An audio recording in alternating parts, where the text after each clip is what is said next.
or a written transcript of this meeting, or if you need reasonable accommodations, including this communication in an alternative format due to disability, please contact the Clerk to the Commission's office at 404-612-8232.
All right, good morning and welcome to the recess meeting of the Fulton County Board of Commissioners. Today is January 19th, 2022. It is 10:01 a.m.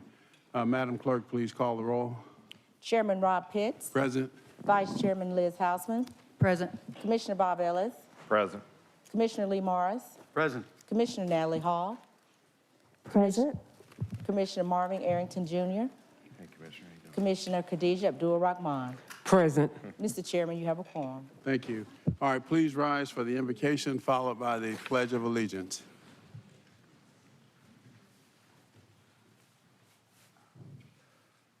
Let us pray. Almighty God, we are grateful for this day, for your grace and for your mercy. We pray now your peace and your power upon all those who are present. Continue to give our leaders your guidance and your wisdom. It is in your name that we humbly pray. Amen. Amen. I pledge allegiance to the flag of the United States of America, and to the republic for which it stands, one nation, God, indivisible, with liberty and justice for all. Thank you. You may be seated. Madam Clerk. On page 2, consent agenda. 22-0029, adoption of the consent agenda. All matters listed on the consent agenda are considered routine by the County Commission and will be enacted by one motion. No separate discussion will take place on these items. If discussion of any consent agenda item is desired, the item will be moved to the recess meeting for separate consideration. Do you have anything, Madam Clerk? I do not. All right, nothing from the clerk. Commissioners, any items on the consent agenda that need to be removed for further discussion? If not, I'll entertain a motion to approve the consent agenda. A motion to approve by Vice Chair Hausman. Is there a second?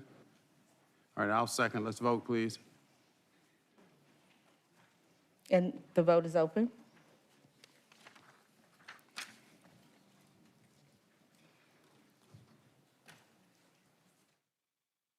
And the motion passes, 5 yeas, 0 nays. On page 4. I'm sorry. My system is not logging me in. Okay, get you. Okay. Oh, here we go. Okay. 6 yeas. 6 yeas with Continue, Commissioner Madam Hall. Clerk. On page 4, recess meeting agenda, 22-0042, adoption of the recess meeting agenda. Mr. Chairman and members of the board, we have 2 amendments to today's recess meeting agenda. On page 9, item to be revised, a resolution by Commissioner Abdul Rahman, 22-0069. Request approval of resolution by the Fulton County Board of Commissioners urging the support and passage in 2022 of state and federal laws that uphold and protect voters' rights and equal access to the ballot, one man, one vote, and for other purposes. This item was revised to include a revised resolution. On page 10, 22-0071, Commissioner Ellis has requested to remove his appointment to the Administrative Committee of the Fulton County Defined Contribution Plan. That's all I have. All right, anything else? All right, on the agenda as amended, let's vote, please. There's a motion to approve by Commissioner Abdul Rahman, seconded by Commissioner Morris. Please vote.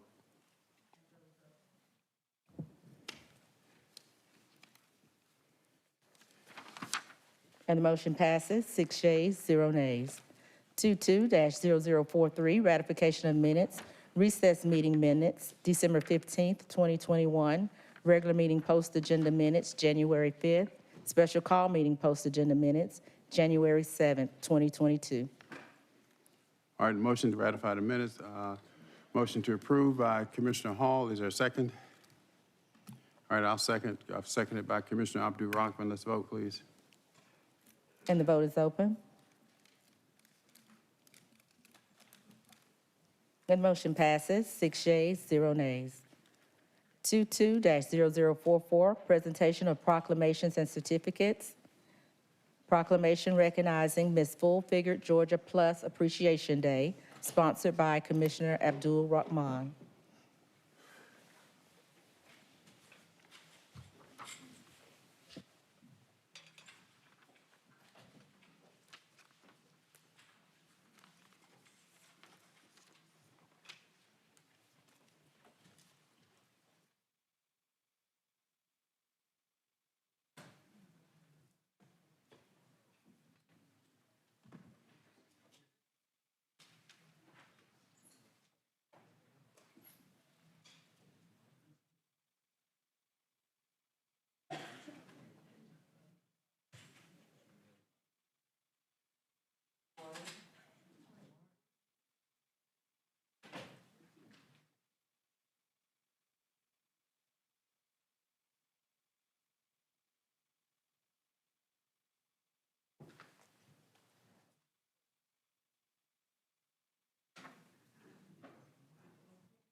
It's on. Okay, thank you. Sorry about that technical difficulty.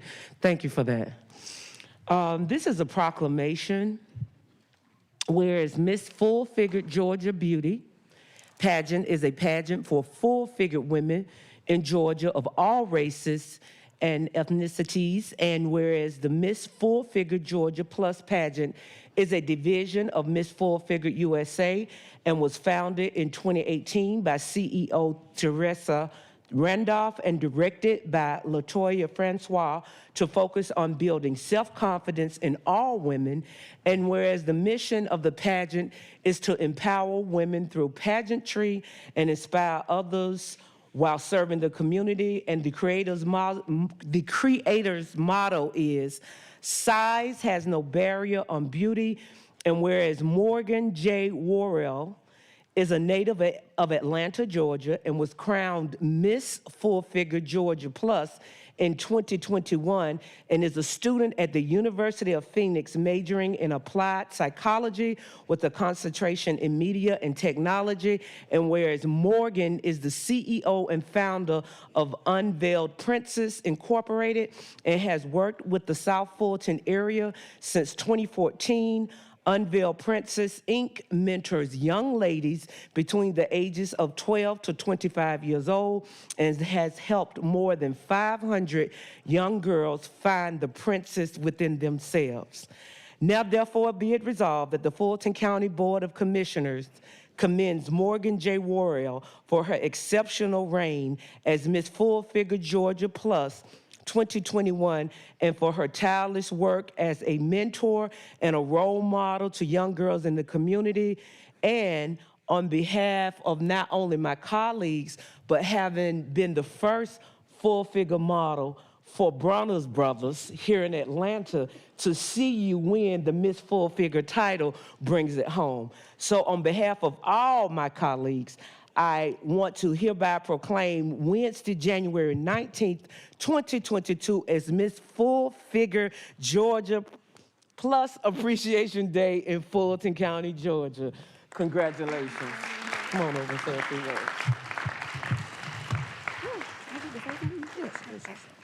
Hello, everyone. First of all, I would like to thank all of the commissioners, but especially Ms. Kader, because she's in the throes of it. She's always there. It's not been an event that I've been invited to that she hasn't been there, so I definitely would like to thank you. I would love to thank the mayor of South Fulton. He actually was at the pageant and actually saw me crown, so he's been there and been at Unveiled Princess events. I have to thank my family. I have to thank my Unveiled Princess staff. If you could just wave your hand. My directors are here for Unveiled Princess. And I'm just super, super excited that Fulton County decided to give little old me from College Park a proclamation in a day. And I'm super excited. And I plan to have this day filled next year for all little girls all over Atlanta. Thank you.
All right, continue, Madam Clerk.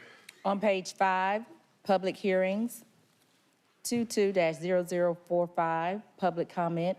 Citizens wishing to participate in public comment will be allowed to appear in person or may choose to participate virtually via Zoom video conferencing or by submitting their comments in writing online by registering on the county website, www.fultoncountyga.gov.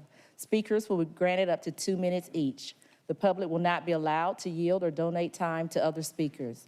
The public comment portion of the meeting will not exceed 30 minutes. In the event the 30-minute time limit is reached prior to public comments being completed, public comment will be suspended and the business portion of the BOC meeting will commence. Public comment will resume at the end of the meeting. Mr. Chairman and members of the board, we will start with the speakers here in Assembly Hall. We have received 23 speaker cards. How many? 23.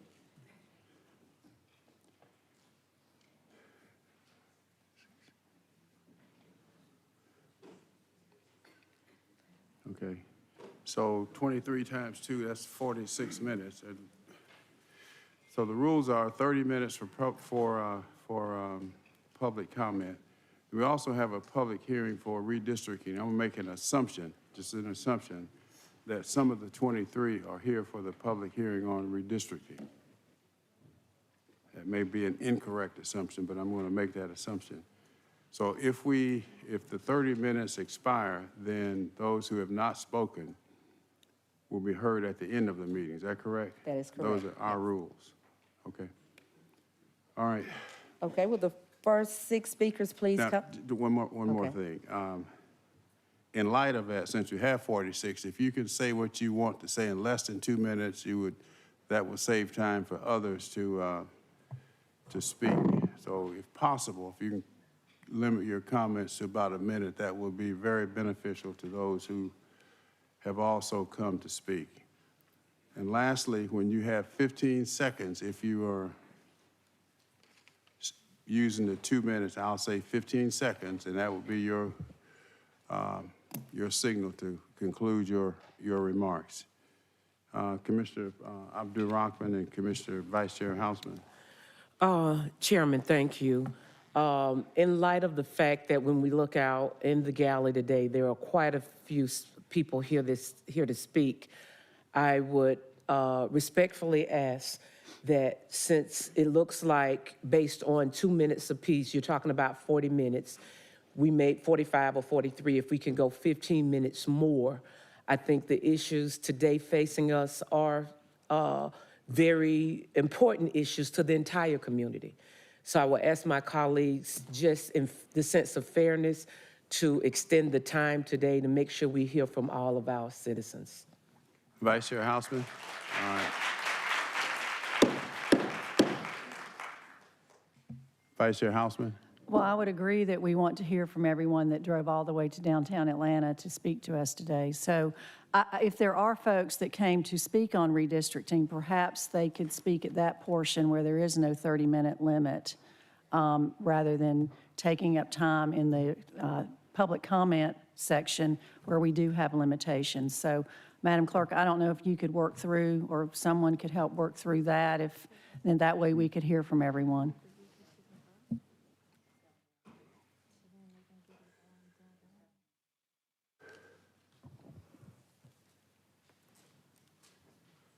Commissioner Hall.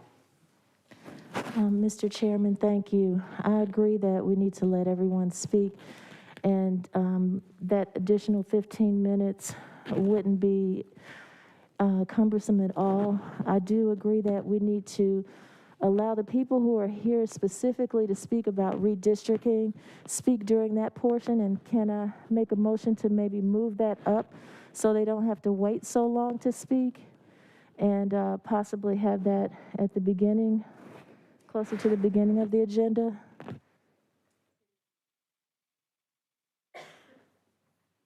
Okay, good, good. So, Mr. Chairman, we could do them all and maybe ask the people that are here for redistricting to not speak during the public comment, but wait for that portion. Okay? All right, the only thing I'll say, that's fine, but there was a committee that came up with these rules. Now, in addition to the folk who are here, there will be written comments as well as people at the North Annex and the South Annex. So y'all saying 45 minutes today rather than 30 minutes? That's what we're saying? Chair, I'm sorry, go ahead, Commissioner Nally Hall. Go ahead, Commissioner. Chairman, with all due respect, Commissioner Hall just said you're talking about 15 minutes more, and we're spending time ourselves, taking up extra time, discussing on people that have come here to speak. So let's be fair. I understand the rules, and I'm one to support the rules, but sometimes in some places and spaces, we need to be a little lenient. And so I'm just asking today if we're talking about 15 minutes to allow people who have come down here during COVID to make sure that they stand in front of their legislators, that they get an opportunity to speak. That's all I'm saying. So 45 minutes to include those who are here, plus those who are at North Annex, South Annex, and written comments. I would suggest, Chairman, for you to...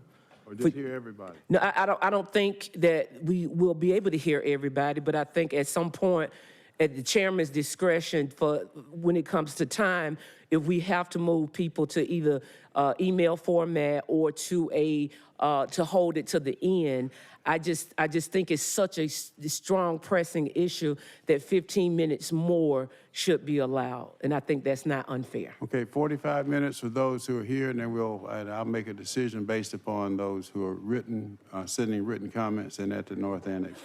Call the speakers, please. Will the first 6 speakers please come down? Roswell City Councilwoman Lee Hills, Mayor Khalid, Julie Adams, James Parrish. All right, now, listen. Marilyn Ziegler. Just a minute. Now, if no outbursts, please, during the meetings.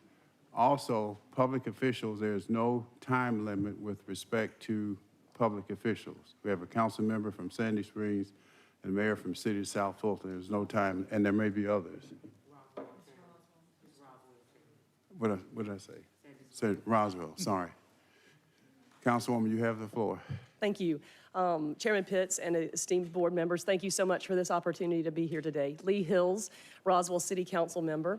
I have just won this position, and being here today is part of the reason that pushed me into running for this position. Our elections are a sacred piece of this country, and I feel like we aren't being represented by happy faces. I feel they're incompetent. I represent a lot of people across the north end of Fulton County and certainly across the entire county who feel the same way.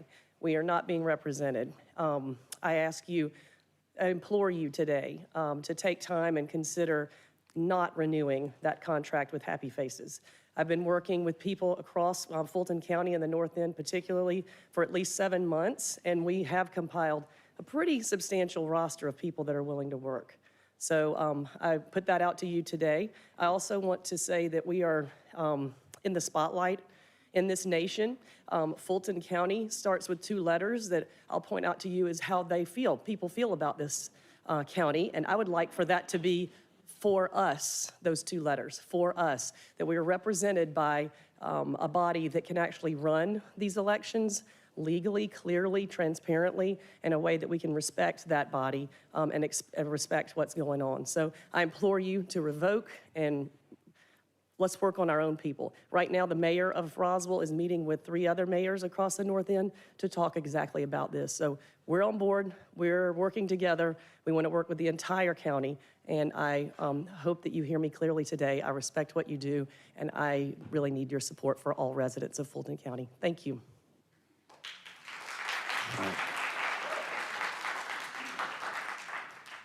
Okay, I'm gonna say it one more time. The rules do not permit outbursts, clapping during public comments. If it continues, the rules allow for us to clear the chamber. Don't want to do that, but please observe the rules. Mr. Mayor, you have the floor. Thank you. Good morning, everyone. I bring you greetings. My name is Mayor Khalid. I bring you greetings from the city of South Fulton, Atlanta's new twin city.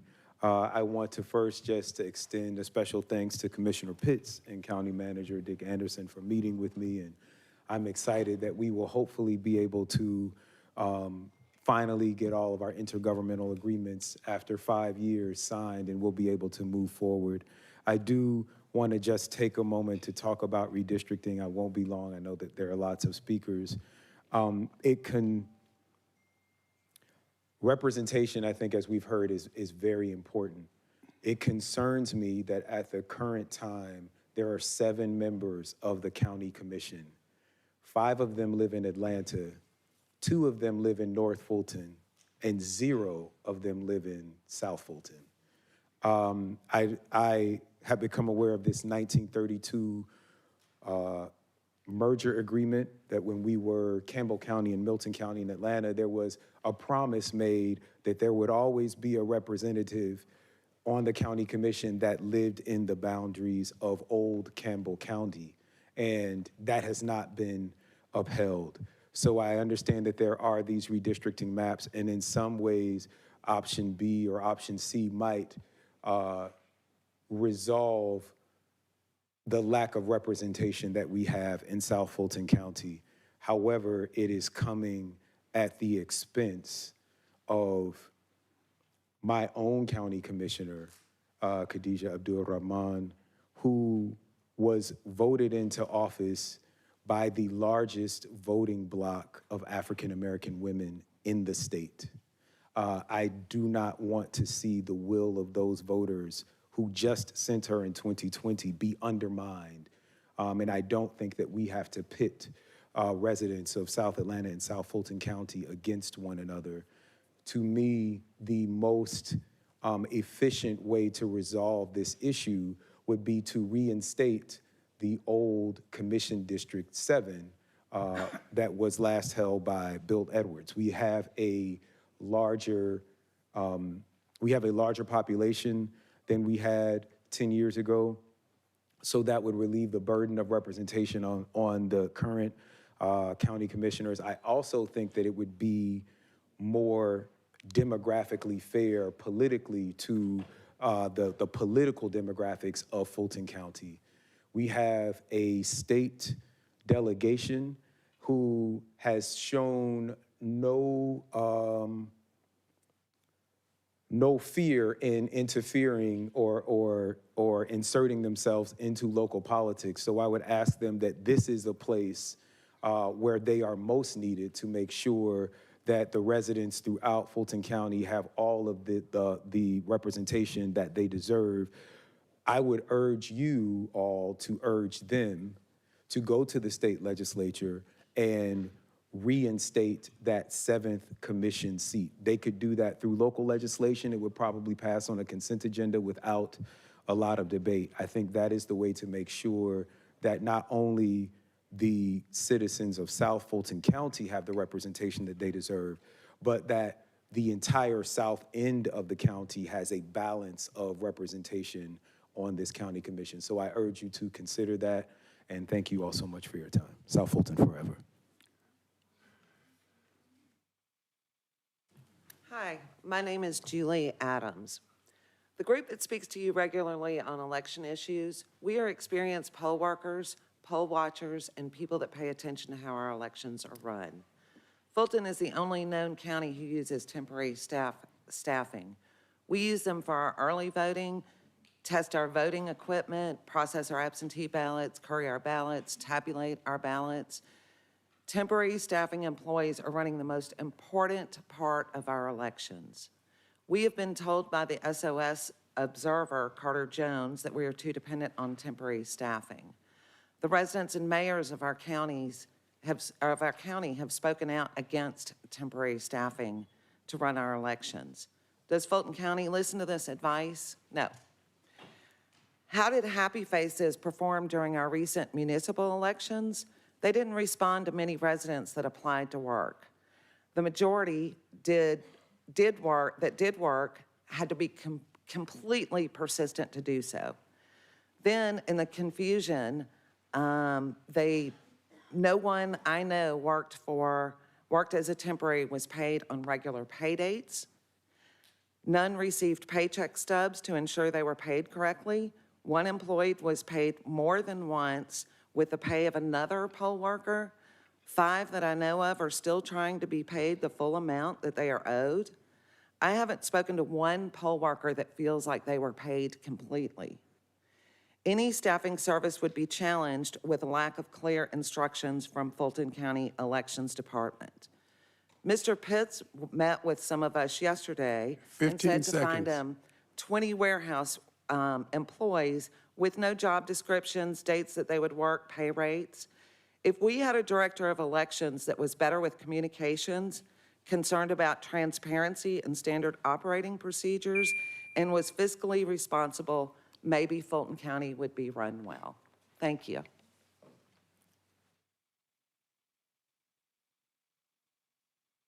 Good morning.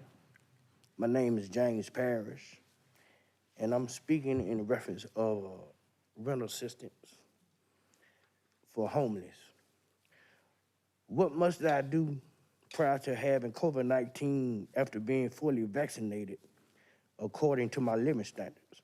As a result of being homeless, rental assistance was provided through Fulton County, and I was told by my caseworker, Cynthia, while being sheltered at Zaban Paradise Center. After being housed for 90 days, I met all requirements of being placed in a home and was told by Zaban Paradise Center that there was no more funds available in December of 2021. Within the next week or two, my wife and I was asked to sign a paper to be dismissed from the center for no apparent reason. And all I'm asking is, what must I do to be a resident at Fulton County? Thank you.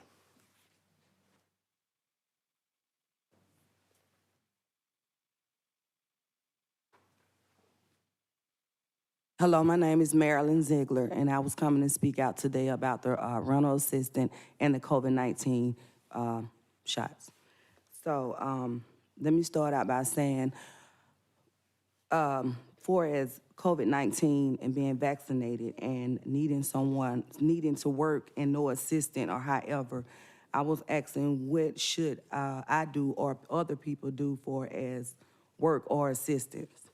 with rental assistant, which is basically the same question, just a little different for us. Fulton County sponsoring shelter or however for the assistant. I thank you for that. But it's a lot of us not receiving the funds that you all are putting out. And what can you do to make sure that we get the assistance that is actually put out and needed for us? And I'm done. Next speakers, Angie Allison, Sonia Russell-Oftis, Sandra Burkhart, Maurice Mayagura, and Lucia Frazier.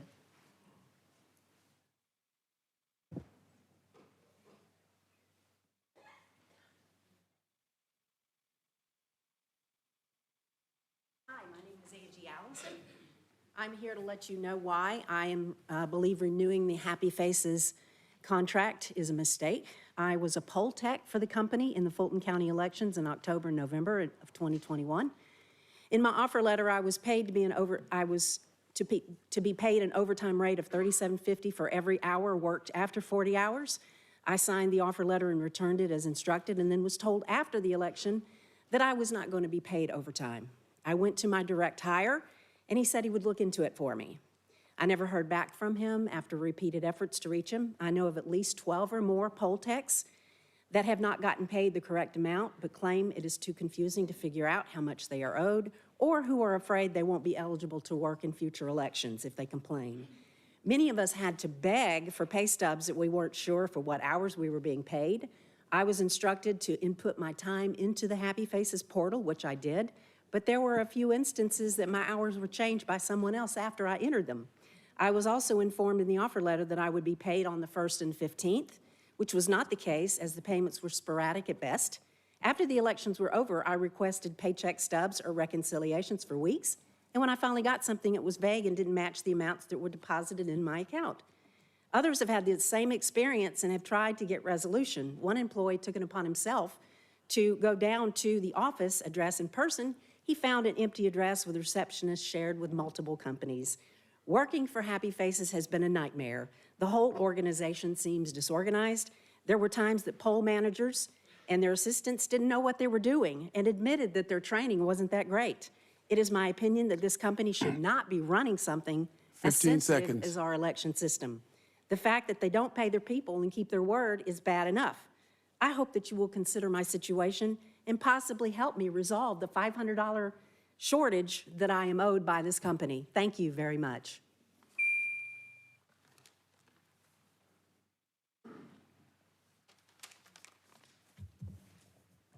Good morning, Commissioners. I am Sonia Russell-Oftis, a retired federal agent and former Atlanta police officer. I'm a wife, mother, grandmother, and I own a small business. Today, I join millions of Americans and thousands of Fulton County citizens who are demanding their guaranteed right to vote. I support Commissioner Khadijah's resolution to end voter suppression and passage of voting rights legislation, including the John Lewis bill before Congress. The resolution before you will add Fulton County's powerful voice in getting these bills passed that are stalled in the U.S. Senate. What you do today will impact how we live well into the future. You know, it's hard to believe that we're fighting more than 50 years later, the same battle during which so many bled and died, the fight for equal access to the ballot. Without the right to vote, nothing else matters. Voting rights is a moral issue. I will stand on the right side of history. Where will you stand? Stop this Jim Crow 2.0 now and urge our Congress to do the same. I'm Sonia Russell-Oftis. Thank you, and God bless you all.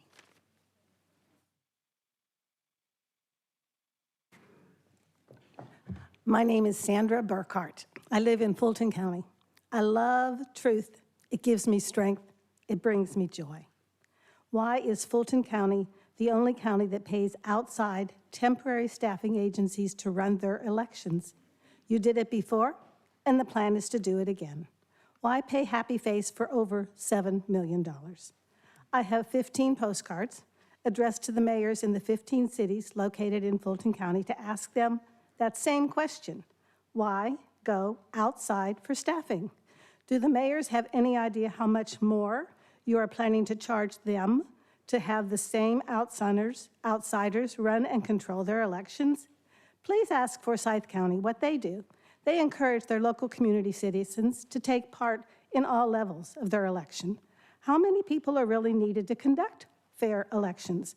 Why not pay community citizens in our county to be more involved in all levels? When truth, like oxygen, fills a room, we are all better off. Thank you.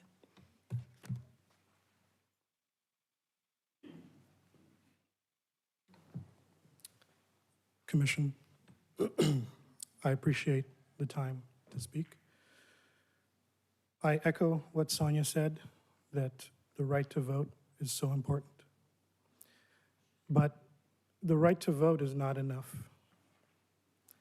The process that allows individuals to vote is just as important. And the people that we hire to work that process is so important. Last year, I worked early voting under Happy Faces, and I have to say that it was shocking for me. I've worked with many contract companies before, and they were so ill-equipped to do the simple things that they're tasked to do. My experience, just because I don't have much time, very briefly, really from the onset, I never, as an example, never got the chance to do orientation when I was hired. I wasn't really fully an employee even on the day of the election beginning. So all of this was just scrambling to get things done. Training, the way I got into training was a text message the night before with no information about where to even go for the training. This is the kind of stuff that I had to deal with. And it wasn't me in isolation. I spoke with other employees that I worked with, and we all had the same experience. Pay not getting divvied out on time. 15 seconds. Timesheets, a record of what we were supposed to have been paid, as was said by other speakers, not being given. I really think you need to reconsider renewing the contract with Happy Faces, because they really, truly are not equipped to be doing this job. Thank you. Lucia Frazier. So temp agency screams, hey, I need to push responsibility for screw-ups to someone else. That's how people see this. So that's how the public is going to continue to see it if we keep using them. You can perform a lot of evasive maneuvers with temp agencies. The public knows that. Ideally, it might be a financial benefit in some cases, but not in this case. There's no financial benefit. The staff is misrepresenting the picture. It's not a community model. Only on election day do they reach out. Let's reach out for all the roles throughout the year. Forsyth County has 16 people, full and part-time, working to serve 172,000 voters. We have about 500,000 in 2020. So that translates to 50 people. That's all we need, Fulton, full and part-time in Fulton County to do this. Call it 100 if you want to. We don't need 800. You said you have 800 every 6 months that you have to renew. That doesn't make sense to me, okay?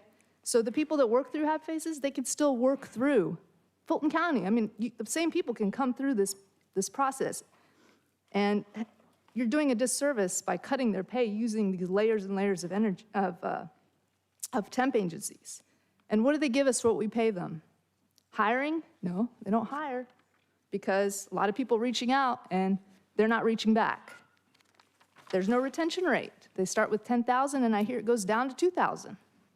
Okay, so they don't reach out to the people who sign up who are actually interested. Pay workers, they don't do that either. A lot of people sitting here not paid. Save the county money? No. They use 5 people for every 1-person job.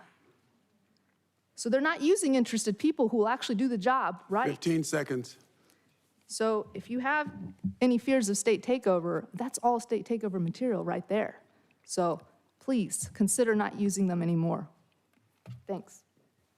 Next speakers, please come down. Amy Uphughes, Joyce Cross, Bridget Thorne, Neil Colston, Matt Rowenzak.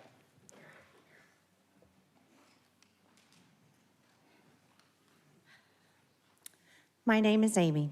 We are not going away. In fact, the longer this goes on, the more evidence, investigations, and reports that come out indicating the numerous abnormalities and fraud that occurred in the 2020 election. We are a constitutional republic, and we hold elections to choose our trustees. You work for us, and it's time you start acting like it. Instead of calling us names and making divisive, derogatory statements about your constituents, each one of you took an oath to uphold both the U.S. and the state of Georgia Constitution. However, you continue to act with blatant disregard to that oath. The question today is, which of you will do what is right and honorable? Which ones of you will have a claim filed against your surety bond? You overturned the firing of Richard Barron, who continues not to be fit or qualified as elections director. You extended his contract into April. You hired Dominique Alomo, a former Dominion worker who's a Nigerian national, not a U.S. citizen, to run the registrations and elections IT department. You couldn't find a qualified U.S. citizen for this job? And once again, Happy Faces Temp Agency is up for renewal. Have you not heard us? Our election workers should be the local stakeholders in the community where the election is held, like it used to be, not a paid temp agency with ties to a candidate on the ballot. The proposed 22 budget for registrations and elections has a $21 million increase. Passing the current elections budget is a dereliction of your fiduciary responsibility. Chairman Pitts has publicly stated, we will in all likelihood deliver Warnock in 22. Is that what the $21 million increase is for? To deliver Warnock? To deliver Stacey Abrams? Do not renew the contract with Happy Faces Temp Agency to run our elections, and find another elections director and IT manager.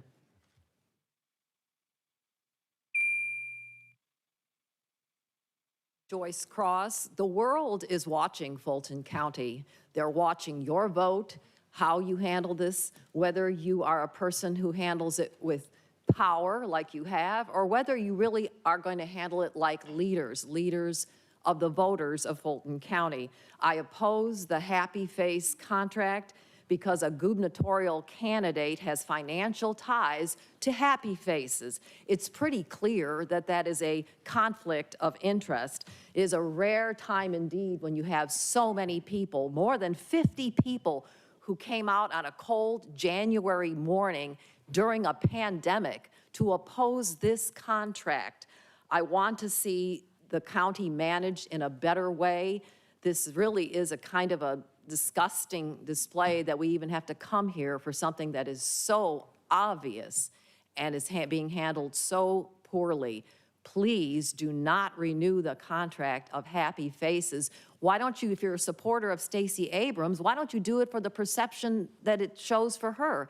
If she should win the gubernatorial election, what's it gonna look like for her that the people that handle the votes were associated with her? It gives a taint to the very election that she is involved in. Please, please consider what this looks like to the world. Thank you.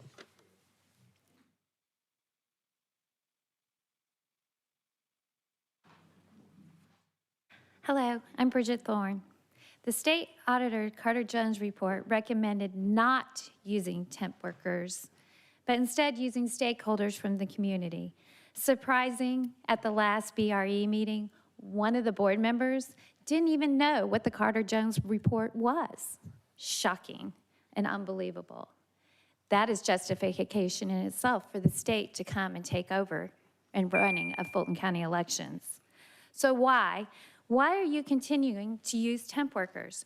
Richard Barron doesn't know who these temp agencies hire. It's an immensely important process. Shouldn't we know who Michael Harrison and Tony Dozier hire? They are handling our votes. Today you will hear that 77% of the workers are from the community. These workers get to work one day and one job, while temps get to do everything else, tabulate and process our votes. Let's be hypothetical. A temp worker in English Street warehouse making $15 an hour is approached by someone offering $10 for every blank absentee ballot he can get them. They see a package of 400 blank ballots that belong to JC 13. Instant $4,000. Okay. The manager at JC 13 receives 15 400 photocopied sample ballots with a cover sheet and a rubber band around them. She sends a clerk to the English Street warehouse to find her missing ballots. The clerk's told they don't have any absentee ballots here. The manager reports her missing ballots, and she is fired. Months later, it's reported that the deputy director, Dwight Brower, ordered a million-plus absentee ballots. Thank you. I don't think I got my time. Thank you. I did not get my time.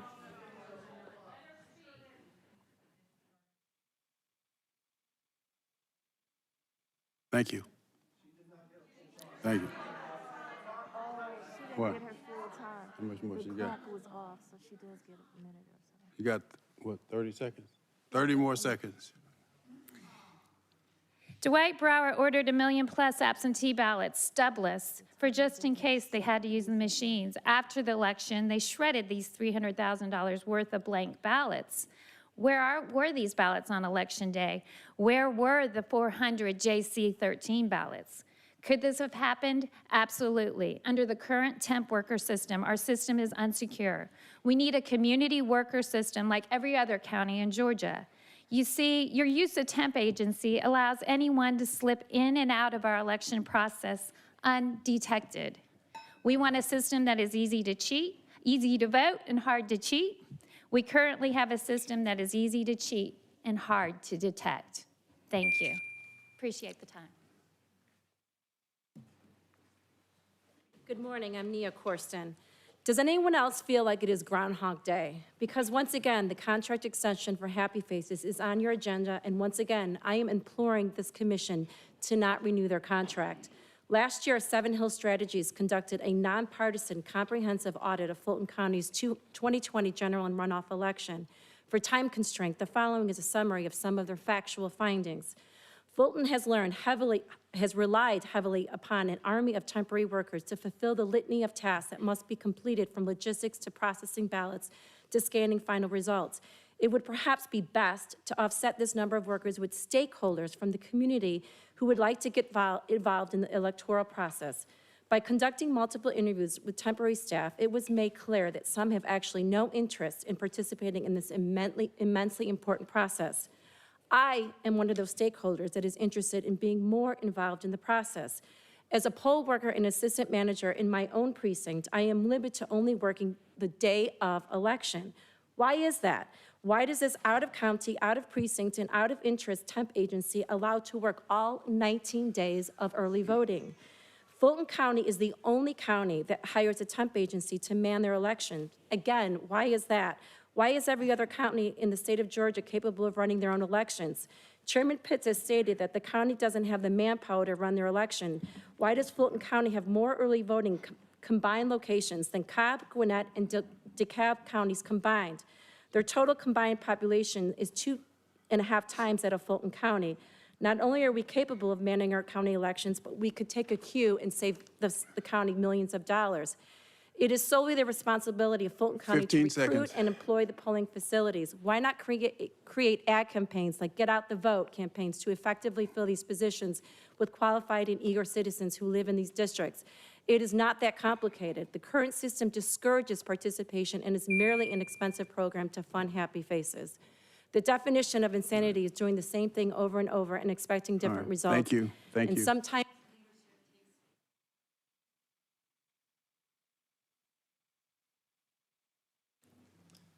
Morning, Commissioners. My name is Matt Roenzak. I remembered to say my name this time. I wanted to talk to you, this morning about Happy Faces. I could share, just as others have, my personal experience for 2 minutes of how poor it was.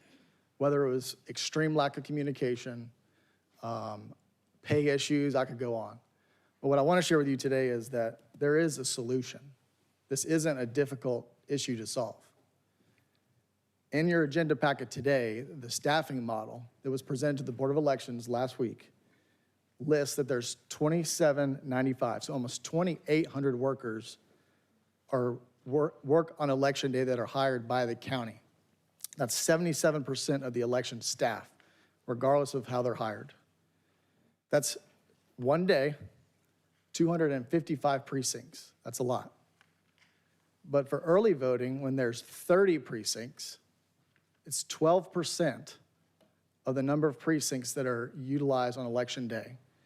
You're telling me that you can't use the same model that you're using on election day for early voting. Very easy. But instead, we're paying almost $8 million a year to staff primarily just early voting for 12% of the precincts that are represented as compared to election day. So, and the last comment I want to make is Mr. Arrington, who's not present, is my commissioner. This isn't just North Fulton residents. These are people from all across the county. And the words that he used in the last mayor's meeting, all these people that come down here that have real experience and have real concerns and issues, and he said it's irrelevant. 15 seconds. We're irrelevant. And he's not present right now. So I can promise you I won't forget next time he's up for election. Thank you. Next speakers, please come down. Maggie Goldman, Candy Muldowney, Kevin Muldowney, Michelle Sarkeesian, and Susan Ortiz Villojos.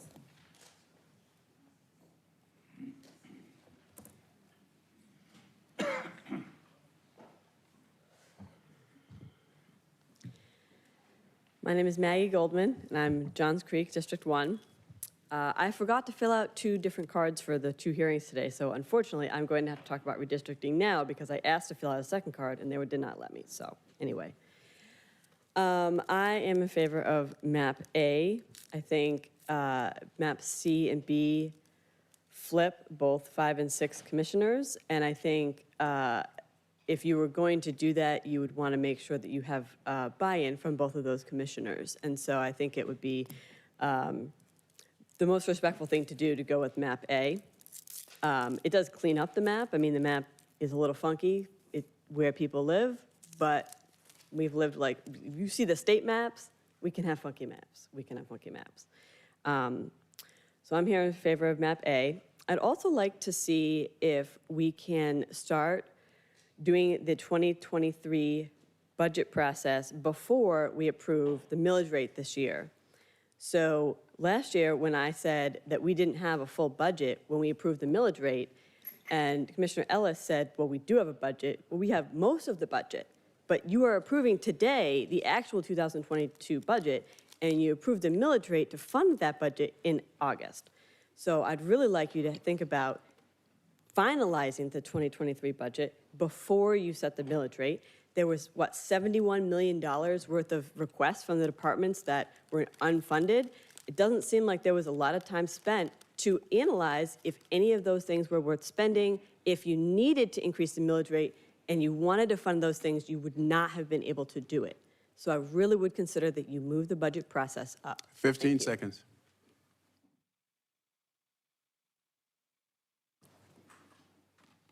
Hi, my name is Candy Muldowney. I live in Fulton County, District 2. My comment today is regarding Happy Faces. I urge you to not approve the contract extension of Happy Faces. There is a clear conflict of interest when a candidate running for governor, i.e. Stacey Abrams, has financial ties to this agency. How does Happy Faces vet their people? Do they have background checks? Are they citizens? We need a community-based model using citizens from our own county. Fulton County hired and trained 3,000 plus civic-minded citizens for the last election. Extend to them the opportunity to work early voting, and you'll be surprised at the seasonal workforce you already have available.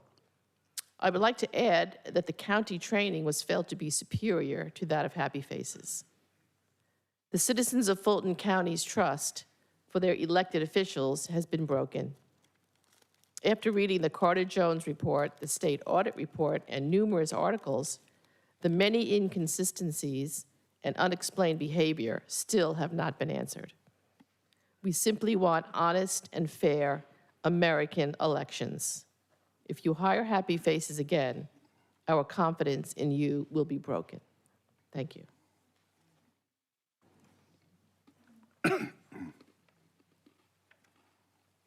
Hi, my name is Kevin Muldowney from Milton, Georgia. There was a disingenuous argument made that Happy Faces temp workers make up only about 20% of election workers. This may be true as far as headcount is concerned, but those temporary employees work by far the vast majority of the hours in the election process. Over the 19 days of early voting, there are far more man-hours worked by temp workers compared to the civic-minded citizens hired by Fulton to work on election day only. This is more than evident by the fact that Happy Faces was paid over $7 million for staffing versus the election day citizenry who collected only $600,000. The temp workers also perform all the important tasks. Some of the very procedural tasks that the Carter-Jones report identified as real problem areas: warehouse procedures, logistics, poll tax, absentee ballot harvesting, counting, compliance, voter roll verification, etc., while civic-minded citizenry are only eligible to work as election day poll workers. Another inaccurate claim, this one made by Patrick Estrich at the most recent BOE meeting, is that it will cost an additional $4 million plus in HR costs to hire seasonal Fulton residents to fill the positions now performed by temp workers. Fulton currently hires and trains almost 3,000 workers for election day. It seems the hiring procedures, quality training, and available worker pool are already in place. We would also see savings in payroll by paying the seasonal workers directly and not 15 having seconds. a temp agency bill up to 50% more as a middleman. Our overwhelming reliance on temp worker exemplifies Richard Barron's failed management. We need to send both Director Barron and Happy Faces or any temp staffing agency packing and tap the existing seasonal worker pool we already have and employ for Election Day. Thank you very much. Thank you.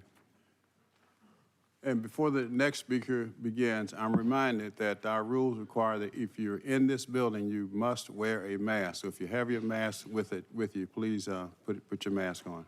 Thank you. Good morning. My name is Michelle Sarkeesian, and I'm a Fulton County resident and voter.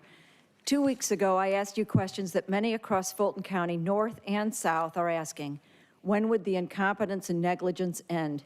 It may not have been willful bad actions on your part. You may have been misled by Barron and others you outsourced to, but the audit report, as well as signed affidavits and testimonies you are now privy to, leave you no excuse any longer. You know there were extensive and egregious errors. You are in charge and are expected to lead and apply what you have learned and know. Repeating mistakes will not be tolerated. Up until now, you chose to outsource your role, your reputations, and your brains to Richard Barron, who lost public confidence and was gone only to be renewed by you. You outsourced poll working to a poor-performing temp agency, Happy Faces. Why are we the only county to do such extensive outsourcing? You were misled that only Happy Faces could do the job, even though they were not even from Fulton County. They do not represent or reflect the county. In fact, your current Fulton County citizens were only allowed to work on Election Day, 1 day, that's it. But look around. How many in here would be willing to work the polls? Raise your hands or stand up. The Carter-Jones audit was full of examples of poor and sloppy Happy Faces and oversight performance, chain of custody violations, and worse. Yet you are here today actually considering outsourcing to them again. Commissioners, I suspect many of you have future career or political aspirations. You're not serving constituents when you outsource to an unqualified and very possibly tainted Happy Faces temp agency named in a current lawsuit and financially tied to current candidate Stacey Abrams. 15 seconds. Do you want that impropriety tied to your reputation as a professional? I wouldn't take the risk, no matter how great the pressure was. We are noting how you vote, behave, speak up, and act. No Happy Faces. Mayors don't want them. We don't want them. Thank you. We got 3 more, 4 more. Hi, my name is Susan Ortiz Viejos, and I want to again urge you to not renew the contract with Happy Faces. My experience as a poll worker was at the recent nonpartisan municipal elections. I'm not talking about 2020. I have several reasons not to renew. Number one, I applied as a poll tech, ballot counter, runner, and as an early voting clerk and never got called for any position. When I did finally get the job as an early voting clerk, I worked with people who said they didn't really want to work, but they were called because they worked in previous elections and they were begged to come back by Happy Faces. It seems Happy Faces wants to keep their closed circle of employees. One employee drove all the way from Athens, Georgia to Alpharetta daily for 3 weeks of early voting. Number two, there was poor training coordinated by Happy Faces with hours spent on the clock waiting to get login credentials. For Election Day, the county had an excellent trainer, on the other hand, Brandy Neighbor. Number three, I got a one-day notice of where and when the training would take place and no choices in locations or dates like I did for Election Day training. Is Happy Faces trying to make this job unattractive for us? Is this why you go from 10,000 applicants down to 2,000 as people drop out? Number four, everyone's paycheck in my precinct was messed up. And when one of us got Happy Faces payroll department on the phone, all of us poll workers passed the phone around to straighten out our issues. We can also save money on elections by not buying unnecessary new equipment. In Alpharetta, we were in a room overcrowded with equipment. 15 seconds. Redistribute the equipment where needed in the county. My fellow poll worker and I decided to share a poll pad during early voting rather than each set up our own because there simply was no room on our tables. Thank you. That's it. The last three speakers. Tamara Seymour, Christy Lenz, Attorney Savannah Porter.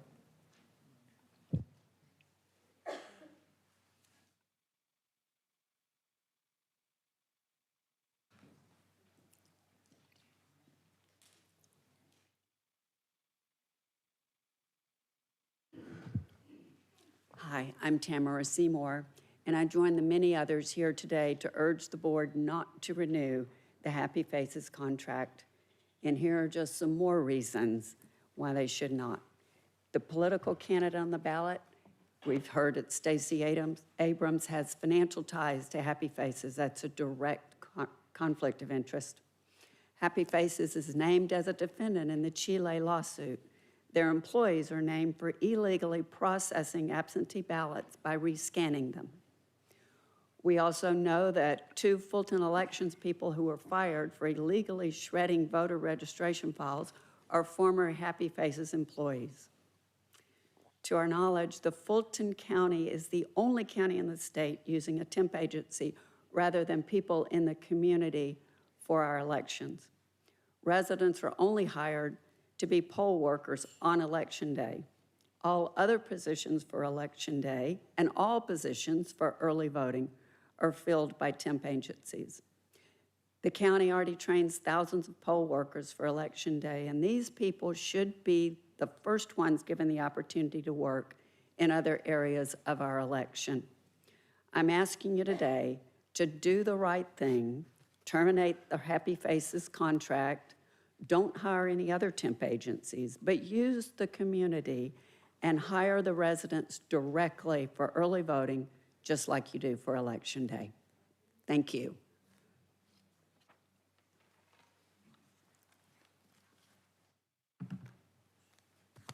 Hi, I'm Christy Lenz, and I'm the president of the Inman Park Neighborhood Association. City of Atlanta neighborhoods are stronger when we are together. Inman Park is a historical in-town neighborhood. We strongly believe option A is the best for redistricting. Inman Park and other City of Atlanta neighborhoods share common issues with our City of Atlanta neighbors. We strongly believe option A is the only option that cohesively puts City of Atlanta neighborhoods and communities together. Option A keeps us united and focused on areas we can work together as members of District 4. So Inman Park would like to encourage members to vote for option A, keep Atlanta united. Thank you.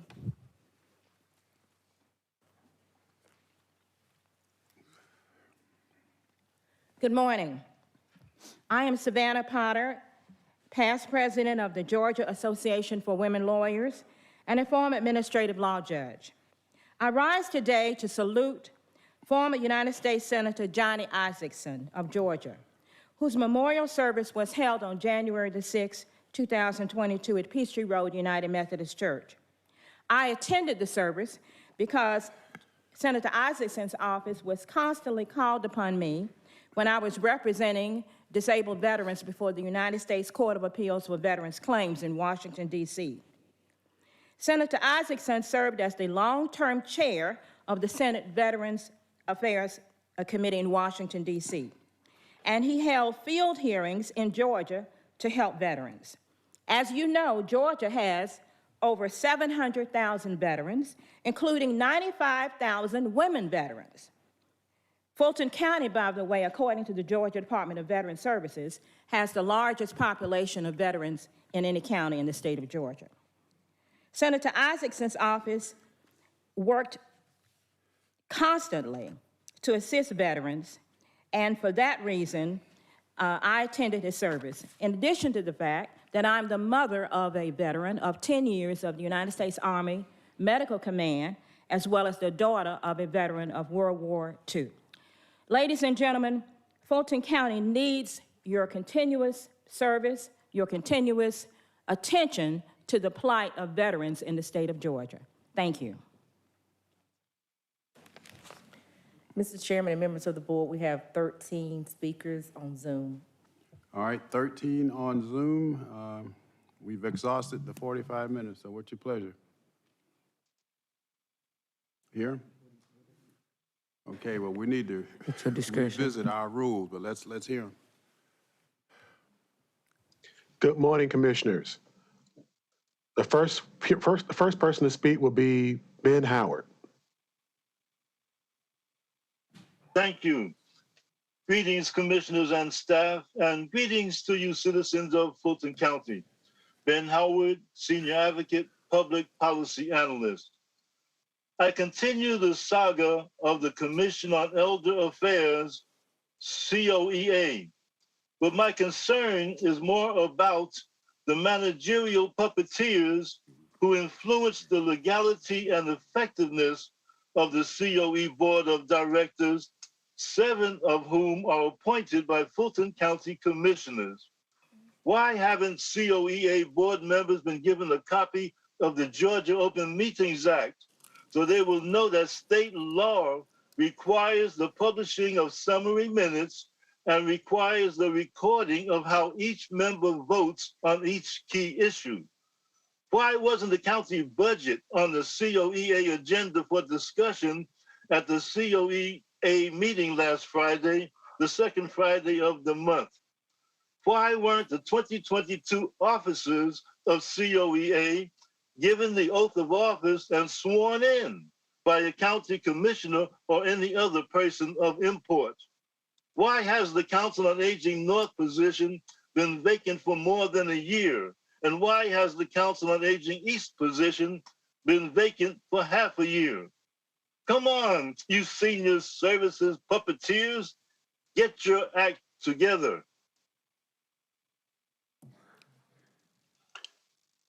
Next, let's go. The next person to speak will be Gina Jamat. Good morning. My name is Dr. Najina Jamat, and I've been a resident of Fulton County for 10 years. I appreciate the members of the Board of Commissioners making time during this meeting for public comment. The municipal elections that took place in 2021 demonstrated the strong work of the Board of Elections. We need to make sure that the Board of Elections has the time to implement changes and the space to continue to do their job of improving access to the ballot box for all Fulton voters. I encourage the Board of Commissioners to support the Board of Elections by giving them the resources they need to adequately staff this year's elections. While the Board of Elections thoroughly searches for a new elections director, as they should, we can also be confident that we are ensuring a smooth transition that will allow the search to continue without any negative impact on access to voting. Thank you for your time. The next person to speak will be Opal Baker. Yes, good morning. My name is Opal Baker. I'm a resident of Fulton County. And I won't belabor the issue. I just want to endorse what the previous speaker just spoke about. The Fulton County Board of Commissioners must provide adequate support and efficient staff to our county Board of Elections in their continuing effort to improve and provide access to fair and free elections for all qualified voters of Fulton County. Their amazing efforts to provide access to free and fair elections during a global pandemic of the past years have shown us that it is possible to make the ballot box accessible to all qualified Fulton County voters. The board should build on this success. And to do so, the Board of Elections needs time, staff, resources, and support from your body to accomplish all of this for all elections. As a citizen of the state of Georgia and a resident of Fulton County, I call on the Fulton County Board of Commissioners to throw your support behind County Elections Board and help make an already difficult job easier to accomplish. Help them make it easier for all qualified residents to vote in Fulton County.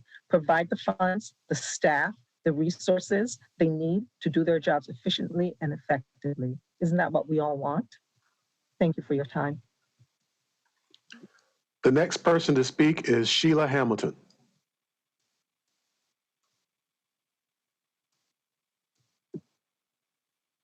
Sheila Hamilton.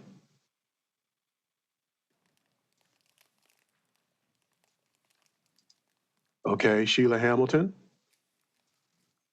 Okay, so what we'll do, we'll go to the next one. The next person to speak will be Burnett Narrow. Hello, I'm here. You may speak. Thank you. I was actually attending today because I wanted to encourage you all to fund PAD. I've had really, really great experiences utilizing PAD.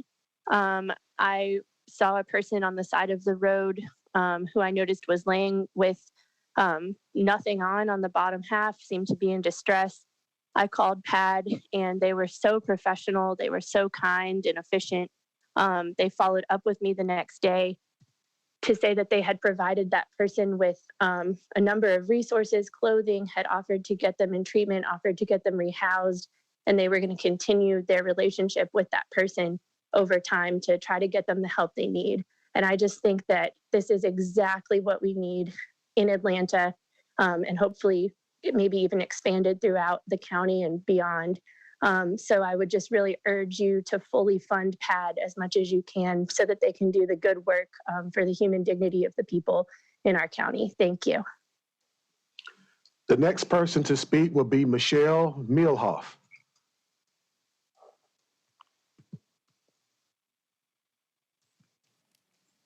Michelle Milhoff.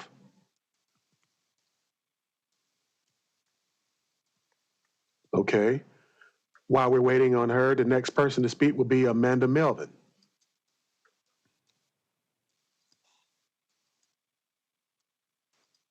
Hello, this is Michelle Milhoff. Can you hear me? Yes. Yes, we can. Yes, I just want to support what other speakers have said today about not continuing the contract with Happy Faces. When you look at the unabridged Carter report and what others have said, the people that have actually worked under them, it is totally unfair to we the people of Fulton County to continue this contract, to waste money when there are people in the community who are more than willing to step up and do the job. We really need to take control of our elections for election integrity, and I support not continuing the Happy Faces contract. Thank you.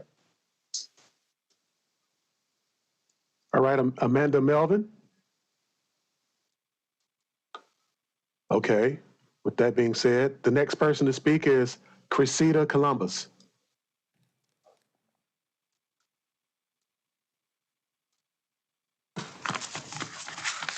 Good morning. My name is Cressida Columbus, and I'm a citizen of Fulton County. I wanted to first thank you for this opportunity to express my concerns related to the upcoming elections, as well as my appreciation for the hard work that was demonstrated by the Board of Elections and every person that participated in last year's municipal election. I voted by mail last year, and it was very convenient and safe. My hopes for the upcoming election is that the Board of Elections has the time and space to continue to do their job, improving access to the ballot box, implementing changes, expand access as best they can for all Fulton County voters, and receive the support from the commissioners by giving them the resources they need to sufficiently staff this year's election. Finally, as the Board of Elections search for a new election director, it's very important that this transition is smooth, which will allow the continued search and eliminate any negative impact to voters' access. Once again, I want to thank everyone for your time as well as your consideration. The next person to speak is Clara Green.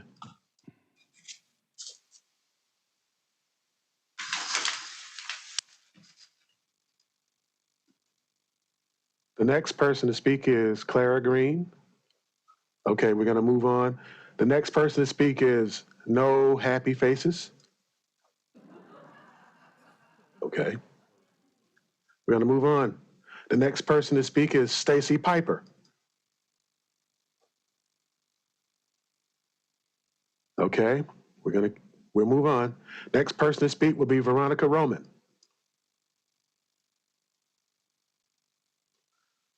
Okay, the last person to speak will be the guest at 0234.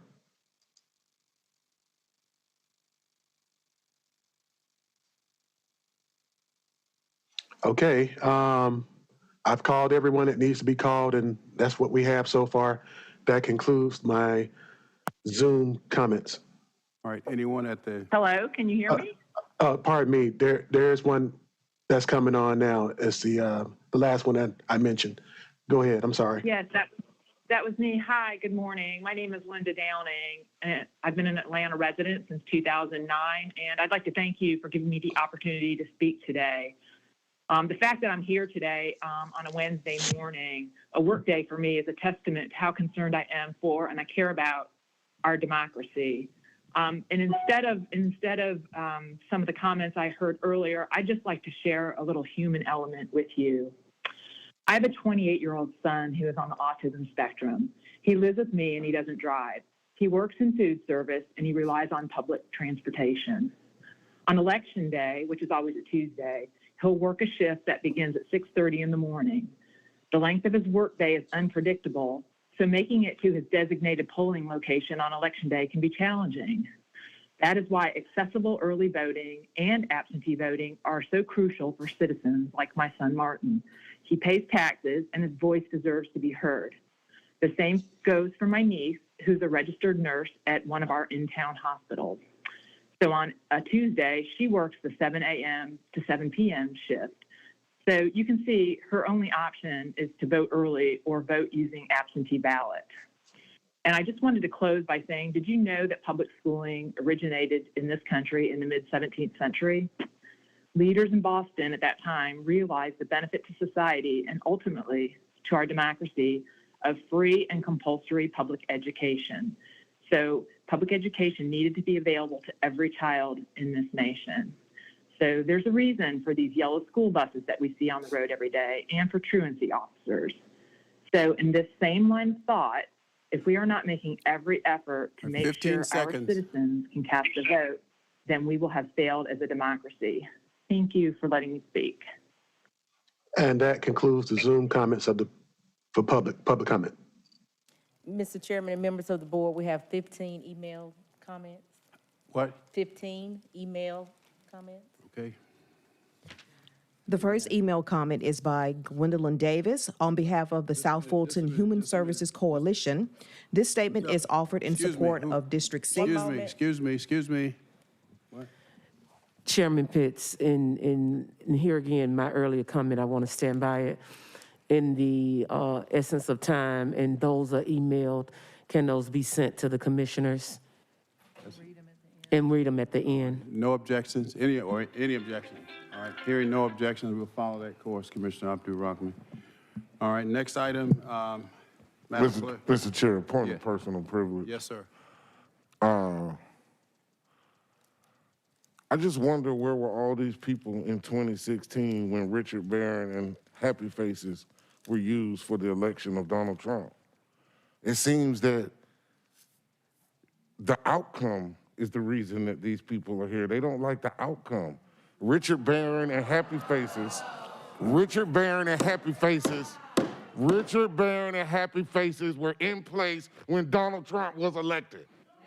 All right. They were in place when Donald Trump was elected. So now you want to replace them. Just a minute now. I said earlier. I make a motion that we rescind the 2016 presidential election of Donald Trump because of Happy Faces and Richard Barron. All right. That's a bit. Just a minute. I walked out in protest of the big lie. Just a minute. I walked out in protest of the big lie. Commissioner. I do not believe in the big lie, and I'm not going to support it in any way. I'm not going to give it any oxygen. Commissioner Arrington. Commissioner Arrington, All right, the chairman has the floor. Just a minute. All right. Captain Shealy, now I've said we will clear the chamber if we do not maintain order and decorum, and I'm not joking. Continue, Madam Clerk. Continuing on page 5 under public hearings, 22-0046, public hearing for the 2022 redistricting. All right. How many have signed up to speak on redistricting? I don't have any cards for redistricting. Are there no cards for redistricting? So is there anyone here who was here to speak on redistricting? Anyone here to speak on redistricting? Well, let me open the public hearing. This is a public hearing on redistricting. We've allocated up to 15 or 20 minutes for this hearing. As background, redistricting is required every 10 years after the completion of the census. In a later agenda item, the Board of Commissioners will vote to choose one of the maps presented and recommend it to the General Assembly. Those maps were posted on the Fulton County website, and I'm told that there were 3 of them. Now, at this time, I'll recognize any speakers who are here, and the speakers will have up to 2 minutes. Now, anyone here, public hearing on the redistricting is now open. Anyone here to speak on redistricting? Chairman Pitts, just as a reminder, we may have some that may have been emailed in. So, Chairman, would you please double check to make sure that if we have any about redistricting that was emailed in, that should be appropriate to be read at this time. Ms. Waller?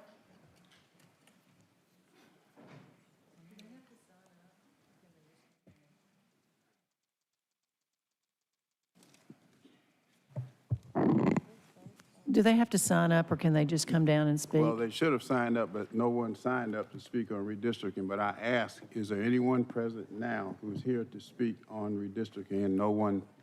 I'm not sure if it was clear that there were 2 speaker cards based on what some of the comments were, so that's the reason for my question. So what are you saying? Just want to invite people to come and speak if they're here on this topic, if they did not sign up. 3 times. Is there anyone here who wants to speak on redistricting? Come on, ma'am. You have 2 minutes. Then ask if there are any speaker cards regarding redistricting. Yes, ma'am. Give us your name and. Hello, I'm Bridget Thorne. I'm from District 1. And just looking over the maps, it seems like map A and map C gerrymander to try to get just little sections and pockets within a district. And they just seem not continuous. And I think that it would be great if we could keep areas where your neighbors were all in the same district. We can all be represented by the same person. It seems unfair if one part of the neighborhood is in District 1, and then the other part's in District 2. That's all I'd like to say. Thank you. Appreciate the time. Anyone else? Anyone else to speak on redistricting? Any speaker cards on redistricting? Didn't have any. Well, that will conclude the public hearing on redistricting. Chairman, once again, can we please check to see if there was anyone, speaker, any emailed? I'm sorry, emails. Any emails? Sir, I have checked. There were none in the email comments that I have received. All right, no one else here? No emails? Thank you. That will conclude the public hearing on redistricting. Continue, Madam Clerk.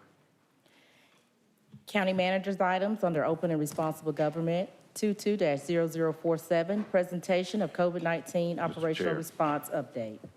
Commissioner Ellis? Yeah, I would like to put on the table a motion to reconsider the agenda. As we know, many times our COVID updates have stretched a significant amount of time, and it is important that we address the budget today.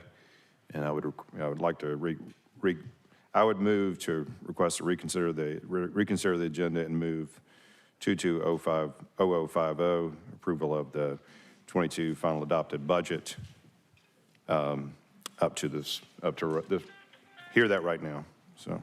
All right, a motion on the floor. It's a proper motion to reconsider the agenda to move up the budget discussion as the next item. Motion by Commissioner Ellis, seconded by Commissioner Hall. Any questions? All right, let's vote, please. The vote is open to reconsider the agenda. And the motion passes, 6 yeas, 0 nays. Okay. All right, let's take a couple of minutes to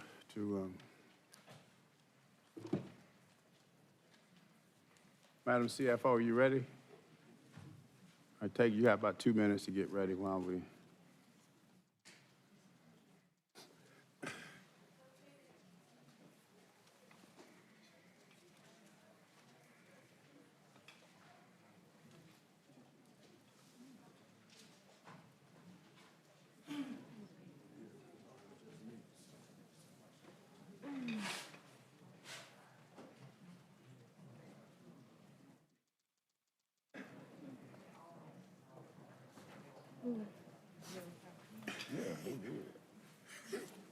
I'm good. I just not sit there and listen to all that crazy. I mean, Happy Faces was in charge of the election. We need to resend it. Happy Faces and Richard Barron. We need to resend the 2016 presidential election.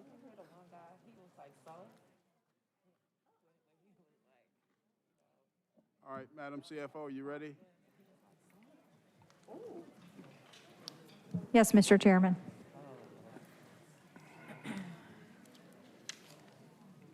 Are we on item 22-0050?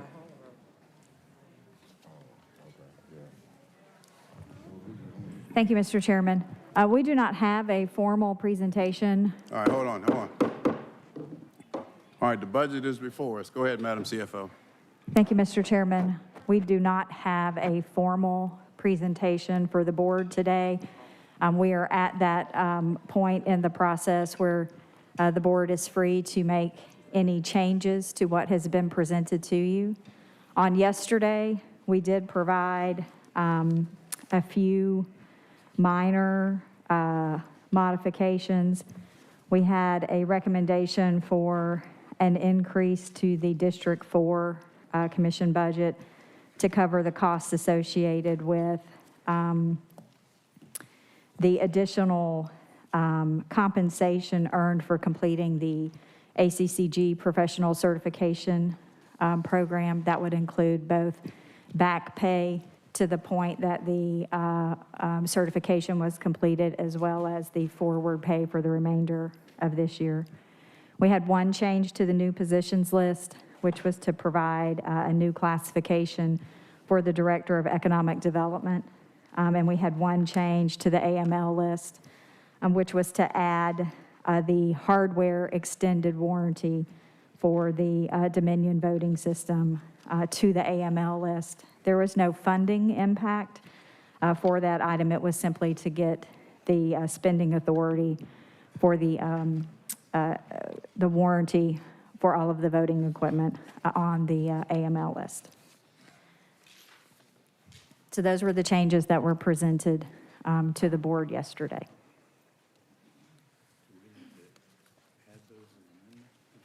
So are there any impact with respect to, well, with respect to the budget that's before us? Or you're able to accomplish those items within? The only impact would be the additional resources for the Commission District 4 salary budget, which we would pull from the reserve that we had set aside, the $7.5 million reserve. So what's the dollar value of that? It was about $8,200. So of the 7 million, so we're going to reduce that by what, 8.80, what did you say? $8,200. $8,200.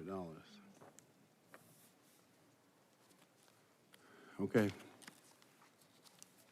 Anything else?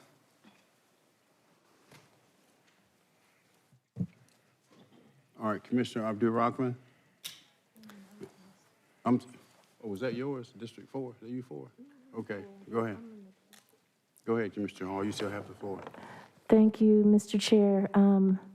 And thank you for that correction in the budget to add that $8,200. I also want to just, looking at the last document that we received at the previous Board of Commissioners meeting, I just want to go over that quickly because I noticed that we received a revised one dated January 19th, 2022. And, oh, there it is. Okay. And I see where, you know, all the question marks have amounts now and everything. And we even have the amount for the Grammy Museum. But I recall Commissioner Hausman questioning Brad Olecki about the amount and the fact that it initially started at $5 million and then went down to $3 million. And so my question on that is, should we not just go ahead and put the $5 million because we know that that was the original amount? And his response to Commissioner Hausman was that, well, I brought it down to an amount that I thought would definitely get approved. But as Commissioner Hausman stated to him, we need to know the actual amount that you need to do whatever is necessary.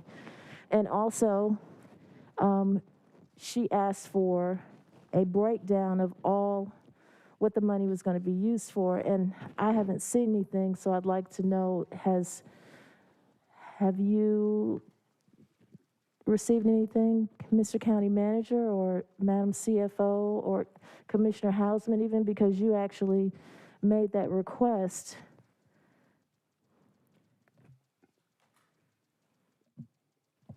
Yes, he sent an 85-page thumb drive to everyone's office, I believe.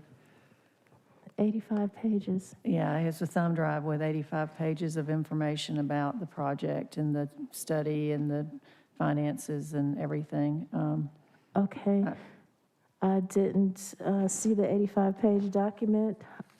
Mr. Chairman just said he didn't either. Commissioner Hausman, what was the bottom line figure? Was it 5 million or 3 million? It's 3 million is what he It's says. still 3 million? Okay. All right. And so the other thing is, I see the HBCU museum on here. Mr. Chair, I'd like to also offer that $150,000 go to the Black College Hall of Fame for students that are trying to go to college or are in college. This is something that we need for our youth in the community, and especially with the challenges that they're facing with the pandemic and just the ability to even go to class. That would be from that's it? Yeah, 150,000 for them, and it was brought to my attention at my planning meeting that the library has the Best Buy Teen Tech Center. However, Best Buy did not consider the fact that the library likes to be mobile, and the equipment that was purchased cannot be removed whatsoever. So it was told to me that they need mobile equipment, a mobile music studio and podcast system, and that would cost about $7,500 to ensure that they have the proper equipment to actually take around. So I'd like to add that for the for all the libraries. The employee named Kevin is actually the manager over the Best Buy Teen Tech Center, and you can check with him on that. He has more details. So $7,500 for the Central Library. And that's it. Everything else is on the list, and I'm so proud of that. The only thing, Mr. Chair, I would say is I don't see is money for homelessness. I know that with COVID-19, you heard two constituents come up here today speaking on the rental assistance program that we're administering from Fulton County and how their funding is not getting to them. And so, and recently I've been having my phone from a few days ago, there was an article saying how the funding is not getting to people in time.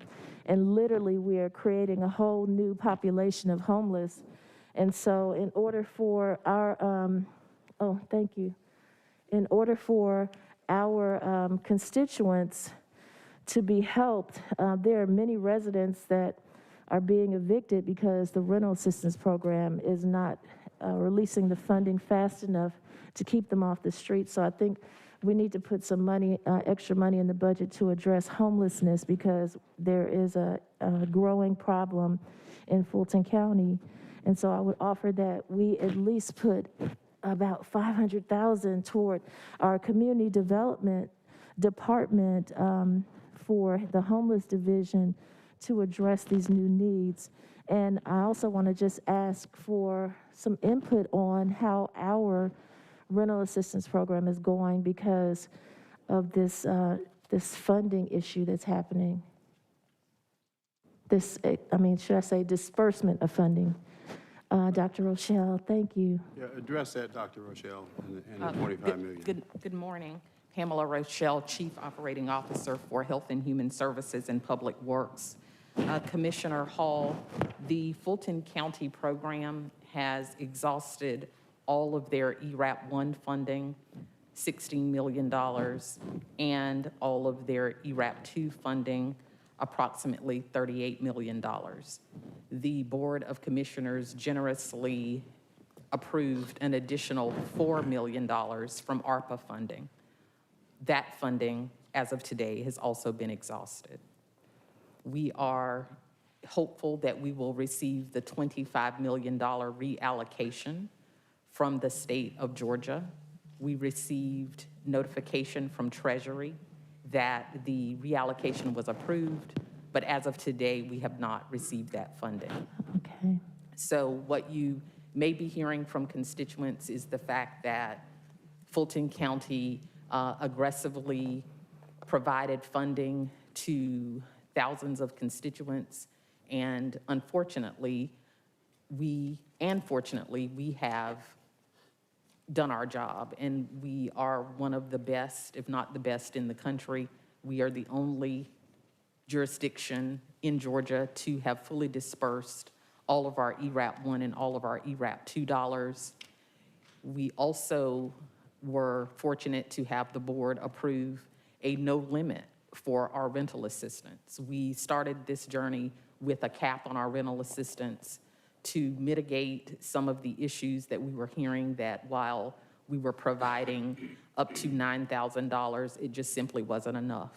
So in the last couple of months of our program, we removed all of the caps and we paid the full arrears for any constituent in Fulton County, whether it was $5,000 or $23,000.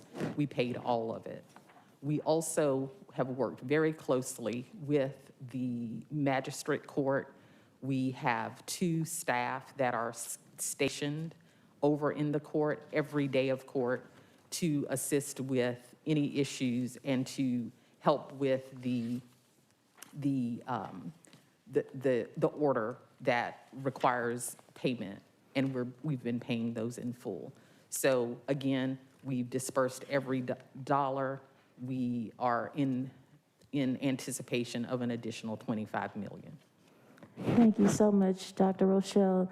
You know, I recently connected you with a resident that was facing those types of issues, and I want to commend you and the entire team, Mr. County Manager, Dr. Rochelle, Madam CFO, and all the county executives on doing your due diligence and hard work. Even the constituent I most recently connected you to said Fulton County is doing a stellar job. And they have been through so many different organizations and municipalities, and they said Fulton County is the best. So thank you for that information. You're and welcome. clarifying that it's not us. Yes, ma'am. All right, and that's it. Thank you. All right, Commissioner Abdul Rahman. Thank you, Chairman. I do have a budget question, but before we get too far away, I was made aware by a constituent that they emailed a comment in, and I also was made aware by our Fulton County Department that our email system went down. And so at some point, this one email that this person has sent receipt that they did send in, I think it would behoove us to hear it because it is a one dealing with redistricting. And now that we know that our system crashed, we need to make sure that email is read into record, please, Chairman, when we come to that point. What I wanted to say was, I commend the work that we are doing here in Fulton County dealing with the disbursement. I do have a concern though, and if you can answer this, fine. If you can't, I'm gonna try to see if I can get more information. But we had 2 individuals today to say that they were homeless and they weren't able to get funding. Do you know anything about that issue that was brought up in public comments? I thank you for the question.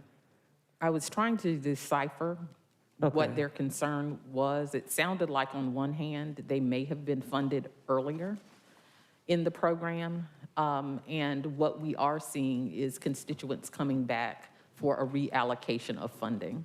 And because we have exhausted our funding, we're unable to provide additional support. Okay, So that's what I believe has happened. Okay. That we provided support earlier in the program because they did say thank you. But as of now, if they've come back to ask for additional funding, as of today, we would not. Exactly. Okay, Yes, that's what I kind of thought, but I wasn't sure if they had reached out or if that was the issue. Because anytime you see, you know, you'll see a woman cry and it'll touch our hearts. But when you see a man with tears, I just wanted the public to know that Fulton County is doing everything in our power to address this pandemic, this homelessness issue. And I know that we are not turning a blind eye or deaf ear. Yes, ma'am. And so I was thinking that may have been the issue, but I just wanted to make sure. Now, my second question dealing with this may be to our CFO. How much funding do we have for PAD in the budget?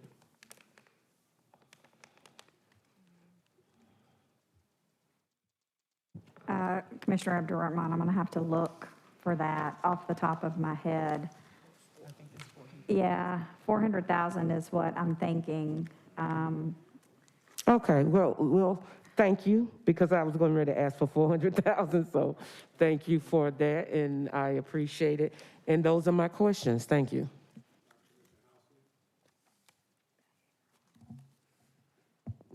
Yes, thank you, Mr. Chairman.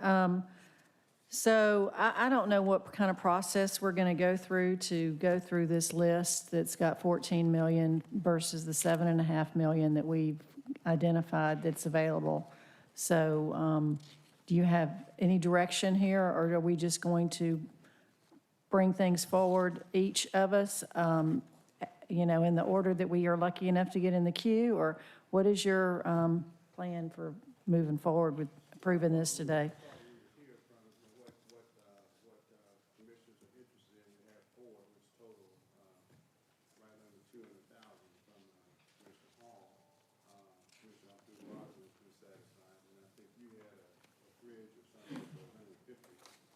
Correct. I would like to have that obviously included in the budget. There are other things on these lists, though, that, we've talked about for years. The CSP funding enhancements, for example. I'm not sure if that really needs to come out of general fund or if that could come out of the American Rescue Funds. So I don't know if that is a possible suggestion of where that money would come from. To answer your question, I would hope that we would minimize any additions today and leave that 7 million plus all of that for mid-year. And I think that the big outstanding issue is what, if anything, we're going to do with the parameters. But I know that you have been talking about this bridge at 150,000. Correct. So that was really what I asked you originally when I took the mic, is what you anticipate. If you think that it's prudent for us to just move to put that into the non-agency and deal with those items separately after we approve the budget, then I can perhaps go along with that. But I am suggesting that if some of these items might have funding outside of the general fund, is all I'm suggesting to you. And I also want to say, for the record, as far as the Grammy Museum goes, we could reserve that money to be considered at a future date. I think it's important that we only support that if, in fact, the state and the city of Atlanta also agree to support it, and that, we should make sure that the things that we've asked for, the educational things, the Fulton County recognized as a leader in that, and perhaps even consider the $3 million over a couple of years instead of all at once. So I think there's some things that some caveats we should put on that money if we in fact decide to move forward with that project. I agree with that. But your 150 is for that, it's a bridge, right? Correct, and that is very timely. That project needs to get going, so I would appreciate that being included now. And then I'm just going to say, I'm looking at the total that's in the request for the elections department of over $37 million. That is an amount that to me is staggering. We had in a presidential election that, we had new equipment and a whole host of reasons why we spent $40 million last 2 years ago, or almost 2 years ago. I think there's things that have been requested this time that really are want-to-haves, not need-to-haves. I don't think we really need new equipment. I think we've got plenty of equipment. I think we've got management issues with staffing that we still haven't worked through. So while this amount is probably going to get approved today because of the limited knowledge we have, I certainly hope that as we move forward that we're really careful with the expenditures in the elections and only use the resources on an as-needed basis even though they're approved. Because I don't think we have a good plan with how we're going to conduct our upcoming elections. And people can yell all they want. I think this is serious.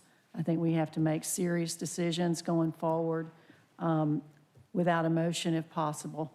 And I just really think that while we've got a number here that's a lot of money, way more than I think is necessary, I think we need to be really, really careful with how we actually allocate and spend that money going forward.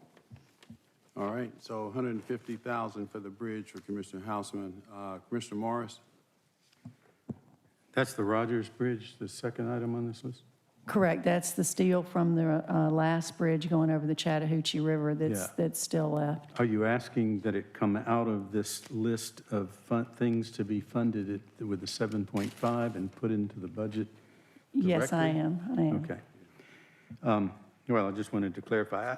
I guess, you know, I guess I'm slow because I'm really struggling with this concept of this appropriation, the $7.5 million,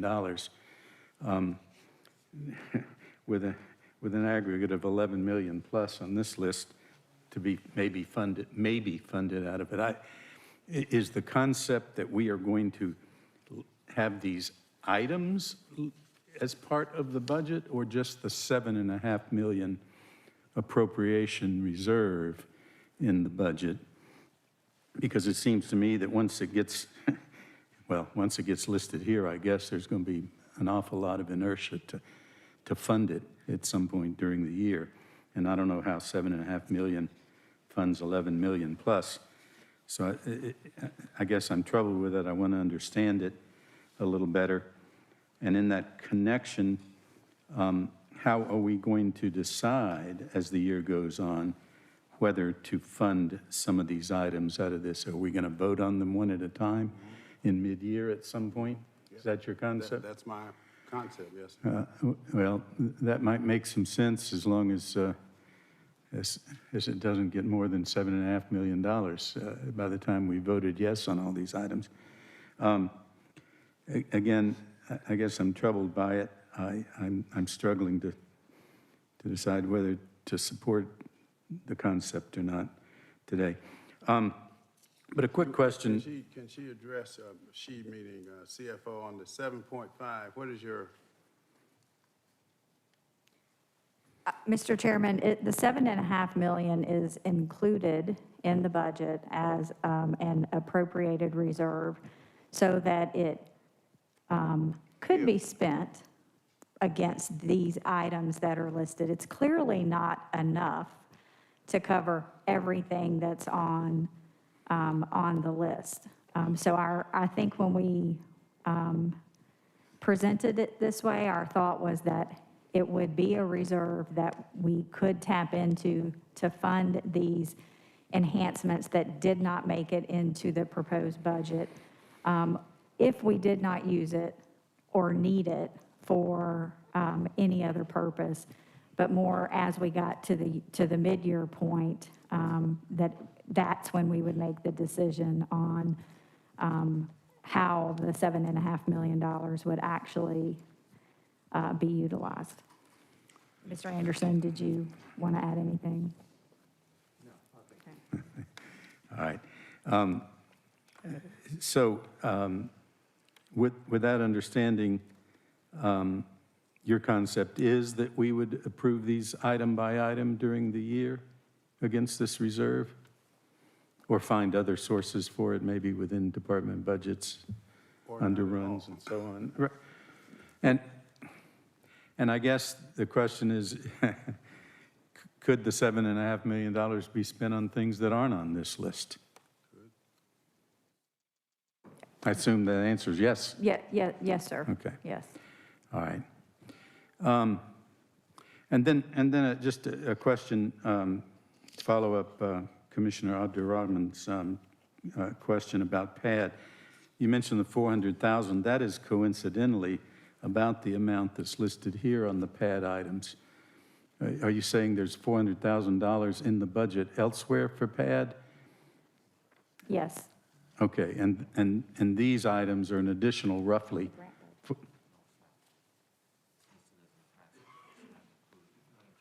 thought it was in the grant budget.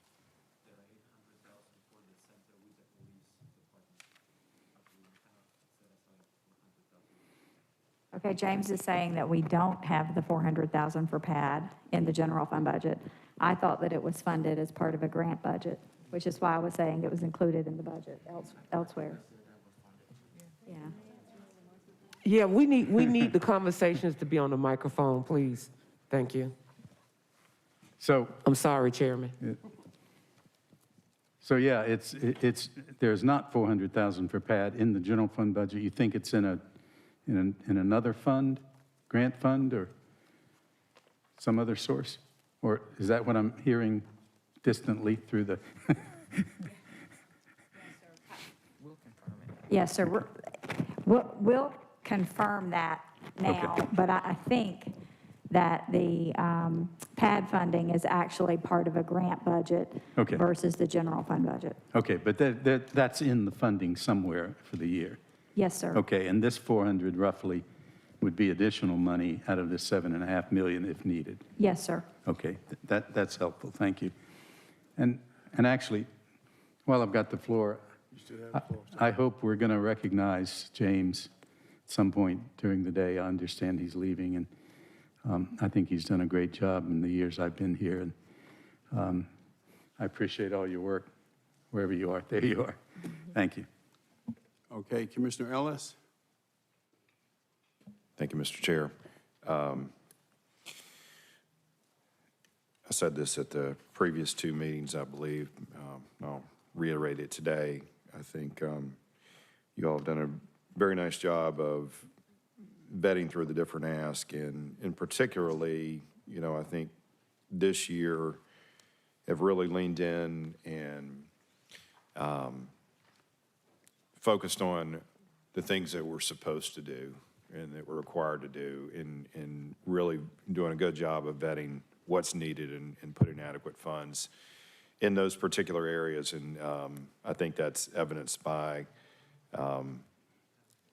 maybe sort of the lack of comment we've had from various department heads and other elected officials. So I think we've done an excellent job of that. And I think the budget as presented is certainly well structured. There are certainly a number of items that are not line item within here. I think given the level of uncertainty that we face with things like COVID, unknowns related to whether or not we will have an additional runoff election and so forth, I think the structure of the $7.5 million reserve also makes a great deal of sense. Also think that there are a number of items that have sort of annotated in this roll-up of potential 11 million that may on their surface, be something that's appropriate for us to do at some point in time. But, at this point in time, have not gone through really the full level of vetting to determine whether or not we really should be committing those funds specifically to those items. So I think the structure of identifying these things and then having a process and rigor throughout the year to consider them, subject to the $7.5 million and or other budget underruns is an appropriate, way to structure the budget. And with that, I'm going to go ahead and move approval of the budget as presented by our management team. All right, is there a second at this time? Is there a second? All right, at this time, that fails for lack of a second at this time. Commissioner Arrington? Now, right now, what I have, we have $8,200, and I'm assuming, Madam CFO, you and your staff, y'all are keeping track. $8,200 for Commissioner Halls for that certification, $150,000 for the HBCUs, $7,500 for the that library request, and that's it. And $150 for the Rogers Bridge. That totals about $315,000 to $16,000 so far. And I'm hoping that we will not dig into this 7.5 too deeply. We're probably at that point now. Otherwise, you're going to lose me. Mr. Chairman. Mr. Chairman, Yes. the $8,200 will need to be moved from that $7 million.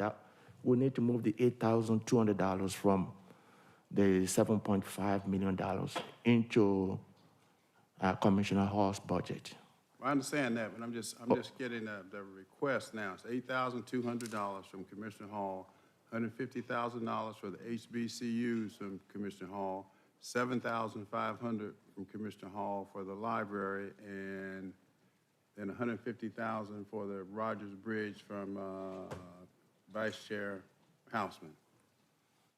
Now, Commissioner Arrington? Thank you, Mr. Chair. I believe Commissioner Hall's request was for the College Football Hall of Fame. Black College Alumni Hall of Fame, What did I okay. say? It's not, well, I got the amount right, though. It's the Yes. amount, okay. Mine is black. All right, and then so, you know, I guess I'll start out with, you know, I had made a request for $2 million for a Veterans Commission to have something similar to our CSP and our arts program. I assumed that that could come out of the $7.5 million. But then if there is it in there already? Okay. Okay, so then that $2 million is in there.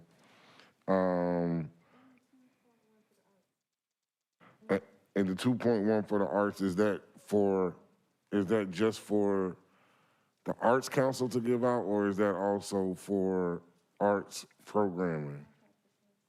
So that's contract for services. So, I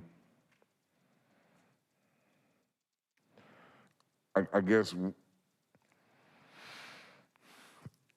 so if that $2 million is in there, then that doesn't have to come out of the 7.5? It would have to come out of the 7.5.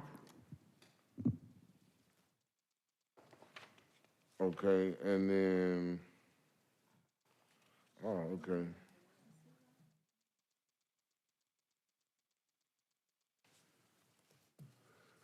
Now, there's a number I see on here for QLS at 350, but I understand that there was a request for 500. What do we have? Is it 350 or 500? Yes, sir. We have the 150 already in the budget, so the 350, which would take it to 500, would have to come out of 7.5. And again, remember, it's 7.5, but if you looked at this year's budget, we spent 91% of it. So think about, let's say, 10% underrun with a 15% vacancy rate. So if you go into next year with a budget that is $130 million more than what we spent this year, there's going to be ample underruns and the $7.5 million to fund, I think, anything that you choose to do, plus, I believe, address any contingency that we may run into. So it's really not going to be an issue of resources as you go through the year, I don't believe. Yeah, that's why, Commissioner, I think that the recommendation of the mid-year review, we can capture a lot of what's being requested. Because I would plead for us not to dig into that 7.5 too much today.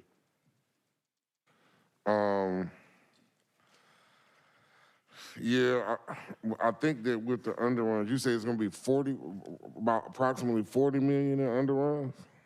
Well, I'm just doing, you know, back of the envelope math. But if you thought of it as we normally do with a 5% underrun against an $850 million general fund, then it's over 40 million.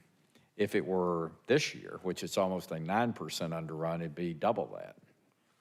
How much did we have in underruns last year? Almost 80. 80 million? Yes, sir. Under, you know, with a lower budget.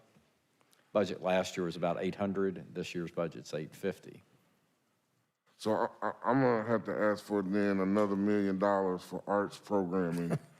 Well, number one, we've got an asset, Wolf Creek Amphitheater, that we may or may not have to put some money into to provide money for programming. And there are other various arts programs. Obviously, we've done money for CSP, but I'm talking about actual Fulton County programs that, you know, I anticipate that we will need money for, particularly given where we are with everything right now. So, you know, I guess, you know, this $3 million, the Grammy thing, I need a few more details. I'm supportive of it in theory, but we got this little note today, and I've just got questions. I want to know about scholarships. They've got 250 down for education programs. Well, how much of that goes towards salaries, and how much of that actually goes towards students?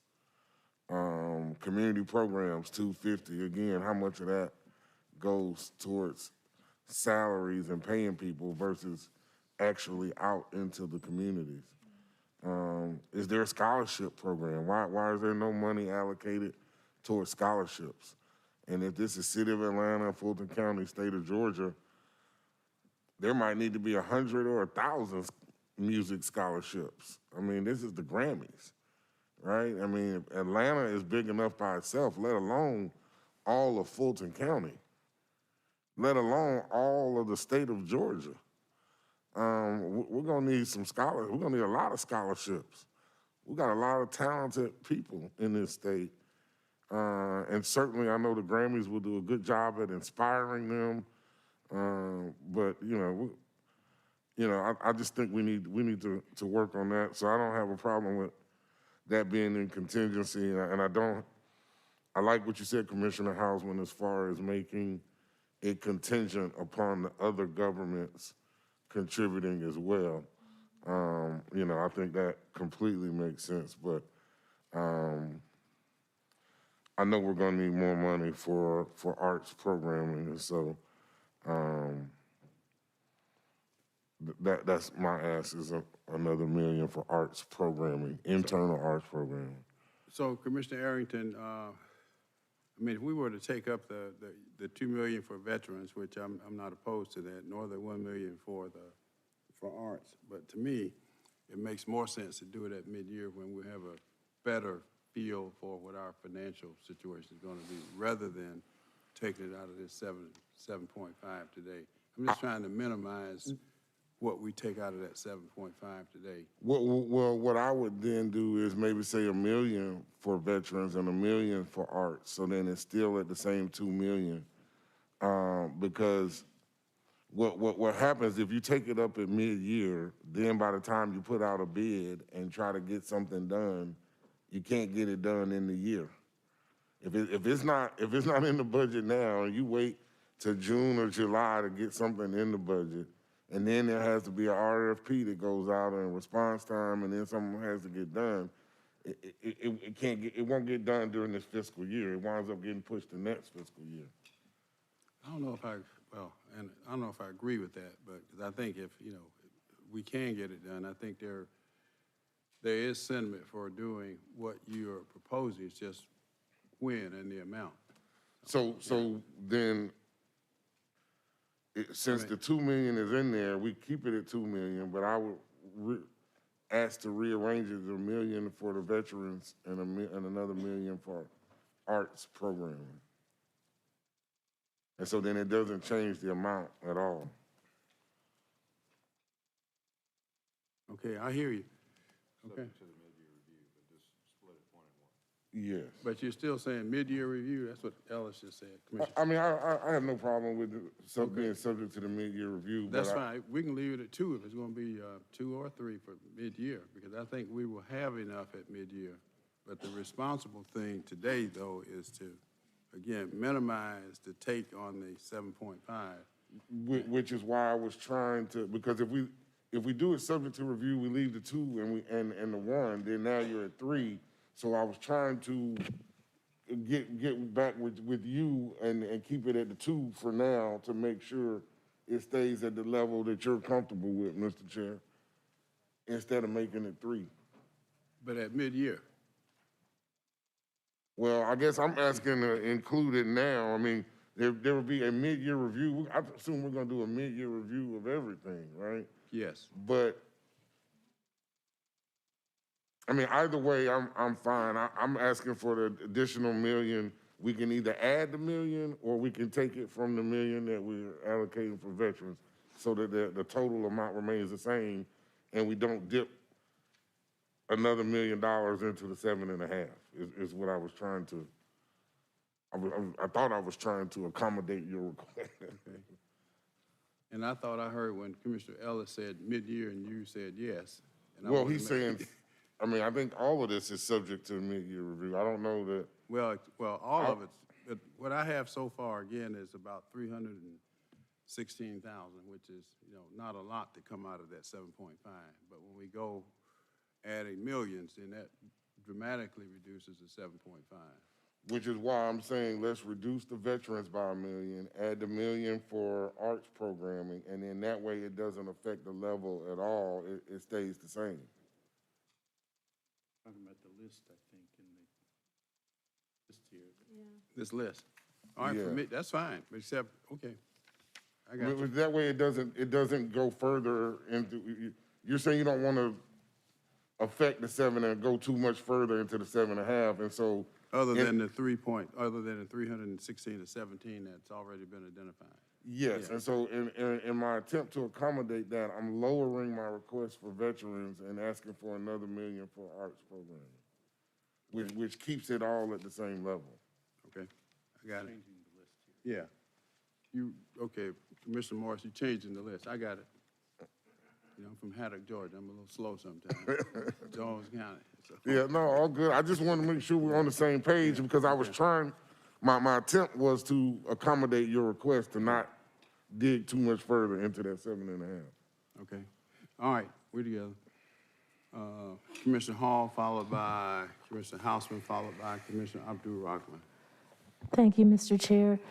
So a couple of things. I heard questions about this list not being vetted or being vetted properly, and where did the PAD funding come from and all that. So I just want to clarify, because this whole list started because I requested a spreadsheet from our CFO and our finance director, asking them to please provide a list of those things that were not funded but presented by the departments during their budget presentations, and those things that were funded. And when I got the spreadsheet of funded and unfunded items, these items were actually on the unfunded list. So even as it relates to the $400,000 for PAD, this is actually through BHDD, Behavioral Health and Developmental Disability. And at my recent town hall, we had upwards of about 80 people get on the Zoom, and they were all in support and requesting that we approve the $400,000 for PAD, which is on this list under BHDD. So this all came about because of the county manager and the county executives did vet everything. Everything was presented to them. There were items that had been put on an unfunded list, but that didn't mean that they were not needed. It was simply the county executives doing their due diligence to really vet the funding and vet what was being requested. And this list that we have now is that vetting of these additional items that they have found that they could either fund through the other means or the 2020, include in the 2022 budget, or through this $7.5 million. And also, I want to go back to the page 2 of, what is this? The memo, subject modification to the FY 22 proposed budget since January 5th, 2022, and additional information about the registrations and elections budget. And one of the questions that was raised during my town hall meeting by the constituents was, what was the registrations and elections budget originally? What was that amount? And how much was actually added to the original budget amount for the Department of Registrations and Elections? And what is the total now for the Department of Registrations and Elections? And if you could just respond to that, because it appears that that's still a question.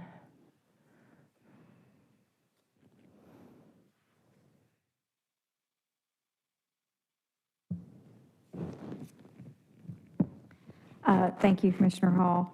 For the Department of Registration and Elections, during 2020, we did increase the budget for registration and elections in the general fund, as well as receive funds from other sources, including the CARES Act and some separate grants that were received. So for the total election cycle costs that were incurred in 2020 and 2021, as well as some capital costs that were actually incurred in the 2019 budget, the 2020-2021 election cycle had a total cost of $44.2 million.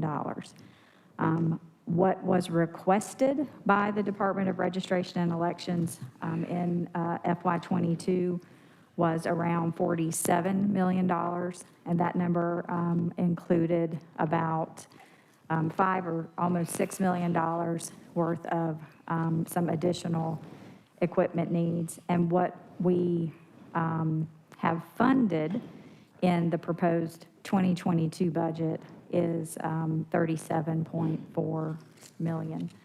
Their normal non-election year budget amount, I believe, James, correct me if I'm wrong, I think it's closer to like $4 million.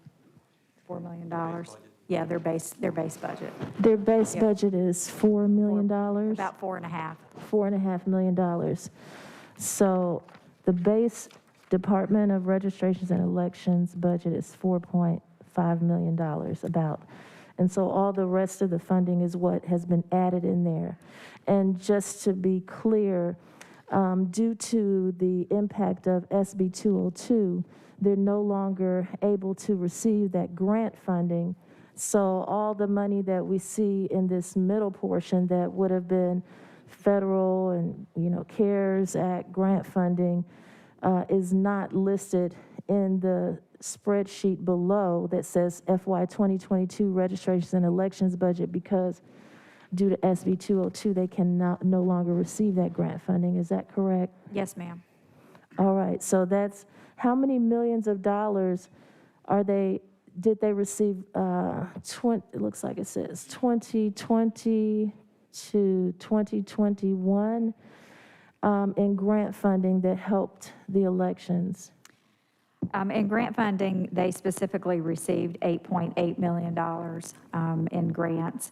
And then we also added into it about $5.8 million from our CARES Act fund. So $8.8 million plus $5.8 million was received due to grant funding, but now they're missing out on all that money because of SB 202.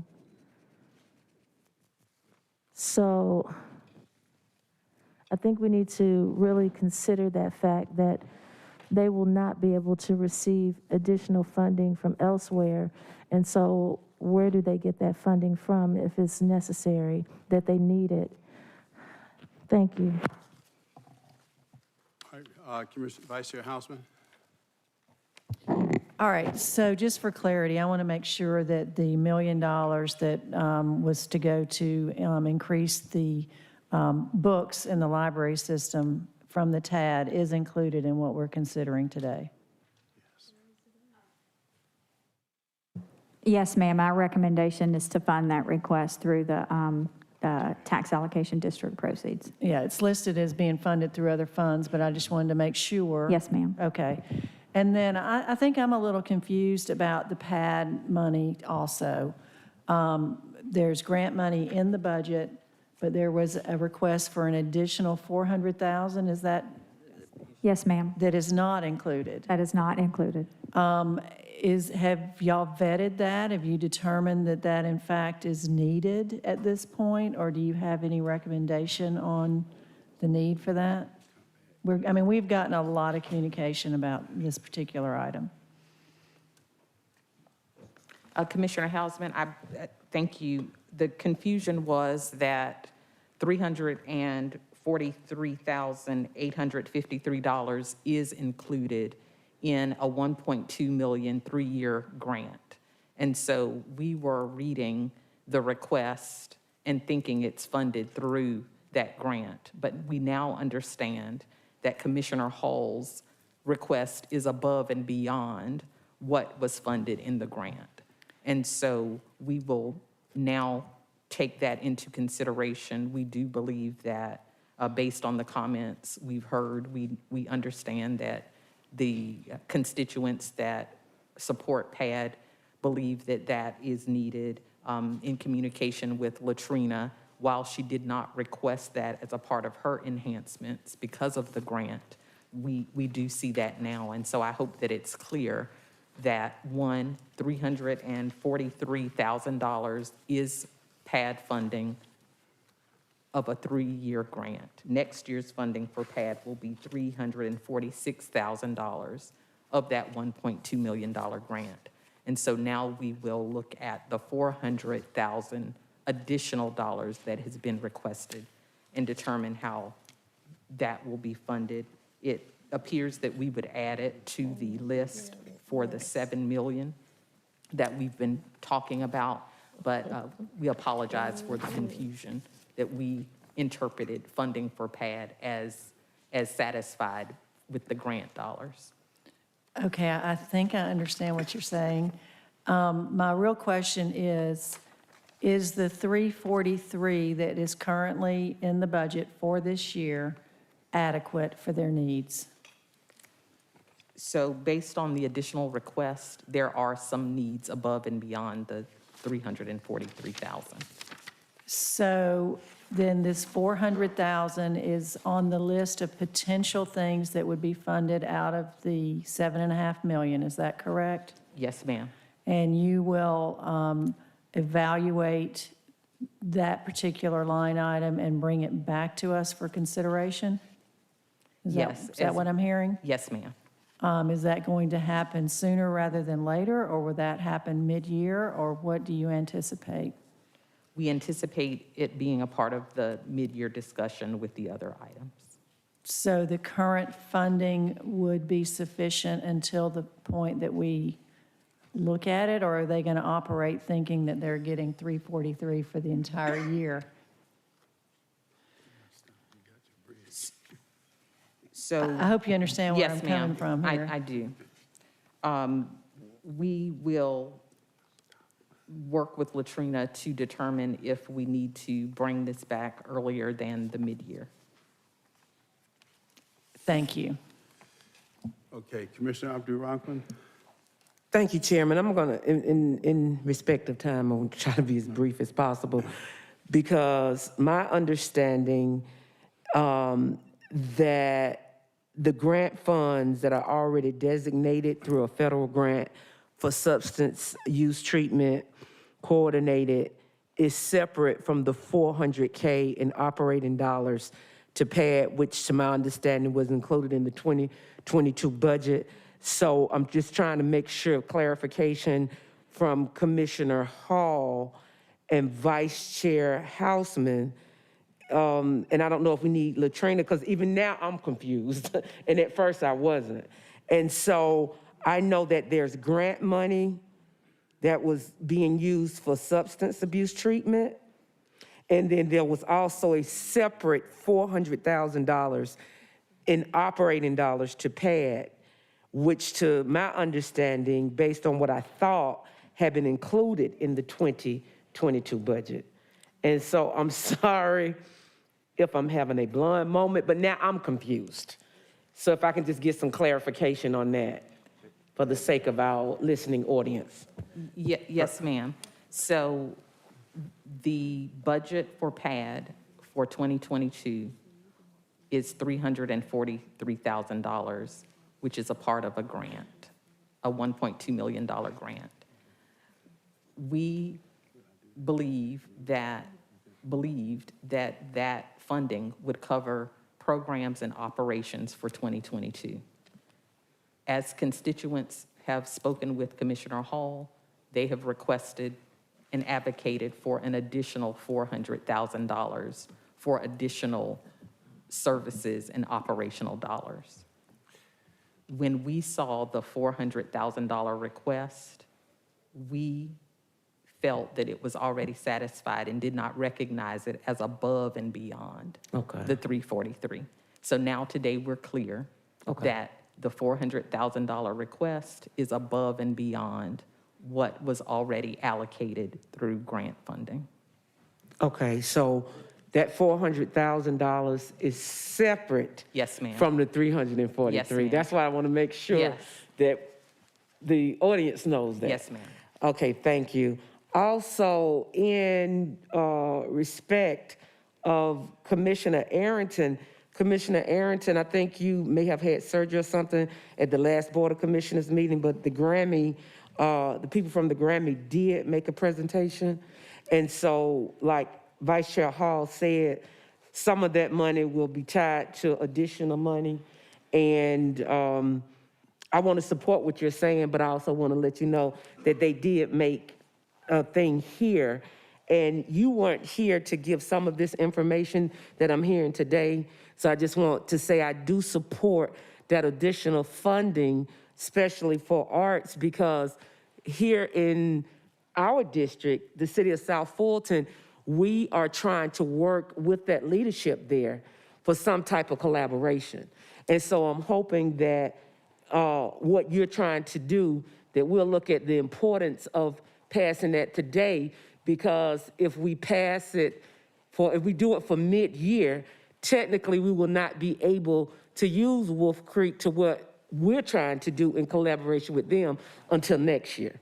And I think it's very important that, I mean, you stated it, but I just wanted to make sure that we understand that our constituency base that's over there and wants to see the use of that, they don't want to see it just sitting there, that maybe we can approve that $1 million for the arts, because it's very important. We've got a valuable piece of property there. And the mayor and the city council, we are, the spirit is supportive. Some things have to be, fine-tuned, but from a collaborative point of view, they're willing to possibly do a match or some other things. So we need to make sure that we're ready for that when that happens. So I just wanted to make sure that people didn't think you were just adding on something at the last minute. You and I talked. So the fact that this impacts both of us, I just want to make sure my colleagues knew that. Thank you. Mr. Arrington?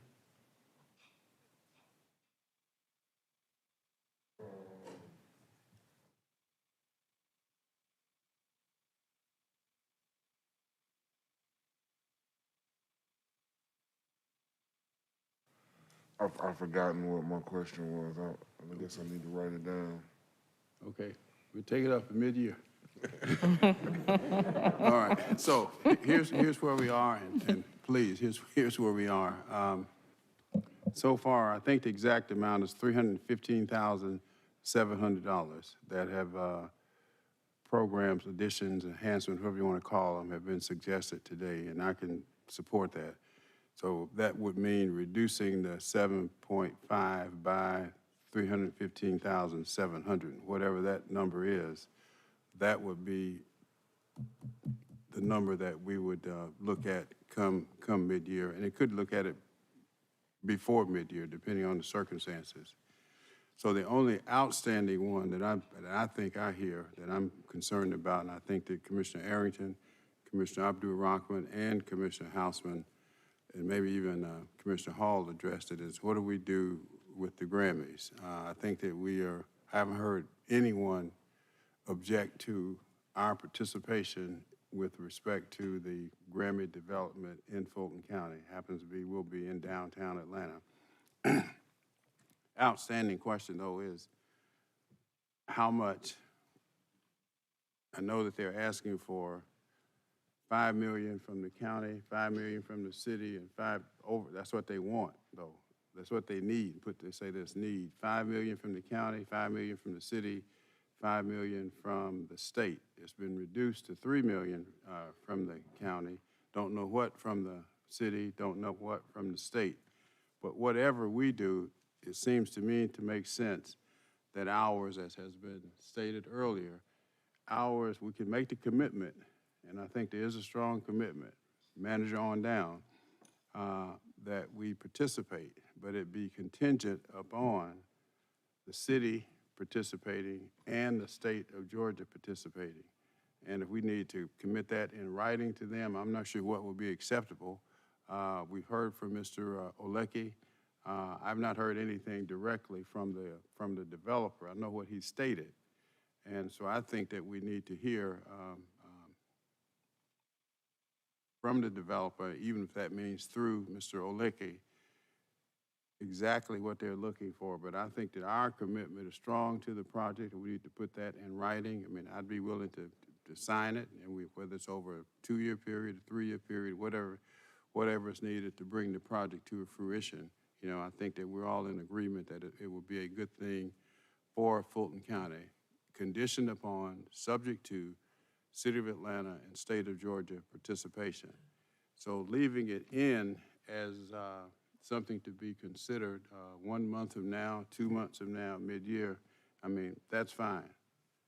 But I think that we're at a point now where I would hope that we would move forward with the reducing the 7.5 by 315,700 and moving forward, and a letter of some support or whatever form it could take with respect to the Grammys. So Commissioner Houseman, Vice Chair Houseman, followed by Commissioner Abdul-Rahman.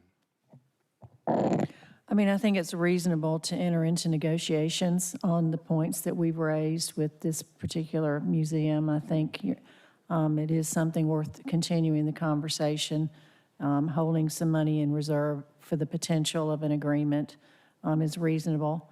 But as long as we're negotiating, it'd be nice if we could have some plans to have some big events in Atlanta associated with that facility, perhaps even the Grammy Awards ceremony every 5 years or something in Atlanta would be something to, you know, put on the table as we're making negotiations. But I think it's reasonable to agree to enter into negotiations from this point in the hopes that we can partner with the state and the city of Atlanta on this project with the organizers of it. But other than that, I don't think anybody's willing to move forward 100% without knowing exactly what sort of agreement we can actually get. Agreed. All right, Commissioner Abdul-Rahman. Thank you, Chairman. I just got some very vital information, because here again, I'm going back to Pat and Chairman Pitts. I do support the Grammy Museum having raised 2 violin players. I'm very, very big on that.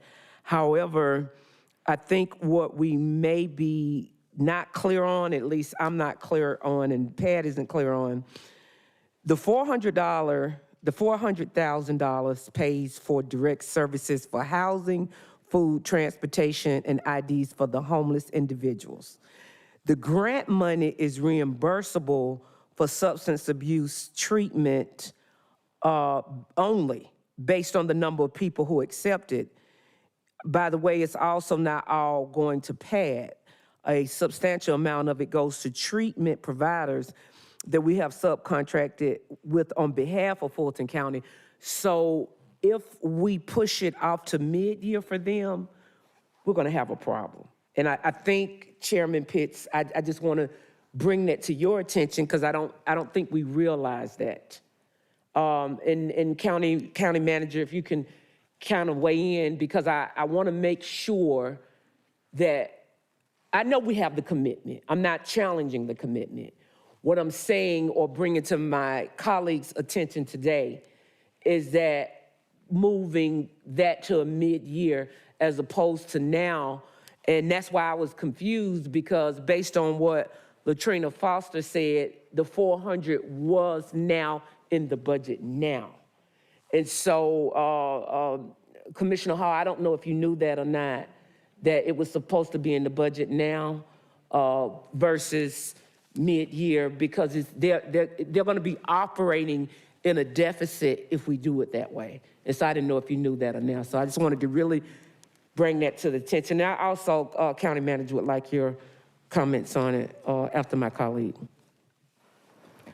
Commissioner Abdul-Rahman, I think that from what I've been listening to in this budget conversation, it appears that what originally we thought was going to happen is that we would approve a budget with this additional $7.5 million plus whatever additional funds because the Grammy Museum was added on here, and that these things on this list would be part of what we would be approving out of that $7.5 million, and that these things would, some of them, be addressed immediately, not all during the mid-year. So can we get a clarification on that, that some of these things, like PAD, that they need that money immediately? Are some of these things like PAD going to be addressed immediately and not wait until mid-year? I mean, I think with the legitimate confusion that we've all fallen to with us taking responsibility for that, PAD would be one that would seem like to me you would go ahead and act upon. Because if it's going to put them in a position where they can't operationally function, and I remember when we had this discussion a year ago, I think the $300,000 to $400,000 in that grant was what we did provide. Is that not true? So things have changed over the course of the last year, and I think we just assumed one thing, and in fact, there's two things. So my suggestion would be to go ahead and deal with that today as a part of the 7.5. All right, so how much is it? 400,000. Let's bring this to a head. What is it? 400,000. 400,000. That not correct? All right, plus the 350. Yes. Plus the 315, 700 would make, what is that? 743, is that right? 715. What?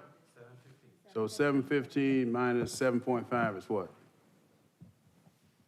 I can do it in my head. So the total amount that we have currently like earmarked for specific projects, including PAT, will be $715,000 and 700. Then you have the remaining amount in the unappropriated or like the appropriated reserve will stay at $6,873,000 from the $7.5 million we originally had. All right, let's do that. And so, County Manager, my question to you, are you comfortable with that? That's something you... I am, because Okay. honestly, when I answered the question originally, that's Okay, what I I just thought want to we make were sure doing. we're on the same page. All right, Commissioner Hall, we're almost there. All right. So the question that I have is, I heard earlier a conversation where it was said, oh, well, we can get to mid-year and spend this money on anything. It doesn't have to be specifically what's on this list. So I want to make sure that we don't get to mid-year and decide that we're going to not fund stuff like the senior services. And I mean, there are things on here that are on here for a reason, and the constituents have been told that these are the additional items that we are approving. So I want to clarify this. Are there things on this list that mid-year could possibly not be funded? Because I just had a town hall meeting with upwards of 80 people on there, and there were things that were said to the constituents that represented about 80. I have 84 neighborhoods in my district. That's about 200,000 constituents. So are there any items on this list that could possibly not be funded when we get to mid-year? Well, I mean, I can answer that. I mean, Okay. there's no, well, all of them can be funded, or, I mean, some combination of them. There's no guarantee. It's whatever four of us would decide. But I think, if we follow what our priorities are, and most of our priorities revolve around senior services, I think that we can be, I feel comfortable that those will be, but there's certainly no guarantee, not even with respect to the Grammy. So we have the arts community who are watching and listening, those from NBAF, Hammond's House, there's so many organizations that we fund and that come before us, and they're watching and listening, and they're thinking that, okay, yeah, contract for services is on the list, and is on here for 2.1 million additional dollars because they keep running out of funding every time, and they need more funding to fund the arts. The arts were crippled due to COVID, to the pandemic, and we know many art forms are meant to be in person, presented in person, and that hasn't been able to happen. So you have things like that in the Veterans Commission that's on here, and the HBCU items. I mean, there's a lot on here that people are expecting that we would fund, and it's not our money, it's the taxpayers' money. So we should be approving a budget based on what the taxpayers want, not what we want. We were voted in by these people who expect for us to carry out their wishes. So I'm concerned. Commissioner Hausman did like Vanna White. She was asking me to repeat this notion of the likelihood of underruns. Okay. Which, again, conservatively, 5% underrun would be 40 million. My entire tenure, that's been the kind of the minimum. Last year it was a 9% underrun, which would equate to almost 80 million on this budget. So it's inconceivable that we would get to mid-year and not be able to handle this list. Thank you. Thank you for that. Okay. Let's do what needs to be done today. I will entertain a motion, and let's say where we are, to approve the budget as amended with how much in this reserve? What are we calling that, 7.5? As amended, it will leave $6,873,207 in the appropriated reserve. All right, motion is to approve by Commissioner Abdul Rahman and seconded by Commissioner Hall. Let's vote, please. And the vote is open.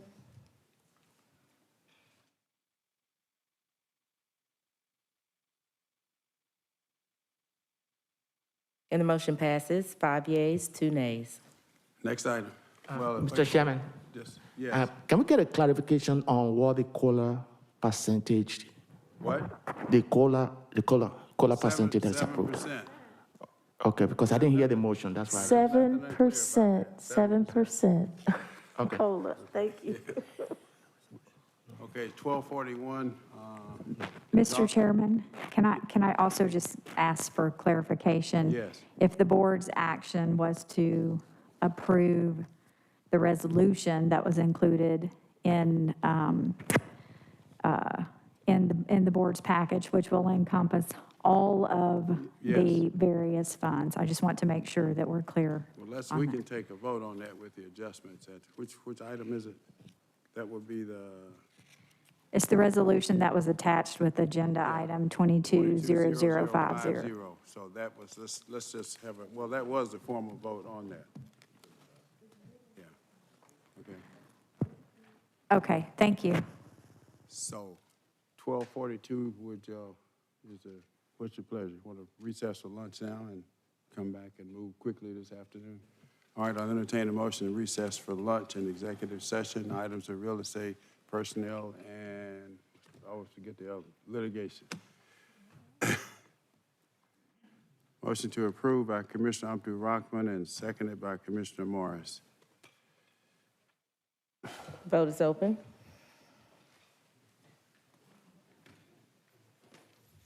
And the motion passes unanimously.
All right, without objection, I'll entertain a motion to resume the regular order of business. Madam County Attorney, you ready for items from executive session?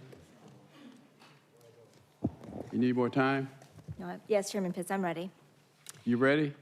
Yes, sir. Okay. Is there a motion to approve the request for recommendation, to approve the request for representation set forth in item 1 of the executive session agenda? A motion to approve by Commissioner Abdul-Rahman, seconded by Commissioner Morris. Let's vote, please. And the vote is open. And the motion passes unanimously. Is there a motion to approve the request for representation set forth in item 2 of the executive session agenda? Motion to approve by Commissioner Morris, seconded by Commissioner Hall. Please vote. The vote is open. The motion passes, 6 yeas, 0 nays. 7 with Vice Chair. Is there a motion to approve the request for representation set forth in item number 3 of the executive session agenda? There's a motion to approve by Commissioner Morris, seconded by Commissioner Abdul-Rahman. Please vote. And the vote is open. And the motion passes unanimously. Is there a motion to approve the request to authorize settlement authority in the matter set forth in item number 4 of the executive session agenda? Motion to approve by Commissioner Morris, seconded by Commissioner Arrington. Please vote. And the vote is open.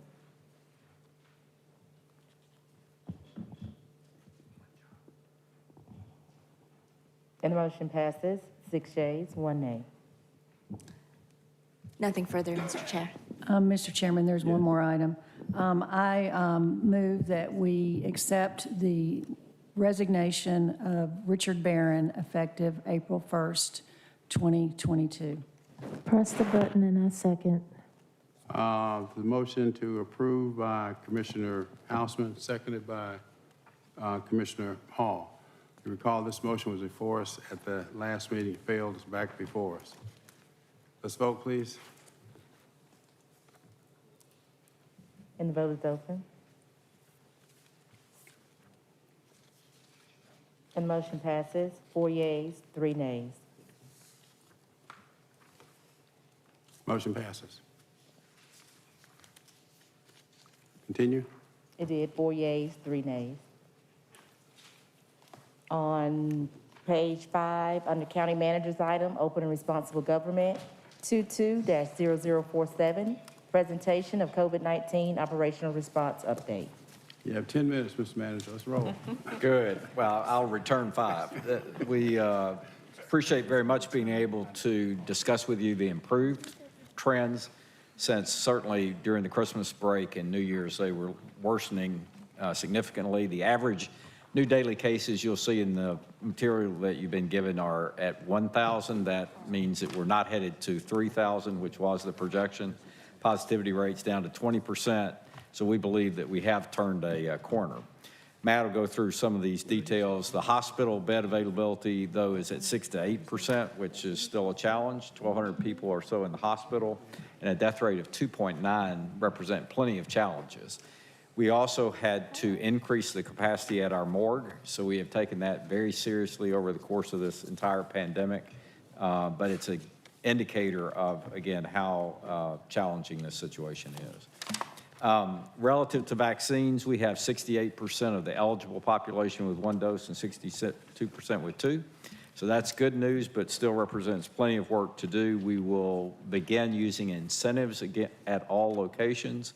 Now that we have an electronic version of that to be able to do mobile as well as fixed sites. And by the way, the incentives, while we have not had them, have suppressed demand.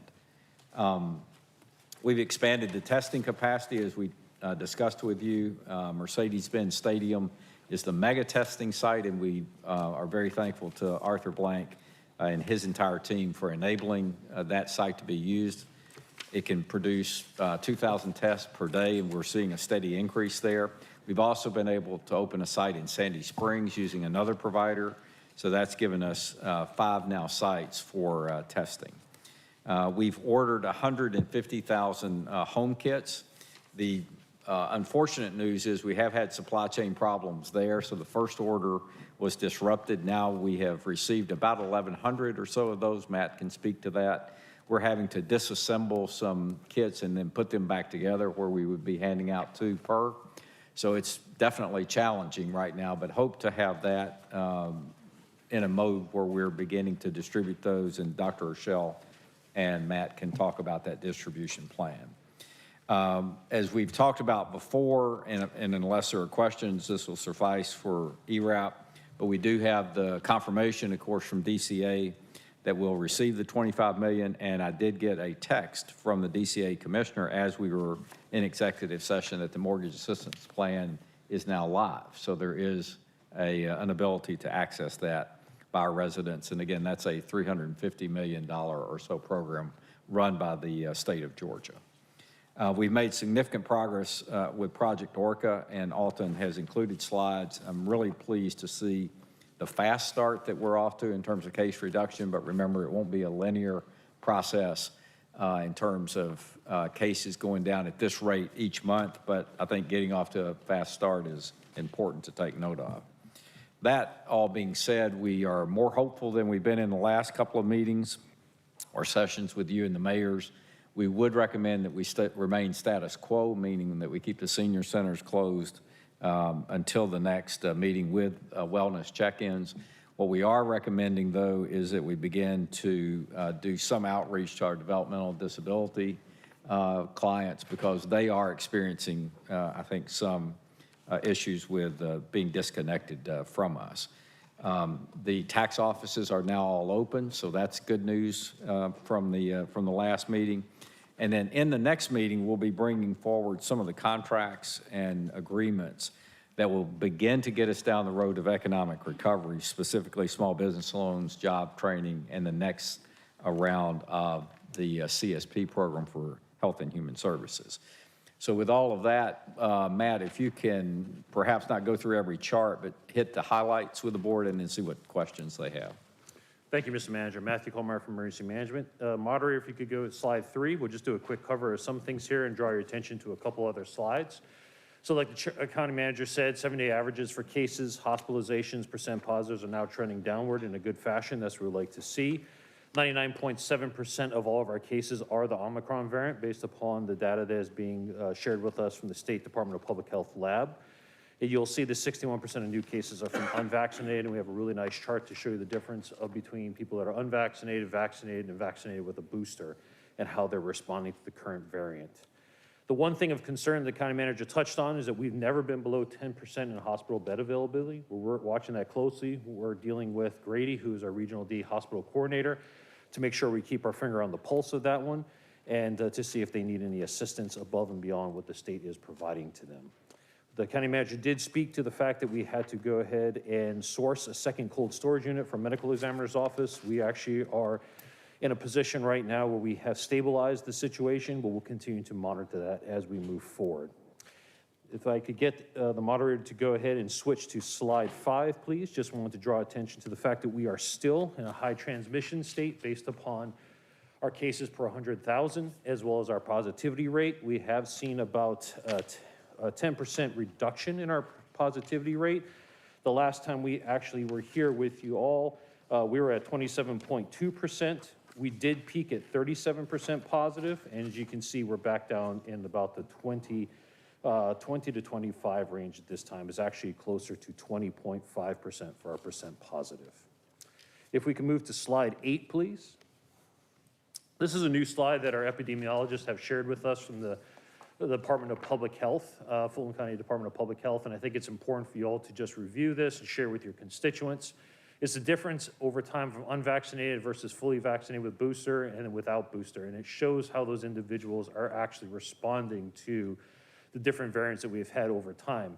And I just think that's important to go ahead and drive home the message why it's so important to get 1, vaccinated, 2, to go ahead and get your booster shot when it comes to dealing with this pandemic. The other thing I would like to draw your attention to, moderator, if you could take us to slide 15. This has a Fulton County map on it regarding a mobile vaccination program. From June until now, want to make sure everyone is aware, we're still pushing out to individuals of color, trying to make sure that we push our mobile units into those areas, and we're going to continue to monitor to see what our uptake is at our fixed sites and push more of our mobile trucks out there. But 78% of people of color is what we have targeted so far, and we'll continue to go ahead and report that to you all as we move along in trying to become more innovative in ways to ensure that we do that. One thing is being able to take advantage of what the county manager said is getting the incentive program started back up. The last slide to share with you all is page 17. We'd love to have some assistance to make sure that people in the community are aware of 2 new sites that we have for testing. One is the Morgan Falls location that we opened in concert with the city of Sandy Springs.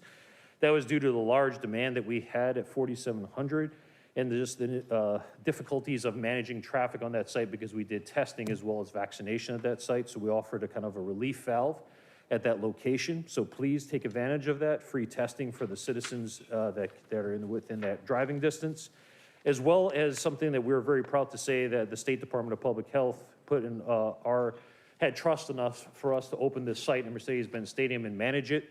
It's a mega testing site, 2,000 tests per day. We take care of walk-ups as well as drive-ups to that site. You'll see the times here as well. We ask individuals that need testing to consider that as another source to be able to go ahead and get a test. I did the test there after we opened just to go ahead and see, and 24 hours on the dot from the time they took the swab out of my nose, I received my results 24 hours later. So it was pretty impressive how quickly the time turnaround is for that location, as well as the other 3 sites that we are still operating. So a total of 5 sites like the county manager said, and that information can be found on our website as to where those type of things are and what other updates we'll have due to weather or other concerns. I'd like to turn it over to Dr. Rochelle to go ahead and do a quick update around the home test kit program. Dr. Rochelle. Thank you, Matt. As we have shared over the last few board meetings, we have been waiting for the Board of Health to receive their test kits. The county manager has already shared that they have experienced supply chain issues. So as of today, they have not received the 46,000 test kits that they've ordered. We will continue to keep you updated as those supplies come in, and will provide details as to where those test kits will be made available. You may have read yesterday or saw in news reports that the federal government did open their COVID testing kit ordering system. Those test kits can be ordered at covidtest.gov. Each residential household is entitled to 4 test kits per household, and those can be ordered online, and those are direct shipped to consumer. Each person that has private insurance can also be reimbursed for up to 8 test kits. The federal government has a phased delivery. They now have ramped up those test kits to 1 billion, and this does include support for school systems. As for Fulton County, we have sourced test kits with 3 sources of funding. 1, Fulton County government. We've ordered 53,000 test kits. Our Ryan White program has ordered another 48,000 test kits, and our ESG program has ordered 9,700 test kits. The Ryan White test kits are going to be shared with our providers that provide HIV care and support, and our ESG program is going to provide those test kits to our homeless service providers. We are in anticipation of those test kits. We've only received a very small number. As the county manager said, only 1,100 to date. As we do receive those test kits over the next couple of days, I do want to share the plan to distribute those test kits at 15 library locations. In your packet, you will see there is a library connected to each city, and each library will have a walk-up distribution opportunity. Those opportunities will be staffed, and this is reserved, of course, for Fulton County residents. And as soon as we get those test kits in and assembled, we will share with the board prior to any release to the public the dates and times for those distribution locations. But again, in the meantime, we do encourage constituents to order their home test kits at covidtest.gov. If you could advance the slide, please. You'll see for the public the libraries that are listed. This page includes Alpharetta to Fairburn, Atlanta, College Park, East Point.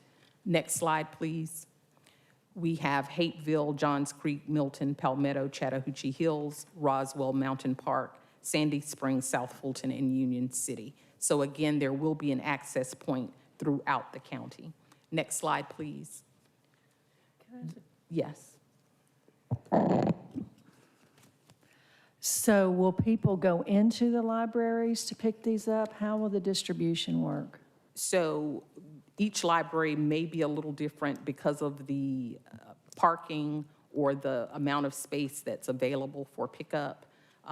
We will also monitor weather, but each library will have either a walk-up or, similar to the curbside that we did with the books, a consumer may just simply drive up and we would just either have them pop their trunk and supply the test kits that way. Some libraries are not set up for a drive-up option simply because of the space that's there, and those would be walk-up opportunities.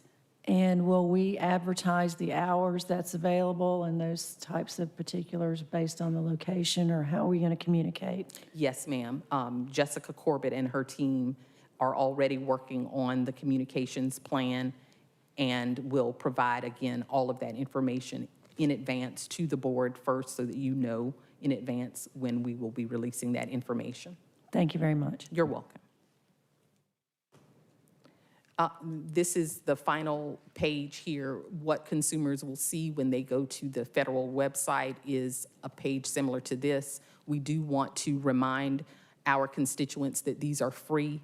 If you are approached to pay for shipping costs or any cost related to this federal program, that is not what you should do. These are absolutely free. There is no cost to you. That concludes the update on the home test kits.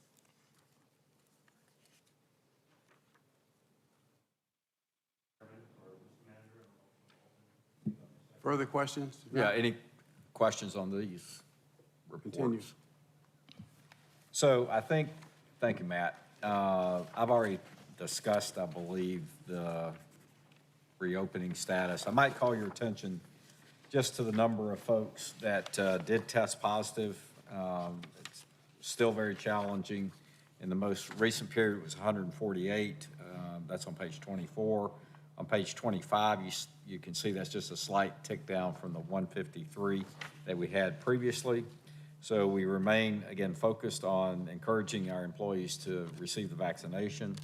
We have debated internally, should we require the booster? I'm not ready to propose that yet because I think the path forward is still a little bit murky and uncertain as to a booster, multiple boosters, boosters for variants.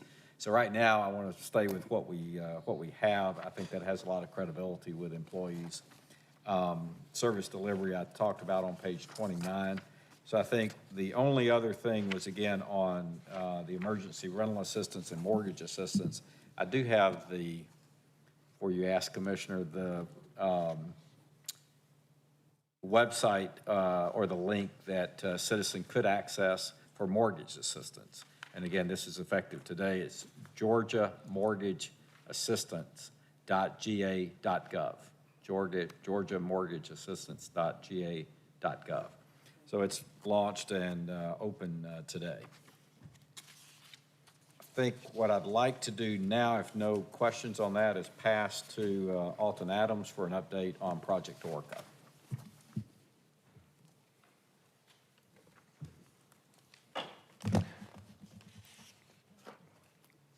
I'll ask, can we go to page 39, please?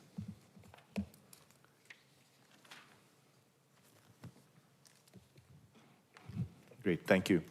Mr. Chairman, Commissioners, I want to spend a few minutes giving you a quick update on where we are with Project Orca. For today's update, I'm really going to focus on the progress that we've made in terms of case reduction since the formal launch, which was on December 6th of 2021. So if we can go to the next page. As you may remember, our formal start date was December 6th of last year. the total number of cases that we identified that fit into Project Orca was 149,000 cases. Since that time, so in the last 5.5 weeks, 8,425 of those cases have been resolved in some way, form, or fashion, and that leaves us an additional, that leaves us 141,000 cases to go, basically as part of this program.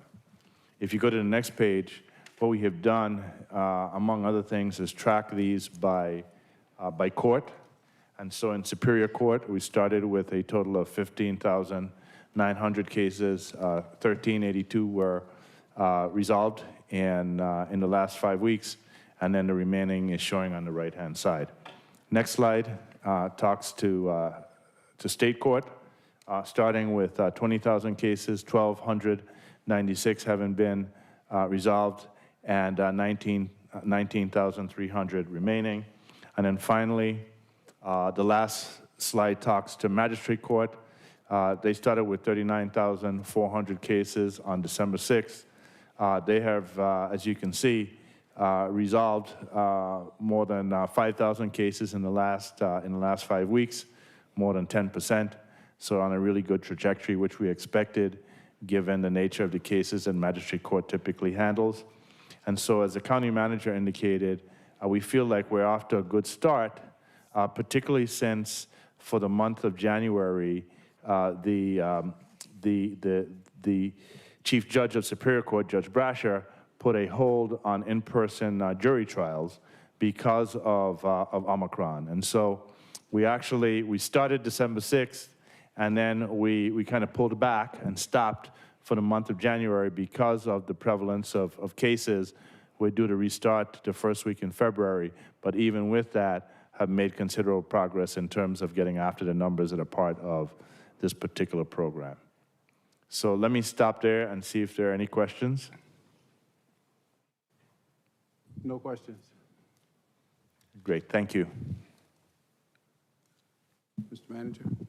Yes, sir, and I think the financial section that we always submit does not have any substantive changes in it.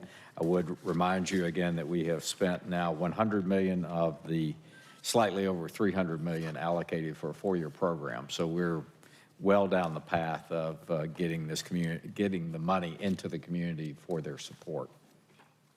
And that concludes our report. Thank you. Commissioner Hall has a comment. Thank you, Mr. Chair. I just wanted to address the page that is COVID positive employee page, number 25. At the previous BLC meeting, the number for the Board of Commissioners floor of positives was incorrect, and so I just want to make sure that we have the correct grand total, because I see this is from January to January 1st to the 14th. And I don't think that we captured all the COVID positives in the Board of Commissioners area. Yes, ma'am, and you did mention that to me this morning. Ken, the number that we came up with walking into another meeting was 5. So let me, I'll circle back with Ken and discuss that with him. All right, thank you so much. Okay, thank you, Mr. Manager. Madam Clerk? Madam Clerk? Page 5, 22-0048, purchasing and contract compliance. Request ratification of countywide emergency procurements. All right, motion to approve by Commissioner Morris. Is there a second? Is there a second? All right, seconded by Commissioner Abdul-Rahman, and a question from Commissioner Hall.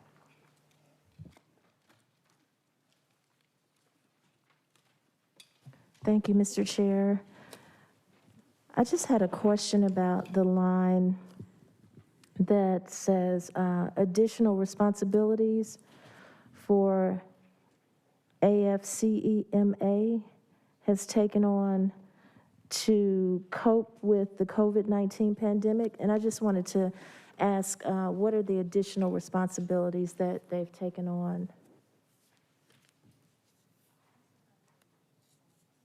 Emergency management?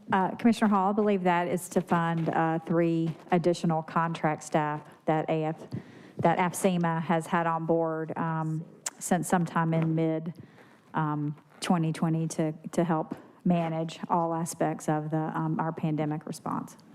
Thank you so much. That's great.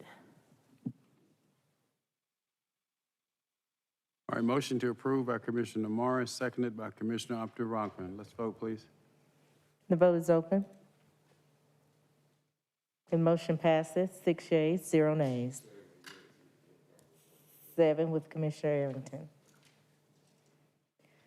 22-0049, request approval of a resolution to extend emergency purchasing authority of the chairman and county manager for COVID-19 related purchases and for other purposes. All right, there's a motion to approve by Commissioner Morris, seconded by Commissioner Arrington. Please vote. And the vote is open.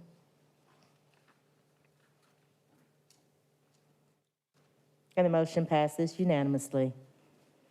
Bottom of page 5, 22-0051, External Affairs, request approval of the 2022 redistricting plan.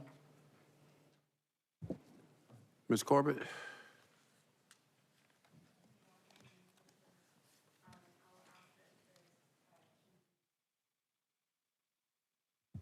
Thank you. We are here today to request 2 actions from the board. Next slide, please. 3 maps were provided to the board for selection, and we are here today to request that the board select a map and that you approve a resolution recommending your selected map. And that resolution would be transmitted to the Fulton County delegation for introduction of the legislation to then move through the redistricting process. As a reminder, we are here today because during the 2020 census and in every census, redistricting is often required to rebalance the commission districts to ensure equitable population. Within Fulton County, we had growth, considerable growth, about 16% across the county compared to 2010. And based on that, a target population of approximately 177,000 residents per commission district is needed to ensure equitable distribution of the districts across the county. Next slide, please. There are 3 maps that were presented to the board. These were based on feedback that were provided over several months. As a result, there are, like I said, 3 maps for the board to choose from. Each of these ensures that there's 1 sitting commissioner in each district. They meet the population targets and maintain the current number of commission districts. Next slide, please. I want to mention that staff does not have a recommendation, a preference for any of the map selections. I also want to mention that I have heard some questions raised about commission district numbers. Those could also be voted upon and changed if the board had a preference. That is something that could be part of your motion today. I will continue on to the last, we'll just present these for the public. Next slide, please. Next slide, please. Next slide, please. The next steps after the board, we held a public hearing this morning. After the board selects a map and then adopts a resolution to recommend a map to the delegation, we will be providing your selected map and the required files both to our legislative delegation chair, who has agreed to sponsor this legislation on our behalf. We will also provide to the state redistricting office or reapportionment office for their technical review, which is also required. I also want to mention that part of the reason we're here today is because of a mandate from the Secretary of State for county elections offices to complete having all of the redistricting updated in time for qualifying for this year's primary elections. So their deadline is February 18th. The governor has requested that all the bills be signed by early February, and that they really want to get these all passed by the first week in February. So we do have a very tight timeline. Once we receive that final approval and the bill can be introduced, we will bring the final back to the board for your approval in February. And I think those are kind of the key points. With that, we would ask that the board, again, select the map of your preference, and then there was a resolution in your packets that was prepared by the county attorney's office.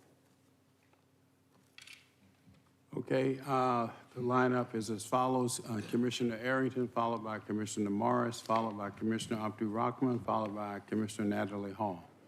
Commissioner Arrington. Thank you, Mr. Chair. I would like to make a small minor change to the map for precinct 12A, which is currently which according to map A would be in the new District 6. I've spoken with Commissioner Abdul-Rahman, and she is fine with that area being part of 5. And so I would just ask that we accept option A with that minor change. It puts Capitol View neighborhood back in my district, which is currently in my district. And Commissioner Abdul-Rahman was gracious enough to say that she would be supportive of that. So other than that, I'm in support of option A and look forward to getting it done. All right, Commissioner Morris. If that was a motion, I'll second it. If not. I can make it a motion, yes. Thank you. Okay. Now, I'll second the. So the motion is to adopt map A. With the change With of that precinct change. 12A, and if we could combine it with the request that we approve the resolution to send to the delegation with map A. Yes. With the one change to 12A, then I will second that motion. All right, seconded by Commissioner Lee Morris. Commissioner Abdul-Rahman. I just wanted for the record, Jessica, for you to answer 2 questions I have. Yes, ma'am. One, can you explain to our listening audience what home rule is? And secondly, we did have a technical issue this morning with public comments that were emailed in. And so if you would just let the, chairman, just make sure, because he did ask during the public comment session, and we want to make sure that, we're taking care of our constituency base. Thank you. No problem, Chairman. Thank you very much, Commissioner. And I may defer to the county attorney's office as to the technical or the legal definition of home rule, but essentially that the local governments or governments have the opportunity to make laws that affect them. In the case of redistricting, while I won't say fortunately or unfortunately, the maps are ultimately set by the General Assembly for all local governments. They're going through this process for every county and city in the state of Georgia right now. So this is technically a state matter, although you're absolutely right that this does affect local governments, boards of education, cities, et cetera. I apologize for the issue with our written comments this morning. There were, after we researched them again, and as you mentioned, there was an email issue we had. There were 3 comments, and I did email those to the Board of Commissioners, and we will be glad to, I believe we have to revisit written comments. I don't know if that will happen later this afternoon, but we have provided those to the Board of Commissioners for your review. So just a minute, the 3 written comments, you sent them to us? Yes, they did. Do you want to read into the record or just note that we received? Chairman, at your discretion, if you like it be just notated if all of the commissioners have the emails. And in lieu of time, they don't necessarily have to be read in the record unless there is a law that states we have to. Okay, we've received them. Everybody received them, the 3 comments? I don't know that I've read them. Okay, everybody has we'll make sure you get to look at it, Ms. House, Commissioner House, Vice Chair House. And we She have has also, it, I just want to note that we have provided those to the clerk so they can be part of the meeting record as well. Okay. You still have the floor, Commissioner. Basically, I just wanted to follow up on what Commissioner Arrington said. I think it is best, because I did receive phone calls from those in Capitol View. And so I believe it's in the best interest that we do adopt A, based on, we did hear Inman Park would be affected as well. And so to be fair across the board, I would just ask that my colleagues adopt MAP A. Thank you. Other comments? If not, the motion on the floor as amended is that we adopt MAP A. Any other questions or comments? If not, let's vote. And that would include the resolution. Ms. Corbett, you want a separate vote on the? That was my understanding of your motion. Includes the resolution. Okay, let's vote. And the vote is open. And the motion passes unanimously. Thank you, Commissioners. Continue, Madam Clerk. On page 6, 22-0052, Finance.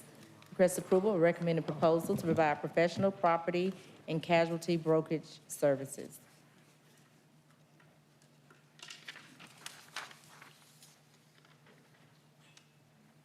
All right, motion to approve by Commissioner Ellis, seconded by Commissioner Morris. Please vote.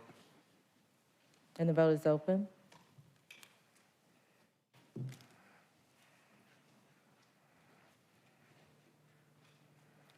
And the motion passes, 6 yeas, 0 nays. 22-0053, Purchasing and Contract Compliance. Request approval to renew existing contracts to provide countywide armored car services. All right, motion to approve by Commissioner Hall, seconded by Commissioner Abdul-Rahman. Please vote. And the vote is open.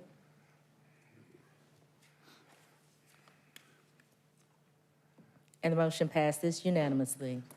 22-0054, discussion, Happy Faces Audit, sponsored by Chairman Pitts.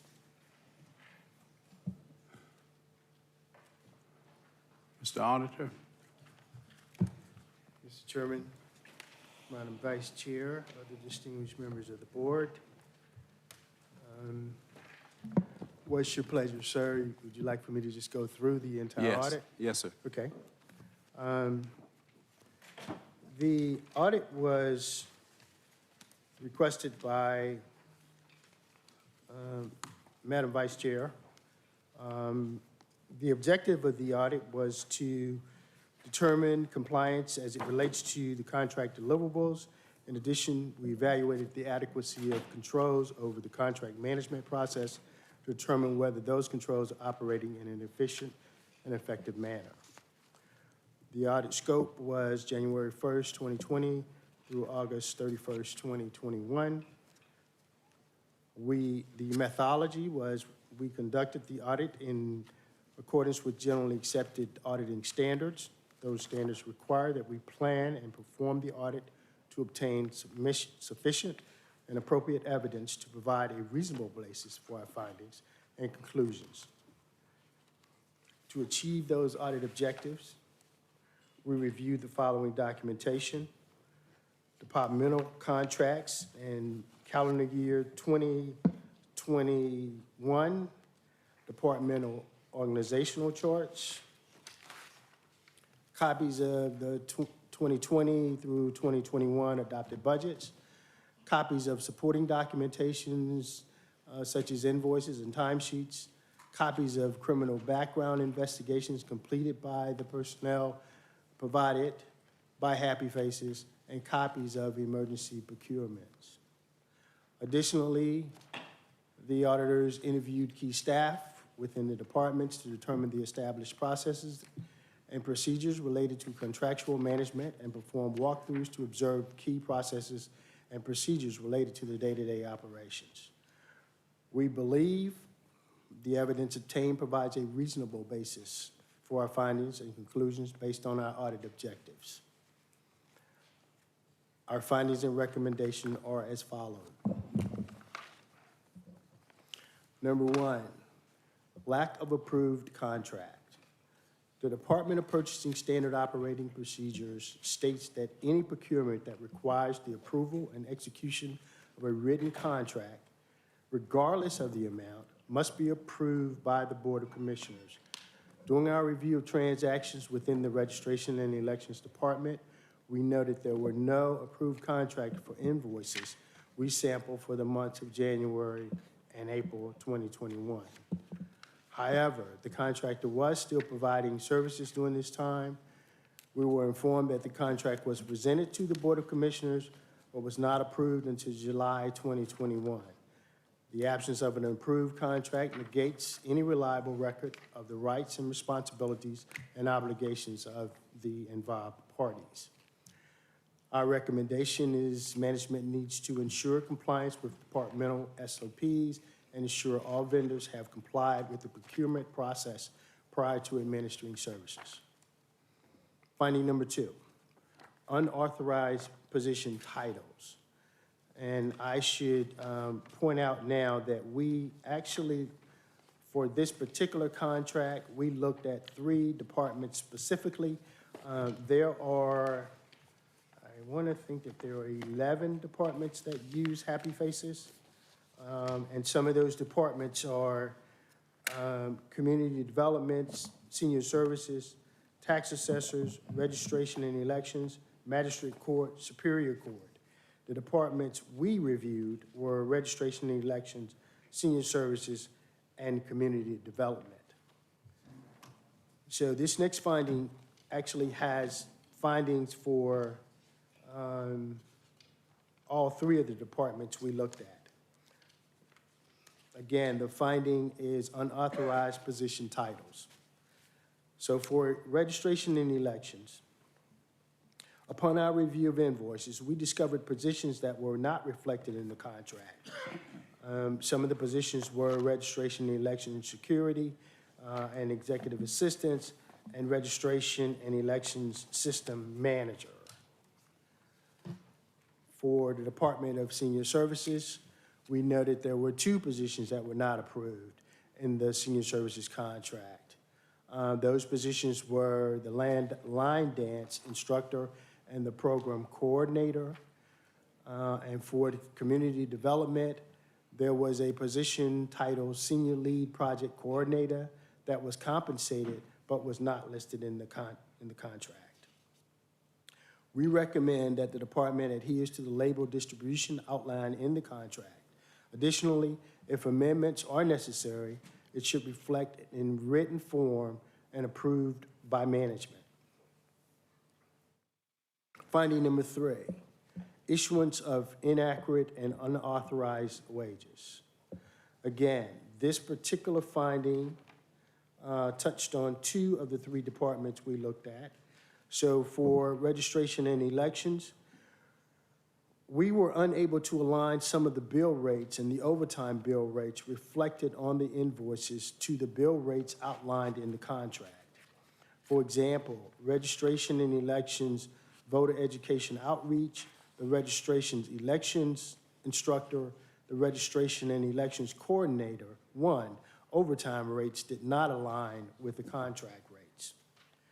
For senior services, we noted that there were 5 positions where the amounts that was approved in the contract were not the amounts that were actually paid. On the surface, these amounts do not look significant. However, they were not the amounts that were approved in the contract, so we had to bring them forward. And we put a small chart in the report to indicate what those are. I won't go through them unless you feel I need to. This happened because management did not comply with the labor distributions reflected in the contract. Incompliance with the contractor's labor distributions may cause an overrun of budget funds. We recommend Management provide proper oversight of compensation to ensure proper approval and payment of wages, budgetary oversight, and contract compliant. Finding number 4, untimely payment of invoices. According to Fulton County's purchase agreement, invoices received for payment should be paid within 30 days after receipt of a proper invoice. For registration and elections, we noted of the 120 invoices we sampled, 53 of them were late. For senior services, of the 55 invoices that we sampled, we noted that 20 of them were paid late. And for community development, of the 30 invoices we reviewed, we noted that 10 of those were late. This is the result of the department failed to comply with the stipulations of the agreement. Failure to process timely payments may cause unnecessary late fees, hinder relationships with vendors, and create accounting and reporting issues. We recommend all invoices are paid timely to comply with purchasing standards. Furthermore, the department should implement procedures that outline the timely receipt of goods and submission of invoices for payment. Finding number 5, lack of supporting documentation. Supporting documentation provides a record of events and activities and evidence of what has transpired. Proper documentation also provides information for researching discrepancies. We sample invoice files for transactions that occurred during the scope of our audit and noted that Registration and Elections Department did not submit records for bill rate changes, credits, or title changes that were reflected on the invoices. Additionally, the department was unable to provide documentation of the approval for the contractors to continue to provide service without an active contract. This is the result of inadequate management and oversight of the contract. Failure to maintain supporting documentation may cause overpayment of expenses, unauthorized charges, lack of county oversight, and incorrect financial reporting. We recommend that an effective record-keeping system be implemented. Additionally, supervisory reviews of these records should be performed on a consistent basis so any issue can be readily identified and remedied. Finding number 6, Happy Faces pay period do not coincide with Fulton County pay periods. According to the contract between Happy Faces and the Senior Services Department, the contractor's pay period should coincide with the county's pay period. The county's pay period are on a bi-weekly basis. During our review, we determined that invoices submitted by Happy Faces did not coincide with the county's pay period. As such, there is non-compliance with the language reflected in the contract. Failure to comply with contract guidelines as it relates to coinciding pay periods may cause errors in payment and incorrect financial reporting. We recommend management consistently monitor the management of the contract to ensure proper execution. Finding number 7, pursuant to our review of the contract between Happy Faces and the Senior Services Department, the need for one fitness instructor was identified and agreed upon. However, Happy Faces employed 5 fitness instructors, as well as 1 line dance instructor. The line dance instructor was not an approved position within the contract. According to the department, the line dance instructor was included in the broad category of fitness instructors. We were advised by management that the number of positions included in the contract was initially part of an analysis to calculate the original budget. Failure to properly staff positions as outlined in the contract may cause unauthorized budget increases and cause costs to exceed the contract amount. We recommend management amend the contract to provide a true and accurate reflection of the staffing needs within the department. Additionally, The contract should outline the specific needs of the department and include a clause that amounts to a will not exceed said dollar amount to allow for additional staffing needs as they arise and to remain within the budget amount. Finding number 8, unauthorized staffing hours. The contract between Happy Faces and the Community Development Department states that contractors will work 29.5 hours per week. During our review, we noted 17 of the 30 items we reviewed showed contractors that were exceeding the 29.5 hours per week. We were informed that staff was allowed to work overtime due to the department not being fully staffed. We requested a copy of the official approval for the overtime. However, this information was not provided to our office. Failure to ensure hours worked by staff are in compliance with the agreed upon contract may potentially lead to unexpected increases within the budget. Furthermore, this presents a risk of exceeding the approved total contract compensation amount. We recommend management provide proper monitoring and oversight to ensure hours worked by the staff are in compliance with the contract to ensure budgetary oversight and contract compliance. Finding number 9 is the inability to verify compliance with contract deliverables. The county's standard operating procedures for the Department of Purchasing and Contract Compliance states that administration of the process of managing, monitoring, and administering contracts to ensure the contractor's performance meets the contract requirements. It further states the contract administrator's key responsibility are to review and monitor the contractor's expenditures to ensure expenditures are eligible expenditures and are in compliance with approved contract budget, as well as reviewed to recommend approval of payment of results. Our office requested a copy of the executed contract between Happy Faces and the Community Development for 2020. This request was made to the Community Development Department, as well as Purchasing, as well as Contract Compliance. Our office was never provided with a contract that outlines the contract deliverables, compensation, positions, maximum, minimum hours allowed. We were advised that the copy of the contract could not be located. In lieu of this, we were provided with the statewide contract.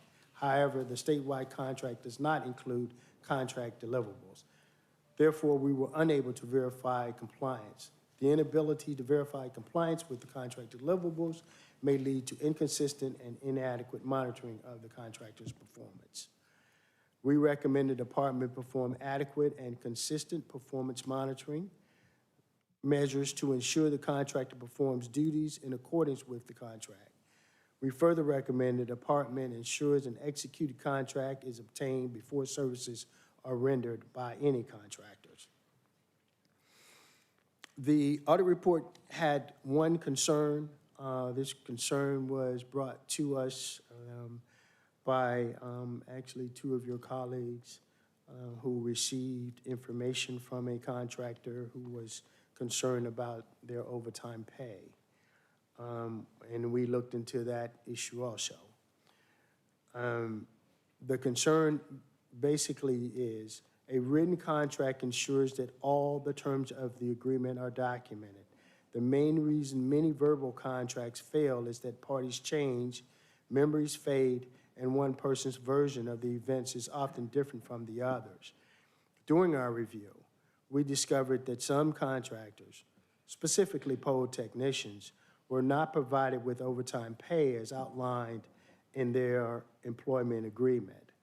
We were informed by Happy Faces that they verbally informed all personnel of this classification type and there would be no overtime pay. The dependence on the verbal agreements may lead contractors to begin performance under an agreement only to find that there are major areas of disagreement. We recommend the utilization of written agreements over verbal agreements. Written agreements provide the ultimate understanding of the agreement between parties involved. As it relates to that particular one, I will say that because of the level of concern that I received from two of your colleagues, I specifically reached out to Happy Faces to get a clear understanding of what happened with this overtime pay issue. Happy Faces did in fact admit that there was an error. After I reviewed the documentation, I saw the employment agreements. However, Happy Faces agreed to fix the overtime pay for these poll workers, but they also agreed to fix the overtime pay for everyone in that particular class. So I just wanted to let you know that because I did make a commitment to one of your colleagues that I would look into that. I'm happy to answer any questions that I might. Okay, the next piece of legislation deals specifically with the extension of the existing contract with Happy Faces and the manager, I believe, or the Board of Registration and Elections. You have a report for us? So colleagues want to hear that Yes, sir. report and combine it all, or you want to deal with the audit? Do you have questions on the audit? What's your pleasure? So we're going to have Anthony wait through the entire report and then we'll ask questions? Is that what you want to do? No, I'm asking what's your pleasure? I mean, you haven't talked about the finding or the responses yet either, so. Commissioner, now, I don't think that is my place to talk about their responses. If they are here, they probably should address the responses themselves.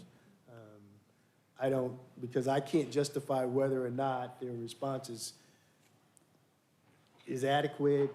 Their response is their response. My job is to do the audit, make recommendation. Their job is to respond and put something in place to correct. Are you willing to wait until we get the additional information? I'm more than happy to wait, but if I'm waiting to address their responses. He works for us. Okay. Yeah. No, we've got the responses. Okay, He just a minute, provided just a them minute, to us. just a minute. Councilman, you still have the floor. You know, whatever makes more sense. I mean, I think we're going to confuse two things here if we don't finish talking to our auditor before we hear a report, but that's up to the will of the body. I'm just one commissioner. We can deal with questions, specific questions for the audit now, that's fine. I do need to let you know, though, that the chair of the Board of Registration and Elections is here or will be here momentarily, but she has a hard stop at 4 o'clock, so if she wants to be here she's already here, okay. So let's get through the audit and get to the recommendations while she's still here. Okay, just in a nutshell, Sure, can I go ask ahead. a few Oh, you have the questions? floor, yes. First of all, thank you for providing this so timely. I was kind of surprised that we would have it today, and I appreciate all the work you did to make that happen. Has this been posted publicly yet? No, it has not, because the legislation requires that I get responses from each department. There's a 10-day window when they have to provide that response. I realized that there was no way I was going to get this audit report to you if I waited the 10-day period. So I requested that they provide the responses by the end of last week. And by the time we got them all in, I needed to get the report to you so that you can review it prior to me releasing it to the public. I plan to release the report either later today or first thing in the morning. So that will be posted on your website? Yes, ma'am. Okay. I mean, obviously, people are very interested in this, and so I'm already getting requests to have it sent out. So I don't want to do that. I want to get in front of you. You will do that today or tomorrow. I appreciate that so Okay. much. Thank you. All right. I know there was some confusion last time. We had the AJC here, and they jumped on it. So, all right. You know, you've got some interesting findings here. Did you find any area where the management was following proper procedures with the contracts and everything? You've outlined a lot of problems. Did you uncover things that were being done properly? Well, unfortunately, Commissioner, my job is to point out problems, and so there probably are a lot of areas where they were doing well. But in an audit, We are looking for deficiency, and that's what we put in our report. So I don't want to give the impression that everything we found was wrong, because that is not true. Okay. Well, you know, again, the perception. You indicated that there was a period where there was no contract because I guess we delayed it from Yes. April to July. Yes, But they were using Happy Faces during that time period anyway. that's correct. Okay, and then there's another part in here where you say there wasn't a contract, but there was a contract. I'm not sure I understand exactly what you're trying to convey to us. Okay, well, let me see if I can clear that up, and thank you for pointing that out, Commissioner. The finding number one is a problem because there was no approved contract in place. And if the board remembers, I think this was the time period that Elections was trying to get a contract approved. It was in front of the board. It was not approved. And for whatever reason, it went on and on. Unfortunately, for my purposes, and for generally accepting auditing standards, a approved contract is necessary for us to say that things are working properly. There was not one. And for whatever reason, there was not one, whether it was the board's hesitancy to approve it or whatever, it is a reportable condition that I would have to put in the report. Okay, that is that one. The other that you were mentioning is a finding where we actually asked for a copy of the contract and we, for whatever reason, could not find it. We asked everybody, we went on the clerk's website, we never found a contract for that time period. Purchasing didn't have it, no one seemed to, the vendor did not have it. And so my assumption is that we were functioning without one, because it is, you know, kind of unimaginable to me that we could misplace a contract with all of the things we have in place to make sure that we document everything. We never found the contract, and to this day, we still have not. So did we ask purchasing if they prepared a contract and just didn't get the signed copy back? I mean, can someone speak to that, please? Please let. Felicia Strong Whitaker. Yes, this was one of those commissioners where it was on purchasing. Purchasing did prepare the contract. This is when, in 2020, when I had a lot of transition, a lot of people were leaving. That contract never got executed. We did have a copy of the contract, but we did not have a copy of the signed contract. So the person that left, we looked everywhere. We looked in their office, we went through their DocuSign. We could not locate it. We could locate the blank contract, but we could not locate the signed contract. Well, one could take from that that it doesn't matter if the Board of Commissioners approves using a vendor or not, if they're going to do it anyway and have no contract to go rely on with that particular vendor.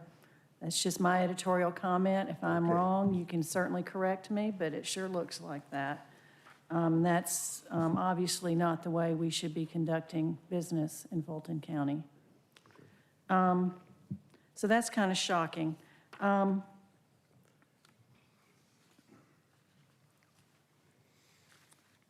also met with you on Friday and Yes. provided some additional information after you Yes.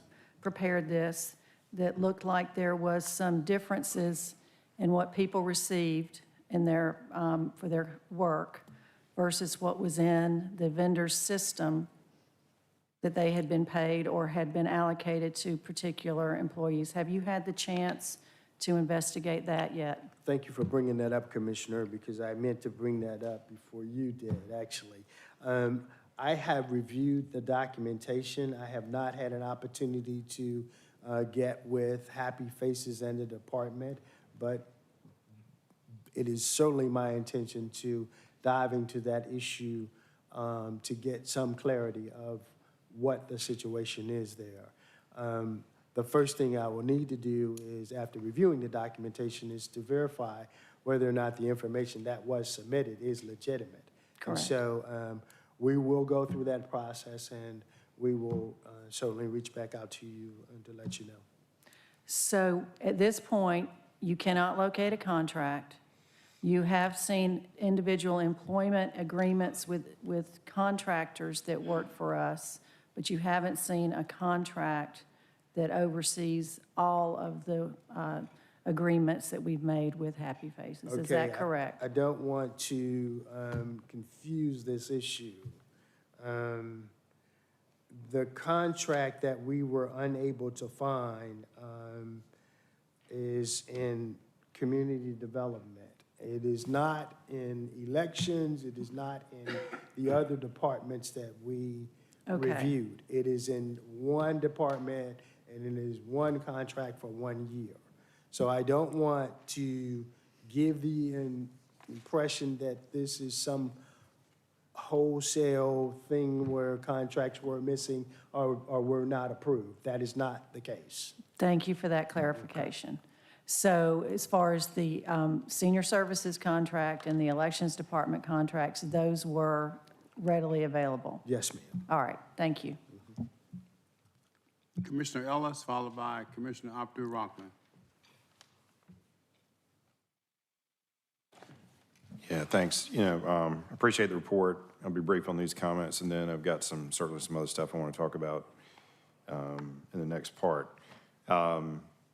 This is sort of the second very not so good audit we've had related to financial expenditures within elections, but also this one extends beyond elections.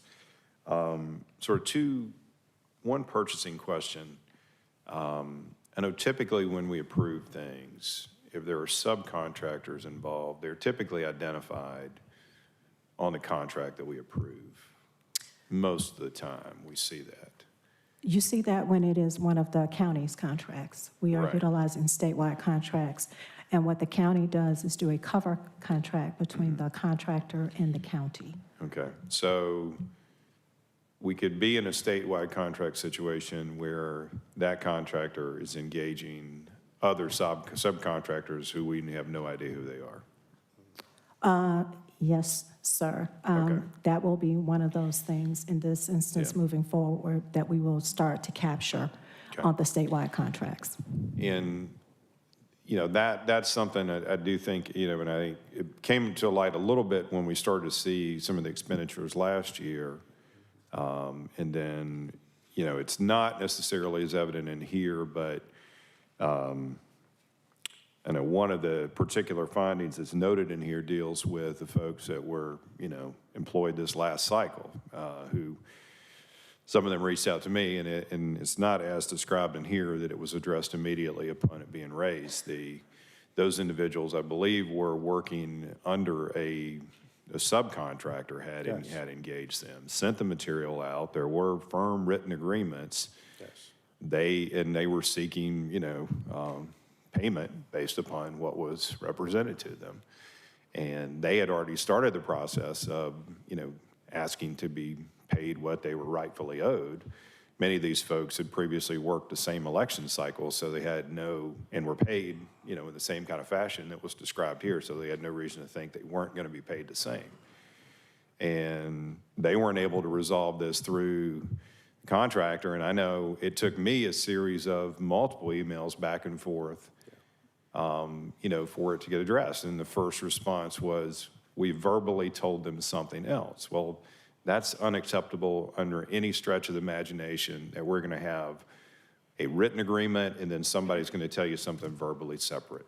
I mean, it smacks that either, the subcontractor didn't do what they were told to do or that they were shorting. I mean, that's the only two conclusions that you could come to. So they represented one thing, they didn't have the amount of money coming in, so they tried to scramble and do something else, or they collected a certain sum and they were only going to remit, a certain sum less at it and take some. So, it got addressed, but it didn't get addressed. I mean, it should have never come to a board of commissioners, to a commissioner level to have this addressed. And quite frankly, I didn't feel like when I even reached out to elections, it was appropriately being addressed in terms of, it seemed to be almost an acknowledgement of, the response they got back from the vendor. So I'm glad ultimately it was addressed, but that one in particular gives me, and we heard some of those folks, they came up here in public comment today, so they're real people, you know, and with real frustrations, who worked in our system before. So that particular finding, just having sort of personally seen it and witnessing it, gives me grave concern, and, you know, and it concerns me that we've got potentially subcontractors that are engaged in this process who we have no knowledge of who they are and any sort of oversight of them. So, so anyway, I'll stop on that. I've got some other stuff I want to talk about later, but I wanted to highlight that particular point of the findings here. Thank you, Commissioner Ellis. Commissioner Abdul-Rahman? Thank you, Chairman. I believe in being fair. And also believe in being fair, I believe that where the responsibility lies, we have to actually step up to the plate and take responsibility for what we have not done correctly. This is why, you know, I lobbied for them to have more time this morning. Two things that come to mind. Commissioner Ellis, people have reached out to me as well that didn't get paid. And so that's a grave concern to me that people are not getting paid. And thank you for going the extra mile. Would you send those to me, please? Okay. To check on that.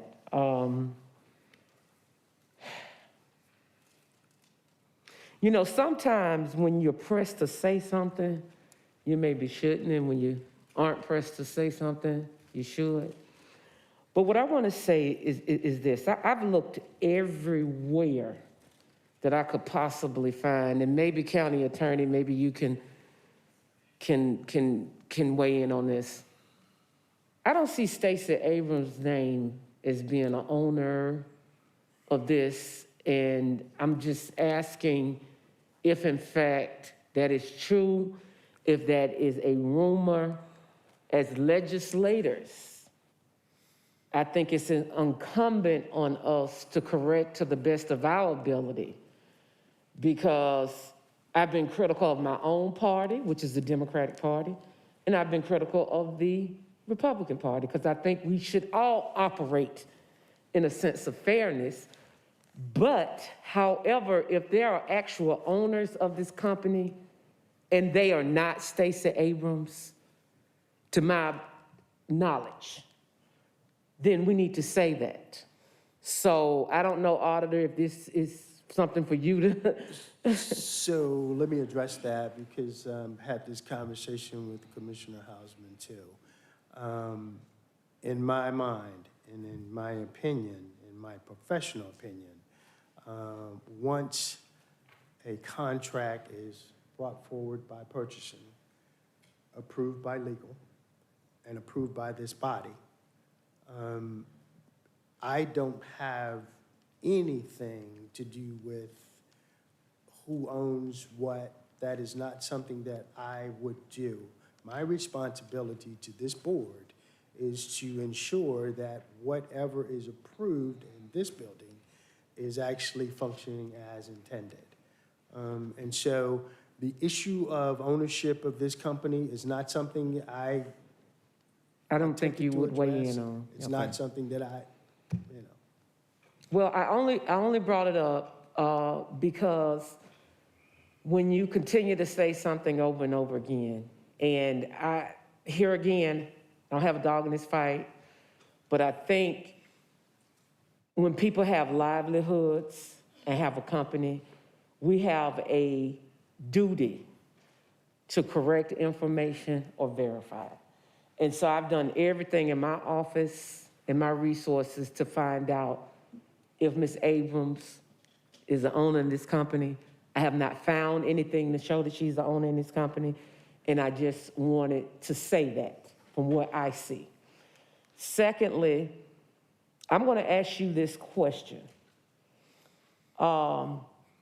because we have not only registration and elections, but we have senior services, and also the community development.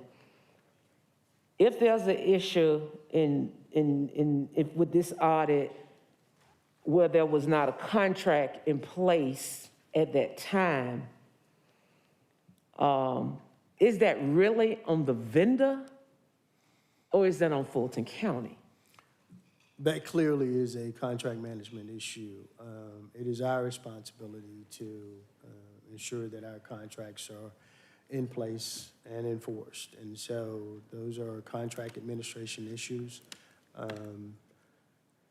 Vendors are going to do whatever you let them do. Our responsibility is to manage the contracts from our perspective for what is best for us and the citizens of Fulton County. Well, thank you for saying that, because here again, I try to be fair, and it does disturb me. I know it was only for a year and it wasn't impending or imposing on something else, but as the legislative body down here, I take that very seriously, that was not a contract that you could find. And I know we had a lot going on. I think sometimes when we point, a finger, we've got 4 pointing back to us. And so here again, I'm gonna say I don't have a dog in this fight, but I think Fulton County, we have to take a certain amount of responsibility ourselves with some of the problems that are in this audit. Thank you. Vice Chair, you want to be heard again? Yes, really, real brief. I want to get back to this issue of community members that worked for us through Happy Faces that have had difficulty getting paid. Okay. And I hear that there are others out there that are fearful about bringing it forward because they think that they will be taken off the list of being able to work again, and they very much want to participate with our elections. So, we've invested and budgeted millions and millions of dollars through this agency. And so to hear that folks are not getting compensated based on the agreements that they made with that vendor to do the work that we need to perform our duties to the public is very concerning to me. I would hope that folks would not be fearful and that they would come forward and try and make sure that their work was compensated according to the agreements that they made. Do you have any comments on that? Did you see evidence of this when you were looking through? I know the few things that were brought to your attention, but in general. So as I stated earlier, Commissioner, when that issue was presented, and I was actually on an email chain, and I actually sat back and watched the chain flow for a couple of days back and forth before I got involved.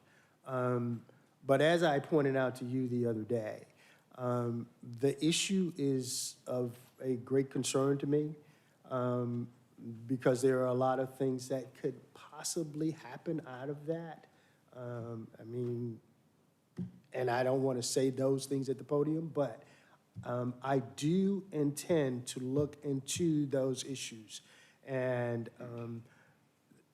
anyone who has received any information about someone who was not paid, I certainly would like to take that information to elections and Happy Faces and see that I can work, if I can work through those issues.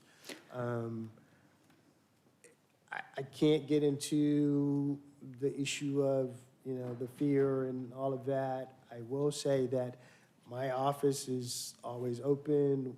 We have means that, I can be contacted. I'm happy to speak with anyone who feels that they have an issue, and I will try to look into it. So then as you post this audit on your website, Yes. can you provide a link for someone to reach out if they have a concern with what they experienced and try and get them paid as they should have been paid originally? Well. Or what should they do? What should they do? Well, if they contact my office, I certainly will push the issue with elections and Happy Faces to ensure that the information that I have been presented with is either correct or incorrect. Happy to do that. I don't know what else I could do other than that. And so as it relates to providing a link, I'm not sure that I can do that. Or phone number But or I certainly something? can provide phone number. And, All right, yes. please do. Thank you. Commissioner Hall? Thank you, Mr. Chair. Okay, so my first question is, what is the standard procedure when a contractor is not doing a good job? You know, we have the forms that are filled out where they're evaluated after the work they do, and now we have audits. So what is generally the standard procedure when you get all this bad feedback about a contractor? Commissioner, the department is required to do a contractor performance report regarding vendors, and those contract reports are attached to each agenda item. A lot of what we're discussing today is on the contract management side. I don't know about the performance side. I can't speak to that part, that side of it. The departments would have to speak to that, but the departments are the ones completing the contractor performance reports regarding a vendor's performance. So these, I see where we have a memo from Richard Barron. We have a memo from, I think, Ladisa. I wish I could say her name as well as Dr. Rochelle does. But we have a memo from both of them, and they are the department heads. And they're just acknowledging and confirming all of the negative things that are indicated in this audit. And I just want to remind my colleagues that I remember the termination of a CIO over stuff like this being found in an audit. One thing in particular that stood out to me was when Commissioner Ellis said, no knowledge of who the contractors are nor where they are. And I remember something like that happening in the IT department at one point, and a few other things that were similar. And the department head was basically reprimanded for that. We seem to be taking these things very lightly, and they're not the type of things to take lightly. All I have to do is go to the last page of the audit and read the conclusion, and you can see how bad it is. It says, based on the audit performed, we identified the following 9 findings that require the attention of management: lack of an approved contract, unauthorized position titles, issuance of inaccurate and unauthorized wages, untimely payment of invoices, lack of supporting documentation, Happy Faces pay periods do not coincide with Fulton County pay periods, unauthorized use of staffing, unauthorized staffing hours, and inability to verify compliance with contract deliverables. And I think that says it all. So what are the next steps in this process? You're waiting for the 10 days to pass by for them to respond to all of these No. findings? No, Commissioner, those memos that you have from Richard Barron, Ladisa, and Stanley Wilson is their response to the audit. Yes, but are you waiting for Happy Faces to respond to the audit? So in our exit interview, we had the departments and Happy Faces was in the interview. And to the extent that Happy Faces felt that they needed to provide additional information in the responses, they certainly did. And we asked that the department incorporates Happy Faces response in theirs, because clearly, our audit is on a contract that is administered by these departments. We were looking for a response from the department, not from Happy Faces. Okay. So what's the next step to rectifying this situation?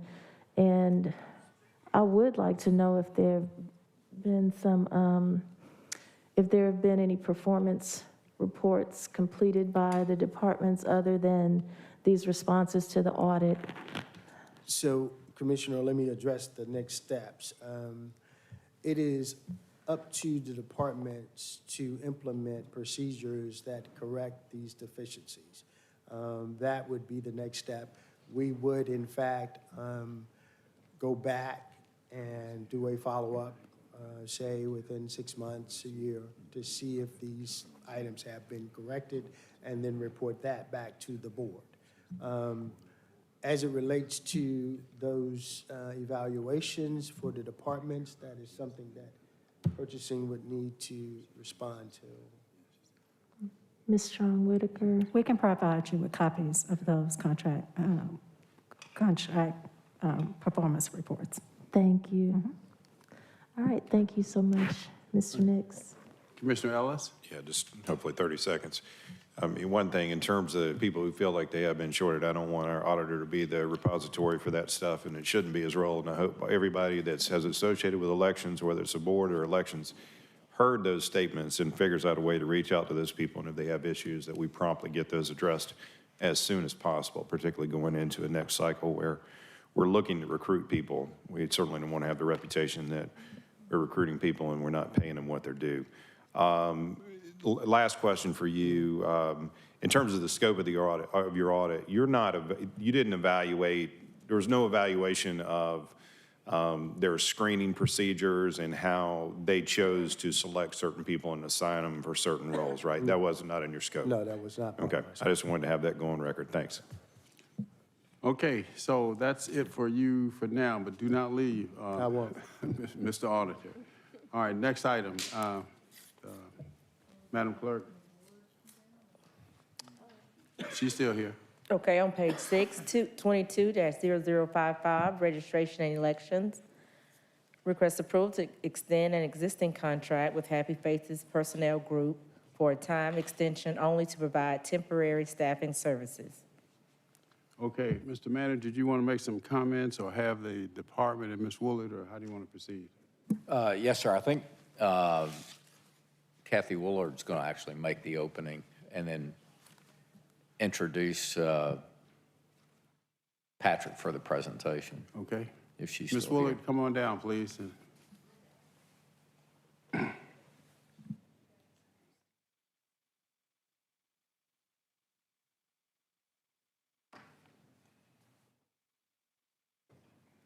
afternoon, everybody.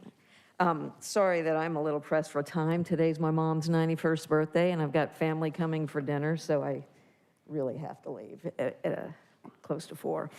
I've been trying to play catch up a little bit with this. I read the audit report shortly before coming down here, so I've got a few thoughts about it, but I've got no more notice than y'all probably have about that. But I was privy to a briefing on the Happy Faces issue and our hope to try to be responsive to people's encouragement that we try to find some additional opportunities for staffing. And so Mr. Eskridge will give that presentation, but I really appreciate Strong-Whitaker and Mr. Anderson and his team for the thoughtfulness that they've given to how we might pursue alternative ways to pursue staffing while still being responsive to a not amendable schedule for when elections occur. And for me, as chair of the BRE, I'm trying to help us pretty much change all the tires on the car, whether they need it or not, while the car is still moving toward a destination. And that is really our challenge, and it goes with Mr. Barron's tenure, it goes with some of the other things that we're doing in terms of trying to execute change with a primary election that's going to happen in May, whether we like it or not. So I can speak to those issues a little bit, but wanted to, appreciate having the opportunity to talk and address anything that I can do specifically for you. And I'll kind of hang out through the presentation, and just please forgive me, I'm not running out because I don't want to answer questions, but it's kind of a big deal to be 91, and I want to be there and have the dinner ready on time. So without further ado, I'll let Mr. Eskridge do the presentation, and then I'll be back if I can.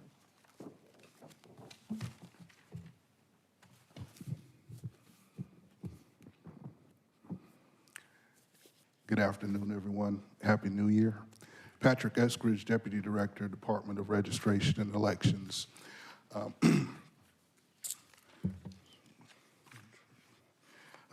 As I stand here before you, I would like to ask the board to consider that our approach is from a strictly administrative standpoint to correlate with the request that we're making, which is the need for staffing for the upcoming May election. If we go to slide 2, please. Or the next slide. Thank you. Now, if you go back up.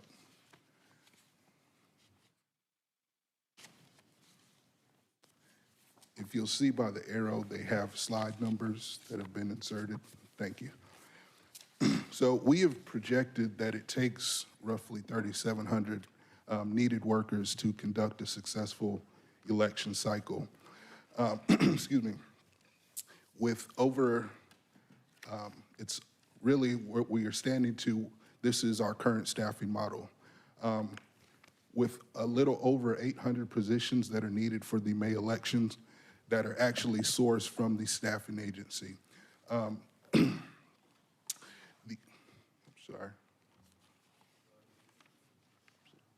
It's okay, I'll continue. So again, what is needed, what's being requested is a little over 800 workers for the May election. The next number is just under 2,800, which is what is needed for Election Day poll workers. If I can clarify, for one, I'll ask the board to consider, one, we are not the only county within the state of Georgia that uses staffing, temporary staffing. We've spoken to 3 metro counties just this morning to confirm that very fact. Also, we'd like to clarify that the election day poll workers are not staffed through the staffing agency.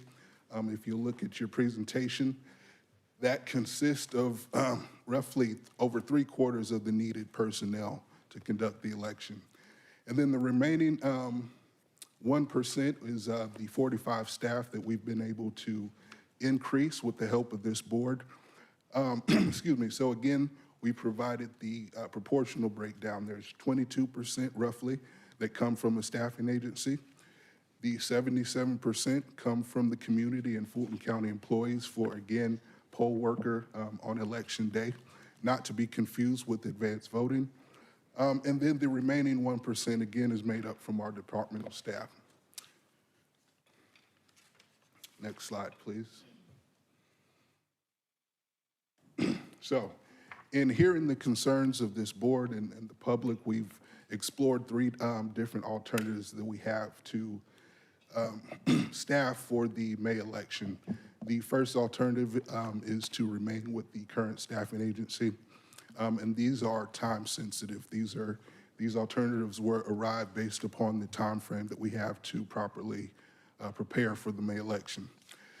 So the second alternative is to bid out a new contract for staffing for a staffing vendor, and then the third option or alternative would be to work with through the county's internal HR department. Next slide, please.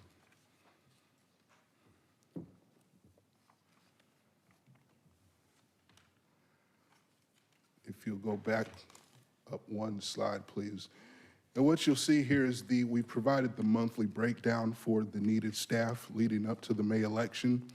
The numbers that you see here will be based on an infusion. So we will look to bring back roughly 44 staff in the month of January and proceeding forth. Just to make note, the spike that you see in the month of March is due to advanced voting beginning, the training for that staff, as well as, the absentee process. We begin accepting absentee applications in the month of March. Next slide, please. Next, we've provided the listing of positions that are needed for that 800 that we would look to source through a staffing agency. We've provided the area within the department that they'll be working in, the title of the position, the quantity needed, and then the projected starting and end dates for those assignments. And then lastly, just a brief synopsis of what those positions are responsible for. Next slide, please. And so again, going through, these are the over 800 positions that we are requesting. So we've also done this same listing for the November and December election. And so at this point, if you'll skip down to slide 11.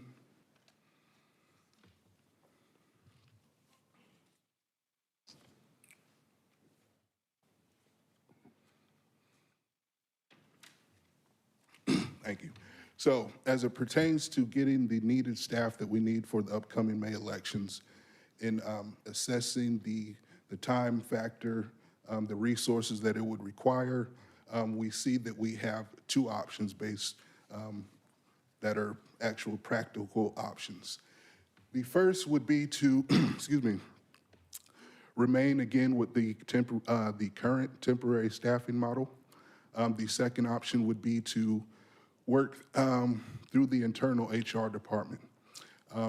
Given the time-sensitive nature of what it takes to prepare for the election, we believe that switching to a different model at this time would bring about certain risks. Thank you. Sorry.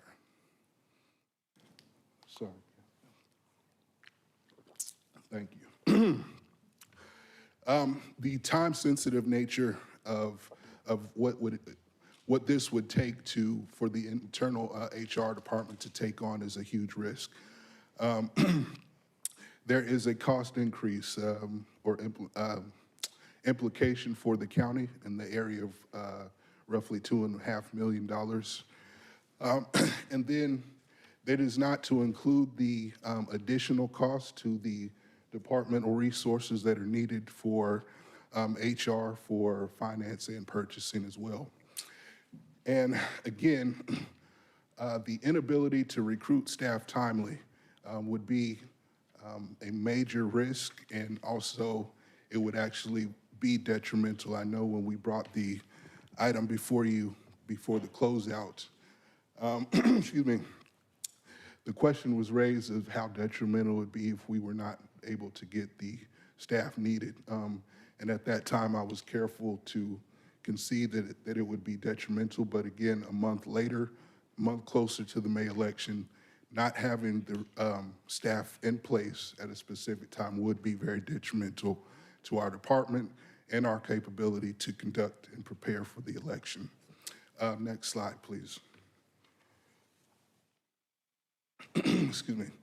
So given the request that the item is an extension through June 30th, we felt that at least that would give us an extra added time to consider more options. And so for this slide, we see an additional option of option B, which again would be to work through purchasing for a new bidding to search out a new staffing vendor. Excuse me. Again, not to harp on it, but I need to emphasize the time factor and the nature of adequately preparing for the election. So with this additional option brings about a risk of the time that it would take to follow that purchasing process from 4 to 6 months. Excuse me. Excuse me. That is, again, for the November elections. So just speaking or talking it out, a 6-month process from, say, February 1st would put us into August, sorry. And we've requested, or will need to, begin bringing back November staffing around July. So again, would put us in a, as it pertains to time, in another risky and possibly detrimental position. Next slide, please.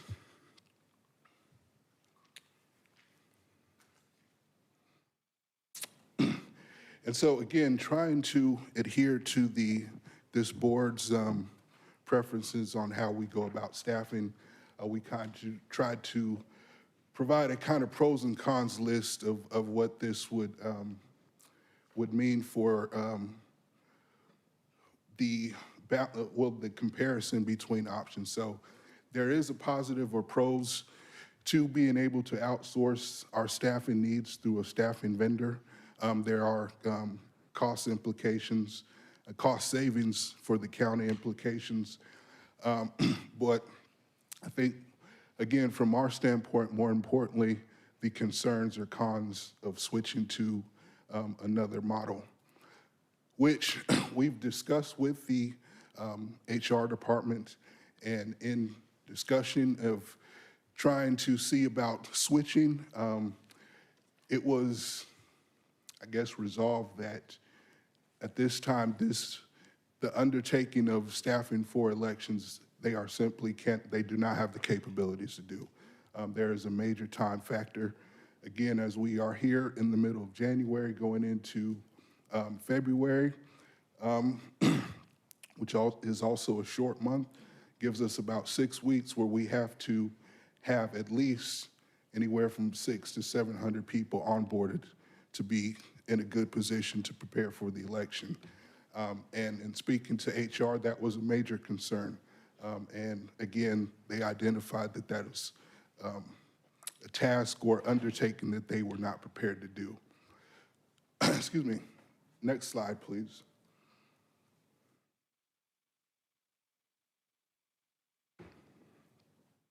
Excuse me.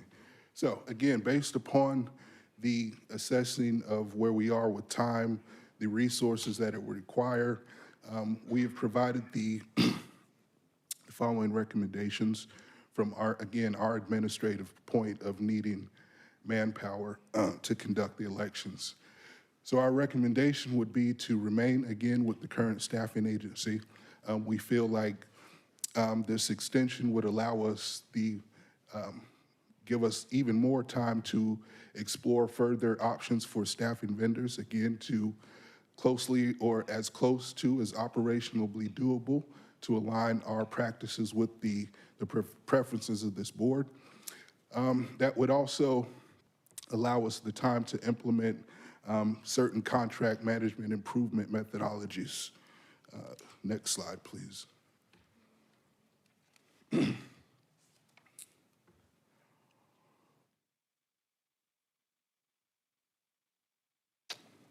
So contingent upon our request being approved, again, this would allow us time for improvement processes in our contract management, which we would take the following steps to implement training, to implement frequent touch points with purchasing to make sure that we are constantly remaining in compliance. Next slide, please.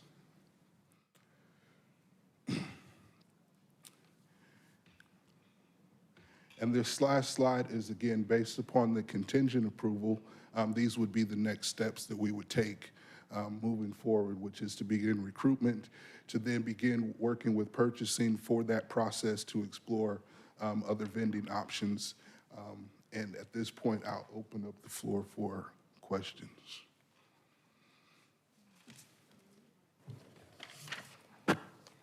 Okay, oh, no, look, I'm so used to. Well, I was just getting ready to call on you, Commissioner Hall. Please go ahead.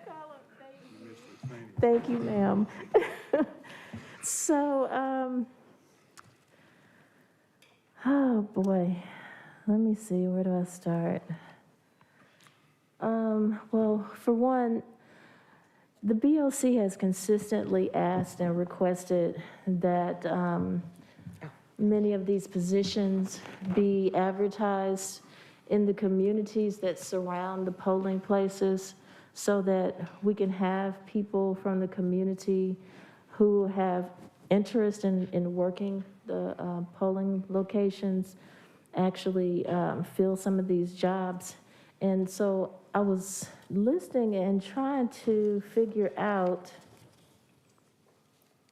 I mean, it looks like there are a lot of things that need to be done that have been identified and listed on these slides, but what has been done to date to complete the request that has been asked repeatedly from this body about getting people in the community employed in these positions?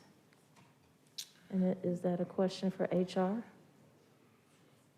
Okay. I mean, I can. Okay, go ahead. So I would like to respond in the manner that, again, I think it's important to clarify that there's a difference between the logistical and supply nature side that we rely on a staffing vendor to do. For the community involvement that we use to, for election day poll workers, do come from, and we have been proactively now, leading up to the May election, begin to seek out those people that are willing.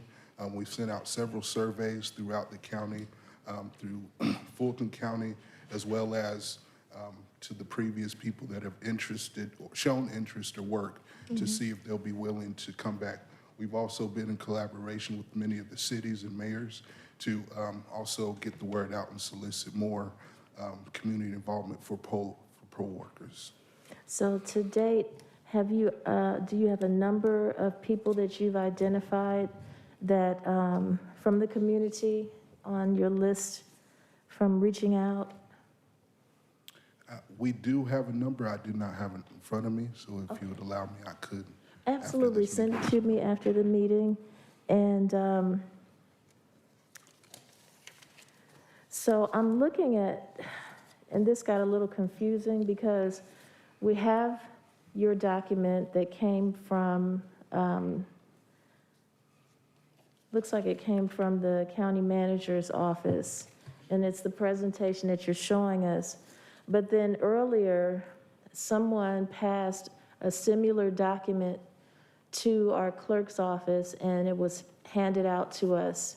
It looks similar to your presentation, but what I realized is that someone took your presentation and highlighted specific areas of it, and basically has some recommendations and some questions that, and some pointing out some different things on your presentation.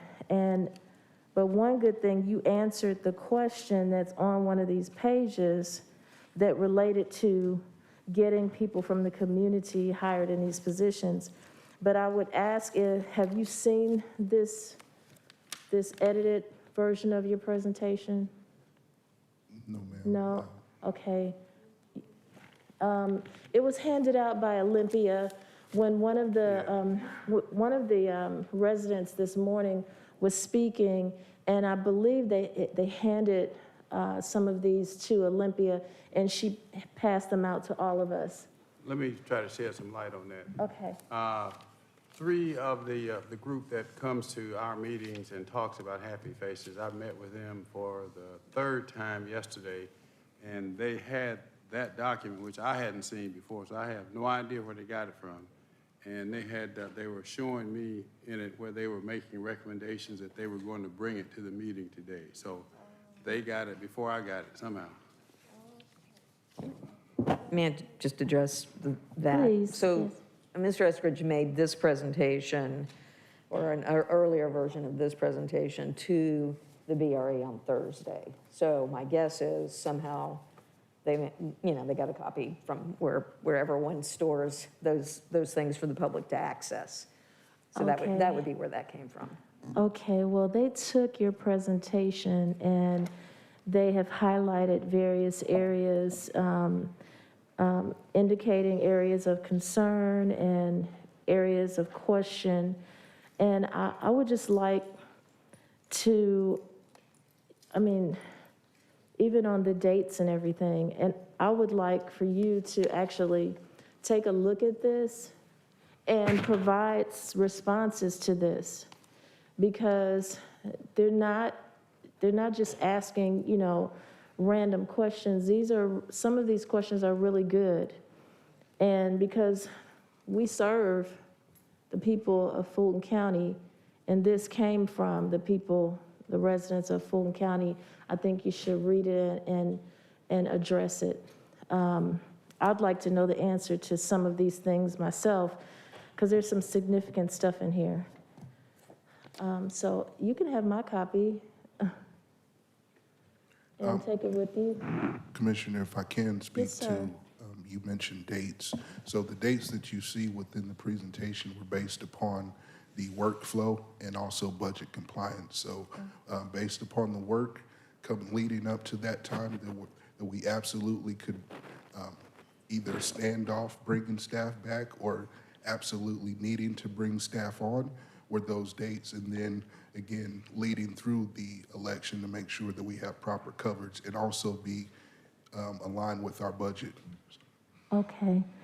Well, I look forward to receiving your response to those questions, because a lot of them sparked my interest in knowing what the answer is. And my final question is, what would happen if this didn't get approved today? What would be the ramifications of this not getting approved? So again, I think given the time on where we are leading up to a time period where we have to have staff in place, it would be, again, detrimental. It also put us at the risk of not being able to, one, properly prepare for the election, and two, even worse case, not being able to conduct the election. We kind of ran into the same scenario leading back this summer where we were unsure about having staff in place. And again, that led to us reaching out to the municipalities to let them know that without staff in place, we were kind of hand-tied on being able to properly conduct the election. So how long have we been talking about happy faces and the need to fill these positions? I mean, how long has this been going on? For a while.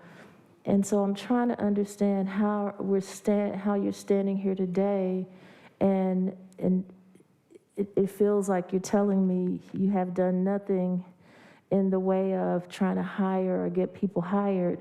Is there a reason why you're saying right now that if this doesn't get approved, it will put the whole election process at stake in a negative way? Knowing that we've been going back and forth on this, what preparation has taken place to try to ensure that we would not be at this point where it's either happy faces or a mess?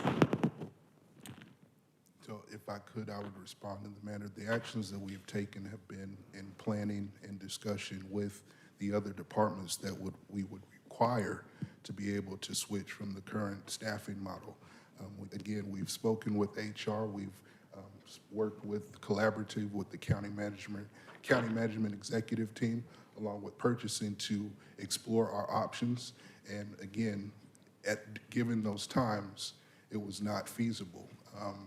Leading into the last time that we, again, ran into this scenario, it was leading into the municipal election. So at that time, our focus was to conduct the election. Also given with the sentiment that it was a task that would be a heavy lift for the other departments to take on, that's where basically has brought us to here again before you. So are you saying that you've made no headway in hiring to fill these positions up to this time, and just in case this did not get passed? No, ma'am, I would not say that. I would say that in order to hire those positions, we would have to work through HR, being that is their function. And again, in discussion, throughout this process, they have identified that that was something that they were not prepared to do. So we have to. HR, Mr. Herman, you all were not prepared to be able to help the Department of Registrations and Elections to get some of these positions filled? Good afternoon, Commissioner. Sorry about that. So in the presentation, we do help the registration and election with the permanent positions as any other department that supports Fulton County. But one thing in our conversations, as Patrick was talking about in our collaborations, it was we quickly realized that when it came to the election day workers and the team that he needed, HR was not best suited for that. Outside of those conversations, we had some internal conversations that if how we could do it, and even in those conversations, we couldn't come up with a way to quickly hire and have on standby, ready to be mobilized as election needs them, 700 to 600 employees, since we hire 700 employees per year, to now hire them within a short period of time needed at these different intervals during the course of the year. We just couldn't figure that out from an HR perspective, understanding the county rules and regulations that we would have to adhere to within the county. All right, well, it appears that our hands are tied, that if we don't approve this today, we have the potential to have to be in the news because our election process will unfortunately be put in a bad situation.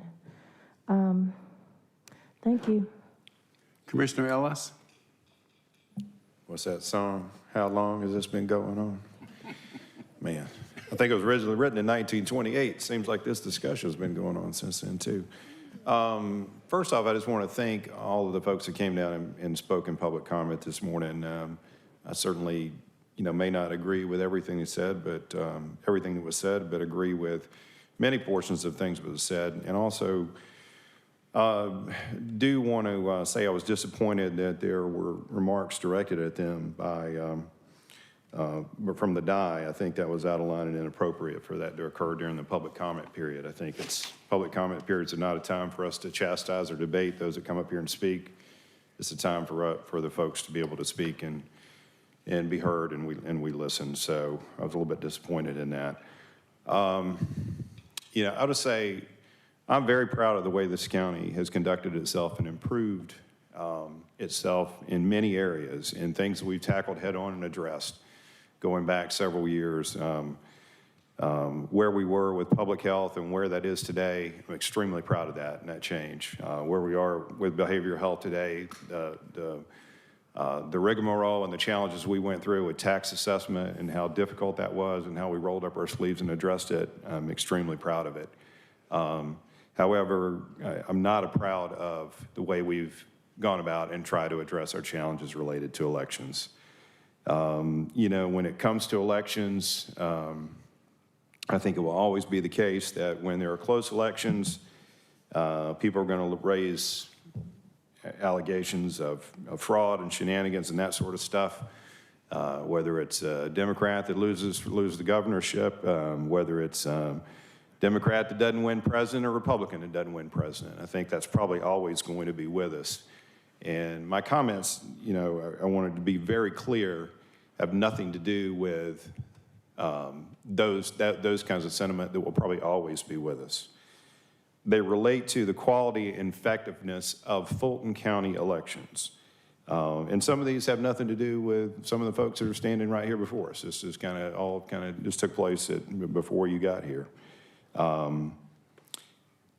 But my view is related to how we've run our elections, how we've monitored contracts. We heard a lot of that here today. We've heard some of that, prior to in the previous financial audit. How we've contingency planned. I mean, candidly, we've known this is an issue for some time, and instead of really having an alternative plan to present to us, it's a plan to kick the can down the road so we can come up with an alternative plan. It's how we've engaged volunteers and staff. We heard from some of those folks today, how we've trained them or failed to train them.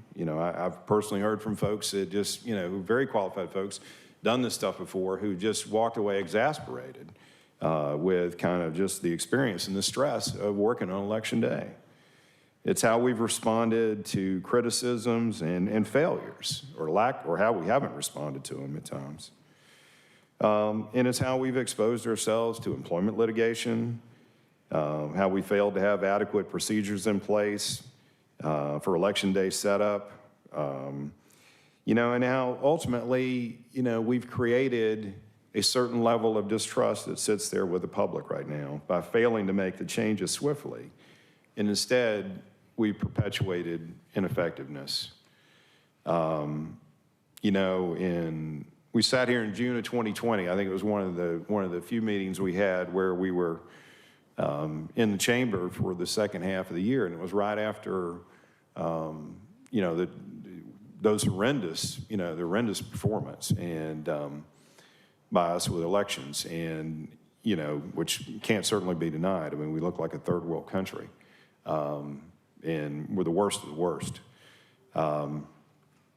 And, I remember at that time, I sat and I wrote a very lengthy letter to, the Board of Registrations and Elections and all the members. And I respect that it's been your role to make decisions related to staff. And, and I clearly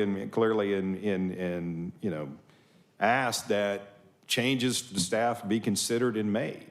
And the individual conversations I had with those members at that time was, well, we can't do anything right now. We've got an election coming up. We got to wait. Flash forward to here we are today. Can't do anything right now. We got challenges. We just need to kick the can down the road and wait. I'm tired of waiting. We've had consent decrees. We've had failed financial audits. We've had multiple times we've had to recertify elections. We've had a pattern of Election Day failures. And then, we had to report today on pretty bad report on a vendor, and then we're sitting about here having a gun to our head saying we got to extend the contract. There are times where you just got to rip the Band-Aid off and get with the program and address the issues at hand. And I cannot vote to extend this contract. I think we've got to figure out a way to move on. Temporary staffing, I will acknowledge, and I do think it's very important that you raise this, Mr. Askridge, to clarify this. There are other counties that use firms. Temporary staffing probably has to be part of the solution. I will note that those three firms, because I did this research back some time ago myself with my staff, that the three major counties, Gwinnett, DeKalb, and Cobb, use them. They use multiple agencies. None of them use Happy Faces, though, at least in terms of the research and the information that I got back. So, I'll just say, I'm just not in favor of extending this. I think we've got to figure out a way in terms of the resources we have and can bring to bear here and roll up our sleeves and address this now rather than later. Thank you. Vice Chair Hausman. Good afternoon, and thank you for being here. I'm kind of surprised not to see the elections director, but thank you for standing in for him, and thank you for coming, Ms. Willard. I would concur with what both of my colleagues have just said. We're all tired of this conversation. It just seems like someone said earlier today, it's Groundhog Day. And honestly, the excuse that, we can't do anything, as Commissioner Ellis just said, because we have an election, we always have elections. Every year we have an election, and we're never going to not have an election. That's what we're supposed to be doing, is conducting elections. So it's pretty frustrating to sit here meeting after meeting after meeting and have our citizens come down here and say the same things over and over. And in this case, this group has been coming down for a year, 14 months. And, I'm looking at this PowerPoint that they commented on with real suggestions that I would have hoped our management team would have come up with to focusing on having community members do this work. And I don't understand, Mr. Herman, why the obstacle is HR can't figure this out. I mean, you've got folks here that would work every single election. They would, once they're in the system, and that's what I would think want, is to have community members that are dedicated to serving at this time for an important function, elections, and utilize them again and again and again, and not have to find them every election cycle, because they want to work, they want to help us. They wouldn't be coming down here every meeting and expressing their interest in what we're doing with elections if they weren't dedicated to making sure that we have elections that people can trust. Nobody's talking about changing any results. Every commissioner up here at one point or another has indicated their frustration with how our elections are run. This is not a partisan perspective. We've all had issues. And we've got community members that want to help us fix it, and we're not asking them to help us. I don't understand it. Now we're at the point where we've got mayors that are meeting to try and figure out how to create an authority so that they don't have to use Fulton County to do their elections. Is that really what we want? Do we want, it to be taken away from us, or do we want to fix it ourselves? I mean, I think that's really the question here. I too listen to these audits. I mean, I've asked for these audits. I don't like the results of these audits. That's not what I want to hear. I want to hear that, Commissioner, everything's running smoothly. Everybody's doing what they're supposed to do, and that's not what we hear. And so I'm kind of flabbergasted that on the heels of hearing how bad the situation is with this particular vendor, that we should continue using them. It makes us look foolish. No wonder people are upset. I mean, common sense would say that we would take the information that we get from our auditors and make other arrangements. So I can't support it either. I can't look at the mayors in my community and say, you can trust our elections, we know what we're doing, when we're continuing to operate in the same way that obviously has not been productive for us. So, every time that they come down here, I learn something new. I mean, I learned today that potentially we've got folks that are working our elections that aren't even U.S. citizens. I thought you had to be a Fulton County resident to work in our elections, and so I don't know if that's accurate or not, but I certainly hope you're looking into that the folks that are coming to work for us are legal citizens that are working in our elections. That seems like common sense to me. And bottom line, this just looks like the easy way out, to continue to use something that obviously is not met with approval of the citizens we serve. And I just don't understand how we could even remotely consider using this firm again. If you need supplemental services with a temp agency, great. Just not this one. This one is proven that they're not worthy of working for Fulton County. All right, thank you, Commissioner. Commissioner Abdul-Rahman. Thank you, Chairman. I wasn't going to speak on this, and I really thought about it. But as someone, here again, I don't have a dog in this fight, but there was no fraud in our election.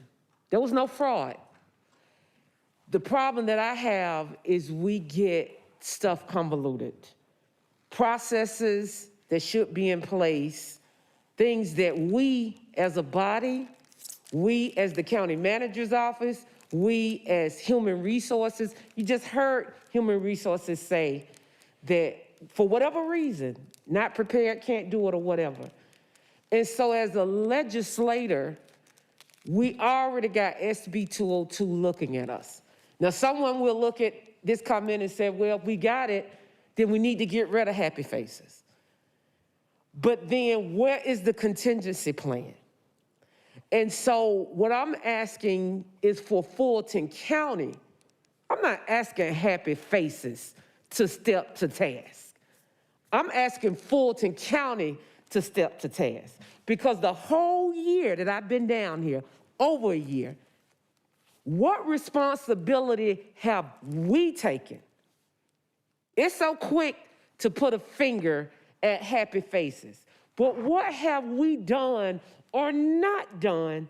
So today, if I decided, okay, I'm not gonna vote for happy faces, what do we have in place? Is that happy faces' fault? Or is that Fulton County's fault?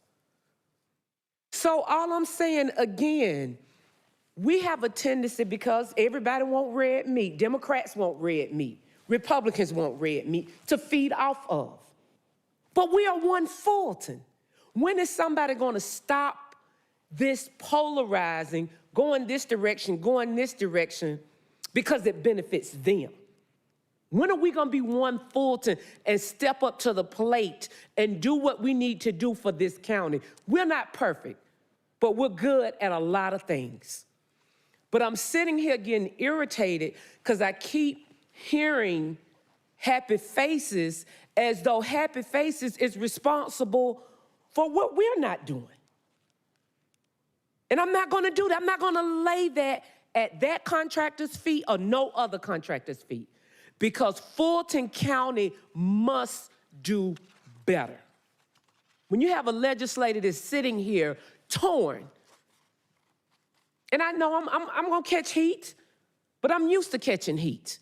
I'm torn because not what Happy Faces has done or not done, but what Fulton County hasn't done.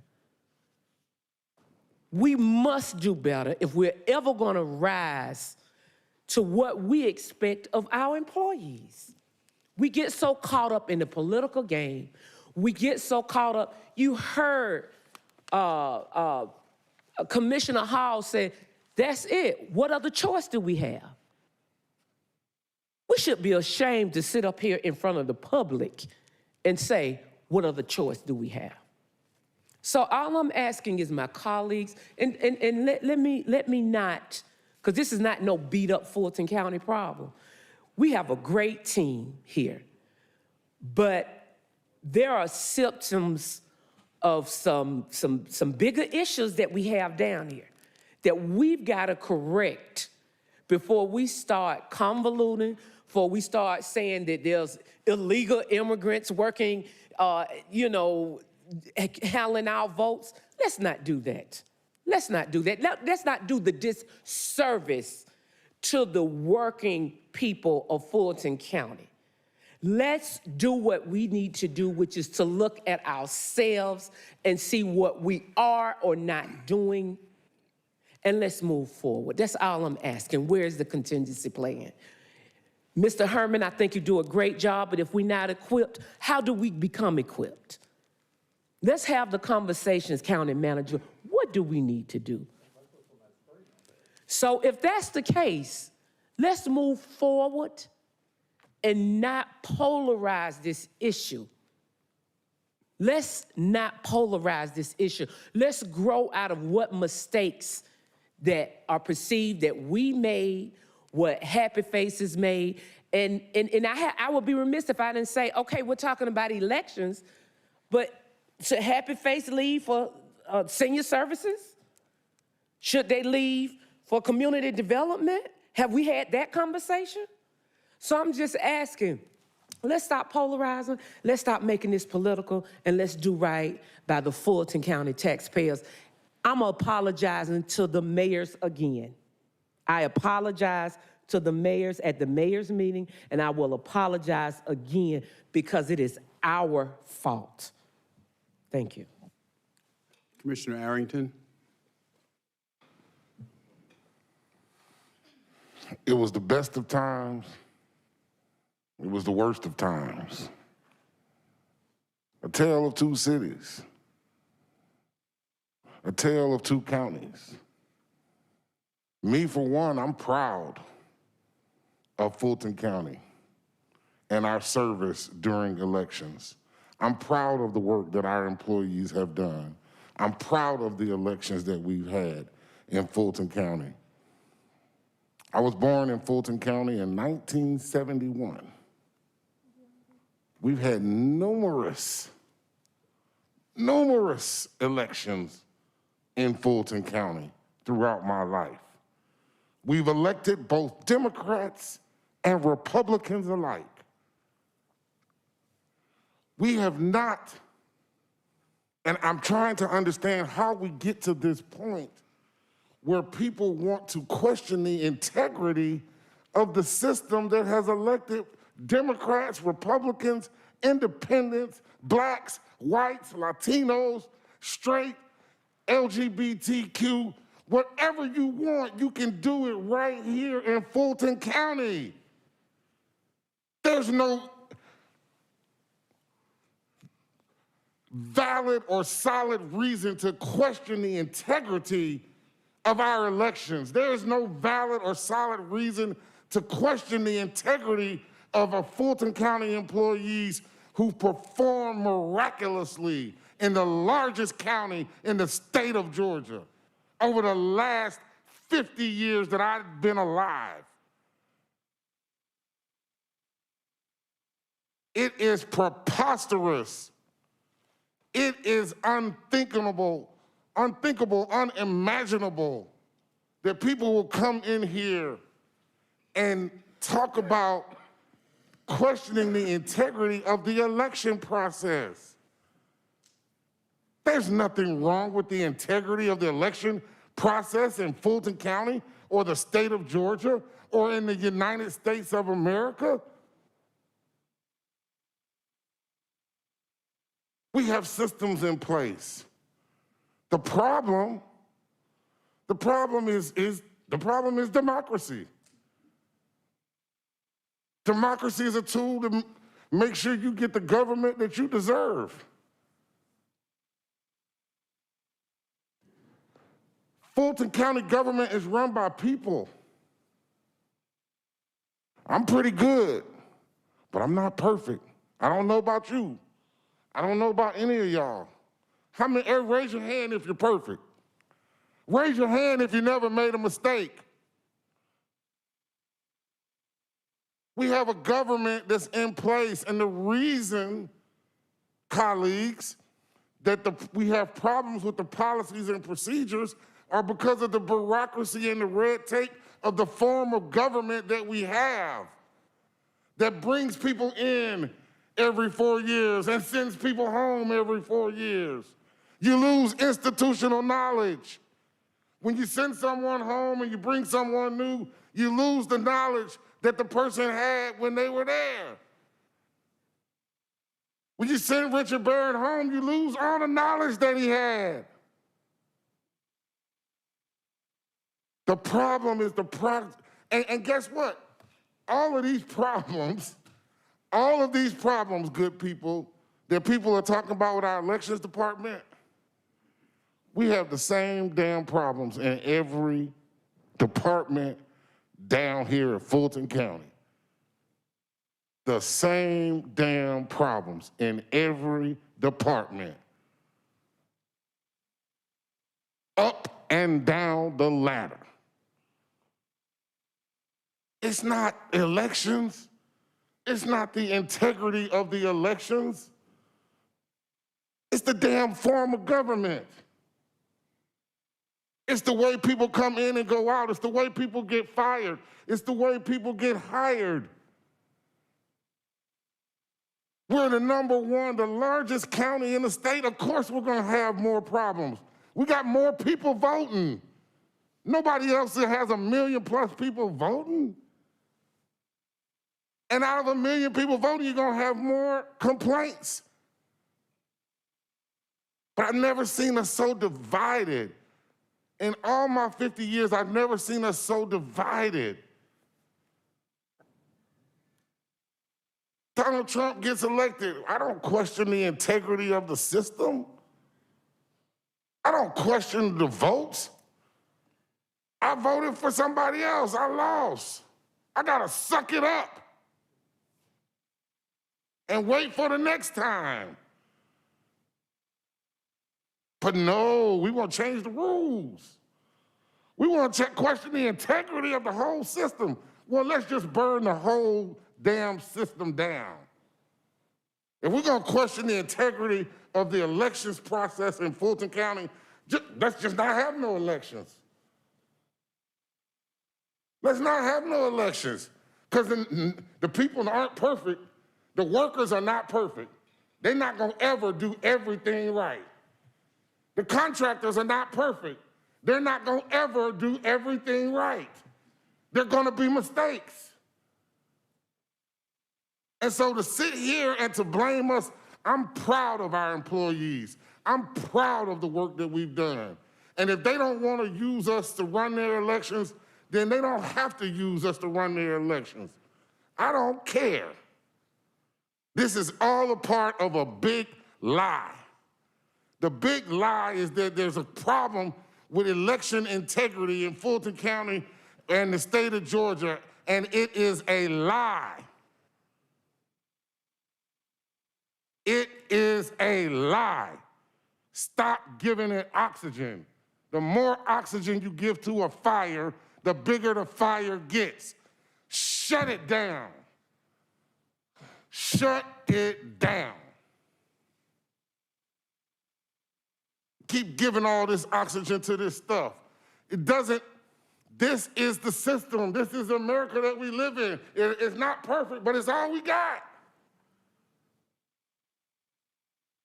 It's not perfect, but it's all we got.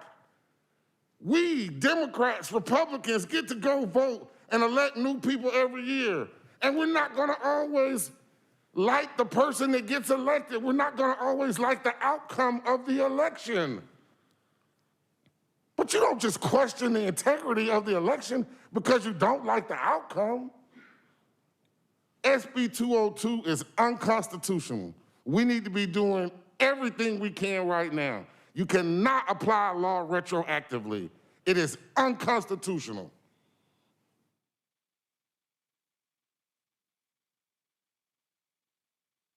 Where are the hands of my perfect people? I don't see any hands. Where are my people that are gonna make sure the election runs without a flaw? Let me see your perfect hand. Let me see if your perfect hand looks any different than my hand. We are not perfect, but our Fulton County workers do the best damn job that they can do every day, and I'm proud of them. Thank you, Commissioner. Commissioner Ellis? Thank you, Mr. Chair. I got to say, I think this might be the first time that we've had back-to-back an audit report on a contract that clearly spelled out all kind of deficiencies, many of which we've heard through public comment through multiple times, and we heard them today, and then turn around to have a request approved to extend it. You know, I said earlier in my remarks, this contract that's before us has nothing to do with, you know, kind of who won elections and that sort of stuff. This is about whether or not we should continue to be operating elections using this particular contract or utilize some different means. I think it's time for us to use a different means. And with that, I would move denial to extend this particular contract. All right, it's a motion to deny. Is there a second? All right. Mr. Chair, I'm back in the discussion. Okay, well, the motion now is to deny. Motion by Commissioner Ellis to deny, seconded by Vice Chair Hall. Now, strike that, that's a habit. Vice Chair Houseman. All right, in the queue, Commissioner Arrington, followed by Commissioner Hall. And the motion before us is to deny. Yeah, I'm not giving any oxygen to the big lie. Mr. Manager, don't you have some other options? Didn't you mention some other alternatives? Didn't you mention an opportunity for us to perhaps kill two birds with one stone? Don't you have some other opportunities or some other contractors that are available? Yes, Can I sir. answer? Yes, sir.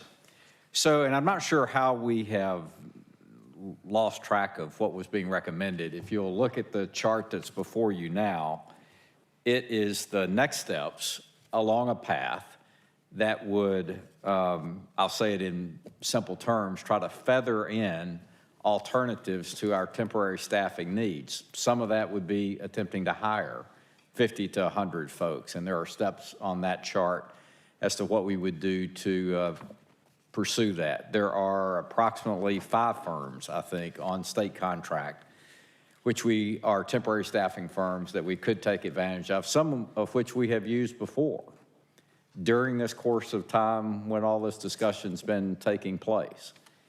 So if we use 2 or 3 of those firms, and let's say we get 200 to 300 folks from those firms, and if we're successful in getting 50 to 100 folks hired, then we would be more than half, if you will, diversified from the single provider that we have today. And we think that's the most logical path. I think the notion of what we would have called in telecom a forklift upgrade, in other words, getting rid of one firm holistically and trying to put another whole new firm in place, is a high-risk proposition. It's a high-risk proposition in almost any scenario, not just this one, but it's doubly high risk as it relates to elections and people for some of the points that you just made. And quite frankly, I struggle with what problem are we trying to solve? We're not trying to solve the fraud problem because none's been proven. We're not trying to solve improper influence because we have a statement from this firm that they have no outside investors nor plan to, political or otherwise. I mean, I don't know what else needs to be said. Contract management is something that is basic blocking and tackling, not just peculiar to this firm, but is my responsibility, our responsibility to do better. And part of this presentation, which we've glossed over now, had a series of steps to improve contract management, which we need to do whether it's happy faces, corporate temps, or XYZ. So the proposal is to move forward in a logical fashion, recognizing the fact that happy faces, we are where we rode to, I've always said. So happy faces gets us down the path, particularly for the primaries. But then as we move into the general election, by that point in time, we will have following this plan, have both alternative staffing firms and hopefully, and I say hopefully because I think the external hiring process, as we all know, is difficult. Take the Sheriff's Department as one clear example, where we started with 190 vacancies first of last year, and we have 200 this year. So it is difficult to hire and retain folks, and it will be difficult in this area. And I think notionally as well, you know, again, responding to change for change's sake, the folks that are coming each time with the assertions that they're making just defy reality. I don't think there are volunteers, I just wrote down some myself, that are going to be data clerks for 4 months. I don't think there are volunteers that are going to be poll pad technicians for 5 months. Volunteers that are going to be call center reps for 4 months. I don't think that's reality. So I think some level of temporary staffing is always going to be a part of this equation. So again, the response directly to your question and our best advice working with the BRE to satisfy both the notion to get away from a single provider, but do it in a logical fashion is what's outlined on this page. And it's internal as well as 2 or 3 others off state contracts where we don't have to rebid the entire process. Because if we do that, that's months more added to this. And then we can determine if we've got one of those firms that emerges as the best performing firm, there's 2 or 3 that gives us even more diversity. If we can hire more, we will. And we'll have in front of us during the course of this year the best solution.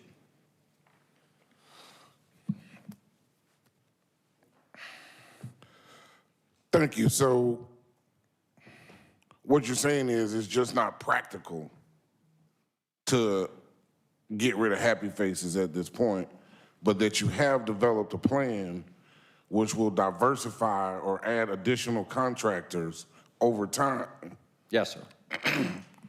so that we can perhaps wane off of one vendor and have three, and as you say, maybe one of those vendors stands out and maybe we go with that vendor, right? Yes, sir. All right, so you don't have a magic wand. I don't. You can't go back and change those 2016 election results for Trump, can you? No, sir. When Richard Barron and Happy Faces were in charge of elections. You can't do that, huh? No, sir. All right, I'm gonna make a substitute motion to approve. Well, wait a minute now. I'm not sure that I'm not the parliamentarian, but a motion directly opposite of the one that's on the floor, I don't think is proper. That'd be the first time I heard somebody can't make a substitute motion. Directly opposite. Now, I may be a little rusty, but I don't think I am. Madam Parliamentarian? Let's find out.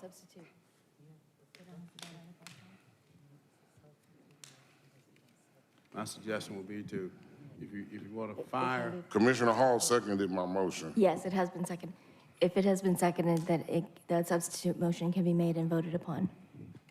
you're saying that it's a proper motion? Okay, all right. You're the Yes, sir, it is. I disagree with that, but you're the parliamentarian. So the motion before us now, is to approve. Substitute motion now, Commissioner Hall, followed by Commissioner Abdul-Rahman. Again, the motion before us is to approve the extension of the Happy Faces contract. Thank you. Thank you, Commissioner Arrington, for reminding all of us that there are no integrity issues as it relates to the election, and that has been proven that there are no integrity issues. And our registrations and elections employees have been put through enough scrutiny, and their lives have been threatened and just treated so badly. And they are some of the most hardworking employees that we have. All of our employees are outstanding. That is why this board approved earlier in the budget to give our employees a cost of living adjustment to the tune of 7%, because we value our employees. And registrations and elections, as you said, Commissioner Arrington, has been doing years of outstanding elections. And that's just a fact. But today, we have a situation where we need to make a decision that is either going to help or hinder them from having a successful election. And it has already been stated that we would be putting them in a bad position if we do not approve this contract today. It is what it is. It is the situation that we're in. There is nothing you can do to change that. There is no other alternative that's going to help them have a successful election other than this right now. And so I would take the county manager's recommendation and move forward with a plan that's going to address it in the future, in the very near future. So, Mr. Eskridge, I just want to thank you for your hard work. I mean, you stepped in, you know, you're the deputy, and you're standing before us, even though we still have Mr. Barron on board as our director. You've been before us on behalf of the Department of Registrations and Elections, and you have stood here as questions are being fired at you, and I see your discomfort. I see it, but I want to just thank you because you're handling it to the best of your ability. And the Registrations and Elections team, department, they need to be commended because they have done as much as they could. And we've lost a lot of people. This is not something that has just taken place in, other departments. The Department of Registrations and Elections has lost some significant people. You're talking about historical knowledge walking right out of the door. And I'm sure that we'll see how that impacts the processes and things that need to take place for us to have a successful election as well. But we need to do something now. Thank you. Commissioner Abdu-Rahman. Thank you, Chairman. I'm going to be quick with my comments. We as a body, we need to be careful when we call certain things out and we don't. And if you would like for me to be more specific, when I raised the issue of a convicted felon that had charges pending against them, that person was able to get a contract. Now we want to go the other direction and say something different. So we're not consistent in what we need to do, and I feel we need to call that out. County Manager, I'm looking to your leadership, and I'm asking you, if we approve this today, are we going to move in the direction, do you think this is best? Because I have stated, and I know all my colleagues, and I know that you know my feelings about this. I want to make sure that we're doing the right thing. Doesn't have anything to do with politics, Democrat or Republican. But as the county manager, I'm asking you, is this the best recommendation right now?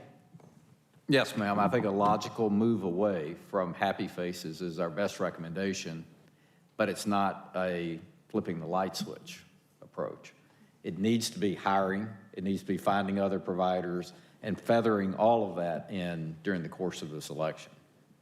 Well, I'm going to take the advice of not one, not two, but three of my colleagues. They say if the county manager says it, follow it. So today, I'm taking their advice and I'm following your recommendation. Thank you. All right, other comments? If not, then Commissioner Ellis. Chairman Pitts, excuse me, I just wanted to clarify a point. The substitute motion should be done in two parts.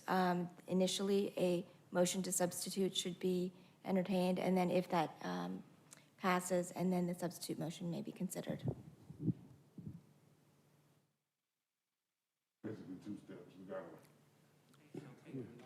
Yeah, I don't agree with that either, but she's a parliamentarian.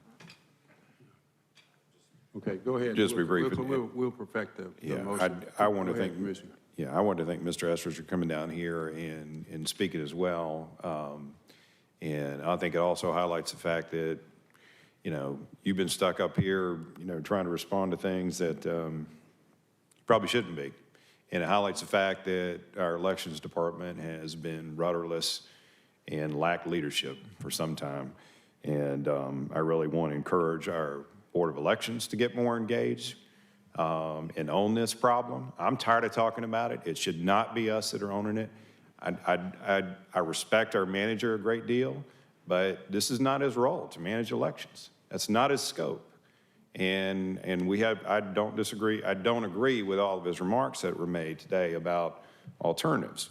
But at some point in time, the Board of Elections and the Elections Department have to manage elections. And we got to get out of having our nose into how elections are going to be managed. I'm done. Okay, on the motion that's on the floor, Madam County Attorney, would you repeat what you said? And how Commissioner Arrington can accomplish what she wants to accomplish? So it should be a two-step process whereby initially a motion to allow a substitute motion would be voted upon, and then if that is successful, then the substitute motion may be made. Okay, so you need to withdraw your second. But the motion on the floor now is to approve. Go ahead. If I may, I'm happy to perhaps perfect the record the way the county attorney, the new county attorney has said it. Parliamentarian in that role. Okay. However, our practice has not been to do a vote on the substitute motion. We simply say substitute motion and then vote on it. So I'm just, I've only been here, a few years, 7 years now, but we've never done it that way. And so if we're gonna do it that way this time, then we're gonna have to start doing it that way every other time. Okay, I don't disagree with that, but what I said was that, and I don't want to do this in this form, but my experience, you cannot make a motion that is directly opposite of the motion that is before the body. That's all I was saying. And in this role as a parliamentarian, she gave a way to perfect your motion. I think she ruled that I did not have to do that and that I'm fine with making a substitute motion. I think she might be right pursuant to Robert's Rules of Order, but she may want to amend her opinion after knowing our practice and procedure and how we normally do substitute motions. Well, the easiest way to do it is Mr. Chair, Mr. Chair, Yes, just so sir. we can move on with our meeting, I think we understand how people are going to vote on this. I would withdraw my original motion. Well, but you can't do that yet. Can't do that? No. Come on, let's just do something and No, get this no, over no. with. Come on. Just a minute. Now. You're gonna follow her, I'm waiting to see if she's gonna amend her opinion based on our practice and procedure.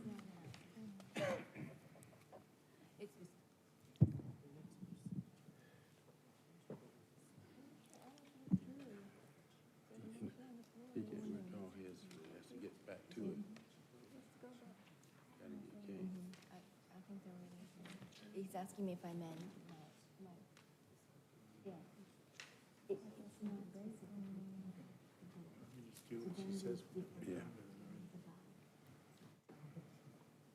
Just follow what she's saying so we got a lot more So- on the agenda. It is not specifically addressed in this board's procedures, and therefore we go to Robert's Rules as a guide. But if it is this board's normal custom and procedure, we can defer to that if the board so desires. What did she say? She said we need a vote on this, on my substitute motion. According to Robert's Rules of Order, this should be a two-step process. However, according to our practice and procedure here, it's just a substitute motion and then a vote on that one time. So we don't have to do it twice. All right, again, I'm not the parliamentarian. I disagree with both of those, but in the interest of time, if it wants to be challenged, anyone can challenge it. So the motion before us now is to approve the extension of the Happy Faces contract. That motion was made by Commissioner Arrington. It was seconded by Commissioner Hall. Commissioner Ellis, you still want to be heard? No. All right, let's vote. Yes. And the vote is open on the motion to approve. In other words, if you want to keep happy faces, vote yes. If you want to get rid of happy faces, vote no.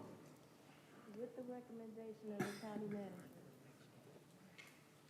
And the motion to approve passes 4 yeas, 3 nays. Next item. Thank you.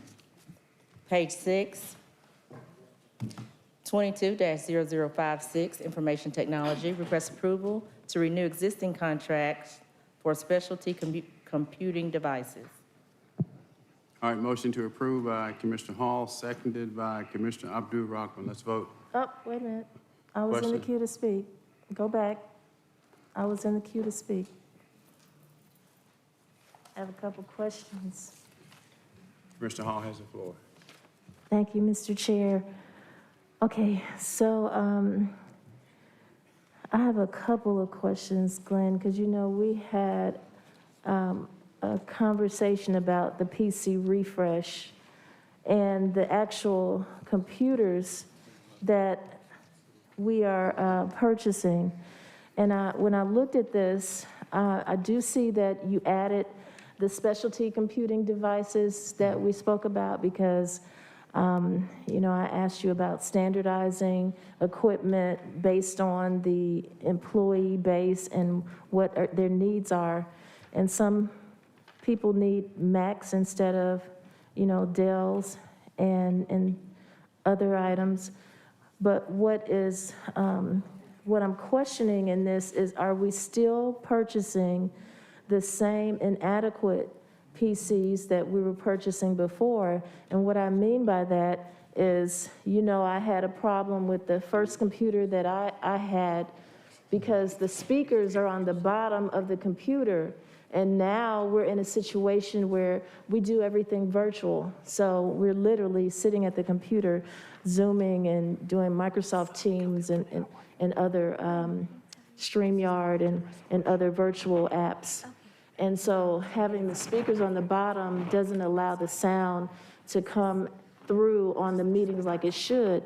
And then a lot of issues that have come about because of the type of equipment, like the slowness of just trying to do any type of work on the computers.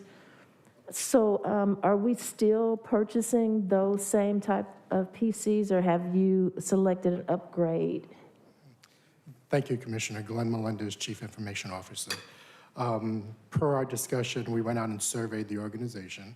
And in surveying the organization, we had results back of about 67% of the organization did not have a need for video or sound. They're just not Zooming all day.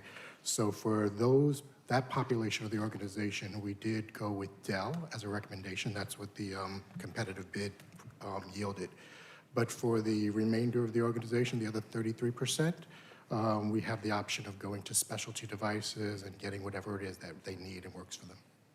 Okay, and in lieu of the fact that we have so many departments that have never worked from home, and more than ever before, we're still at only 33% of our, Mr. Herman, we're still at only 33% of our employee base that is working from home or virtual, or...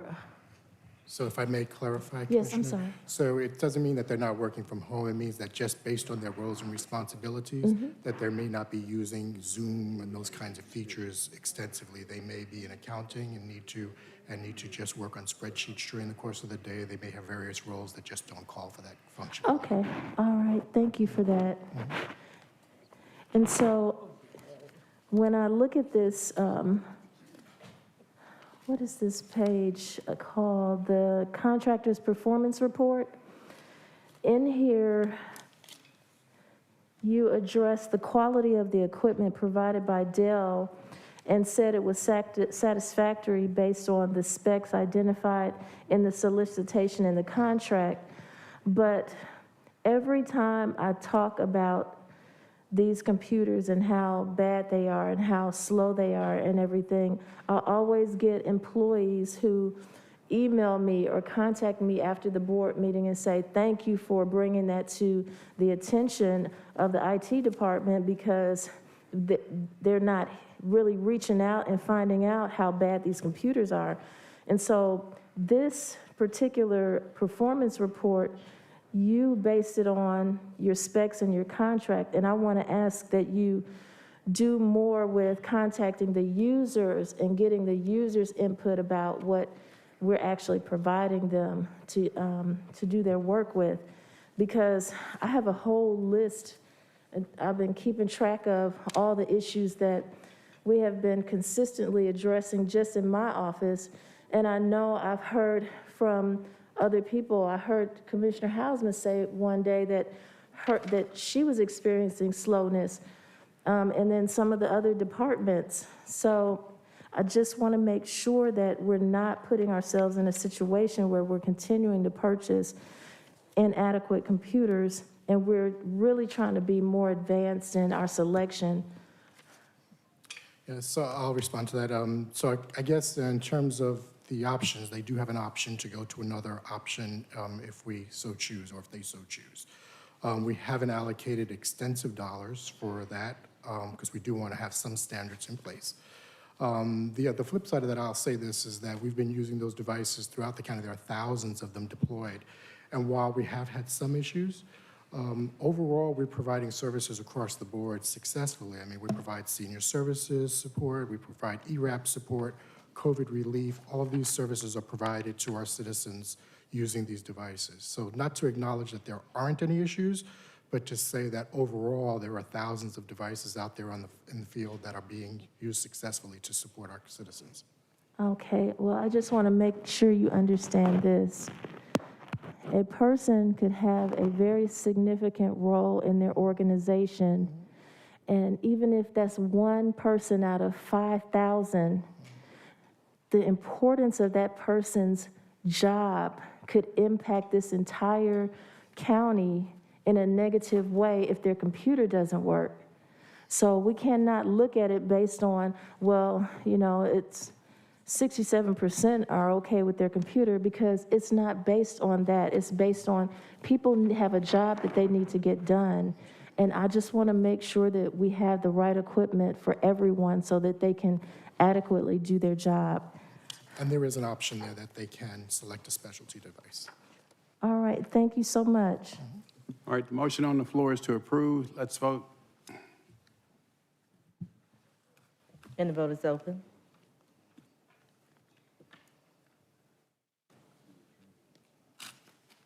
And the motion passes, 5 yeas, 0 nays. 22-0057, real estate and asset management.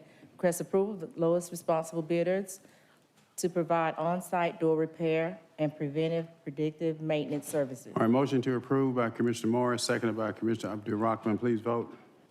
And the vote is open.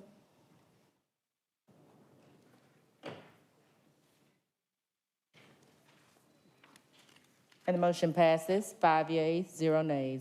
On page 7, 22-0058, request approval of the lowest responsible bidders to provide general cleaning for selected Fulton County facilities. All right, motion to approve by Commissioner Ellis, seconded by Commissioner Abdul-Rahman. Please vote. And the vote is open.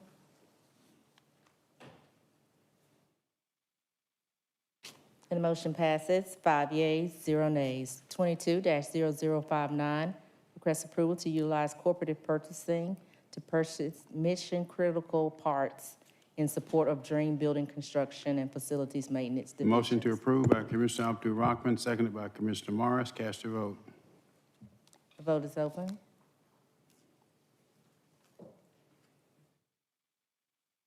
Motion passes, 5 yeas, 0 nays. 22-0060, request approval to amend an existing contract to provide janitorial services for the medical examiner's office. All right, motion to approve by Commissioner Morris, seconded by Commissioner Abdul-Rahman. Cast your vote. And the vote is open.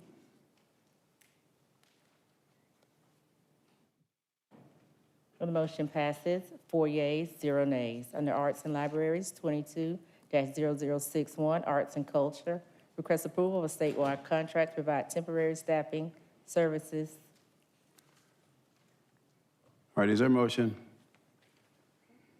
Motion to approve by Commissioner Morris, seconded by Commissioner Abdul-Rahman. Please vote. And the vote is open.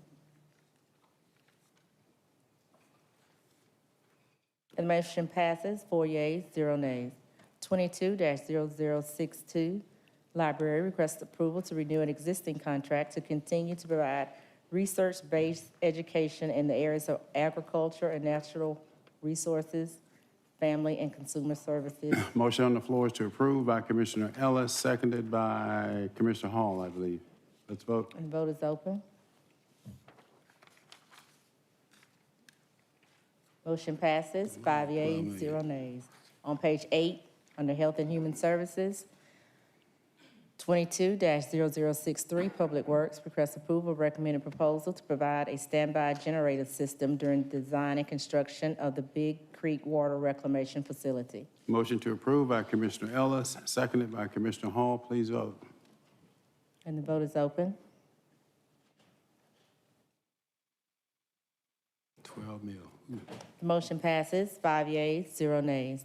22-0064, request approval of the lowest responsible bidder to provide construction and rehabilitation services for the Jones Bridge elevated water storage tank. Motion to approve by Commissioner Hall, seconded by Commissioner Abdul-Rahman. Please vote. And the vote is open. And the motion passes, 6 yeas, 0 nays. 22-0065, request approval of the lowest responsible bidder to provide water meter boxes and valve boxes. Motion to approve by Commissioner Morris, seconded by Commissioner Abdul-Rahman. And the vote is open.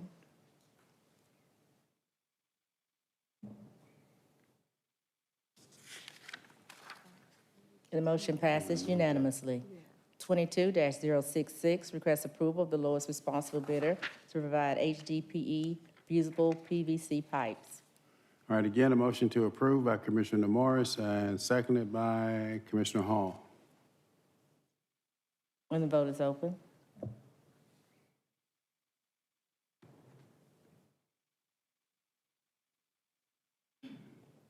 And the motion passes unanimously.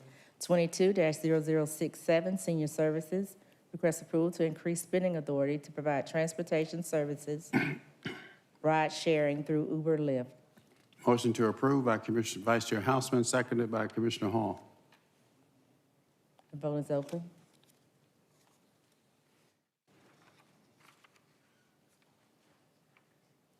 Motion passes, 6 yeas, 0 nays. On page 9, under Justice and Safety, 22-0068, County Manager requests approval of a recommended proposal to provide a feasibility study to evaluate operations at the Fulton County Jail.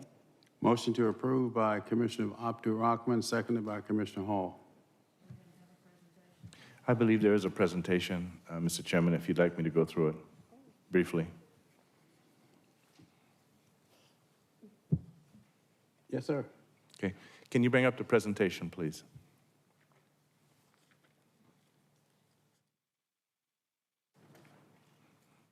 Thank you. Next slide, please.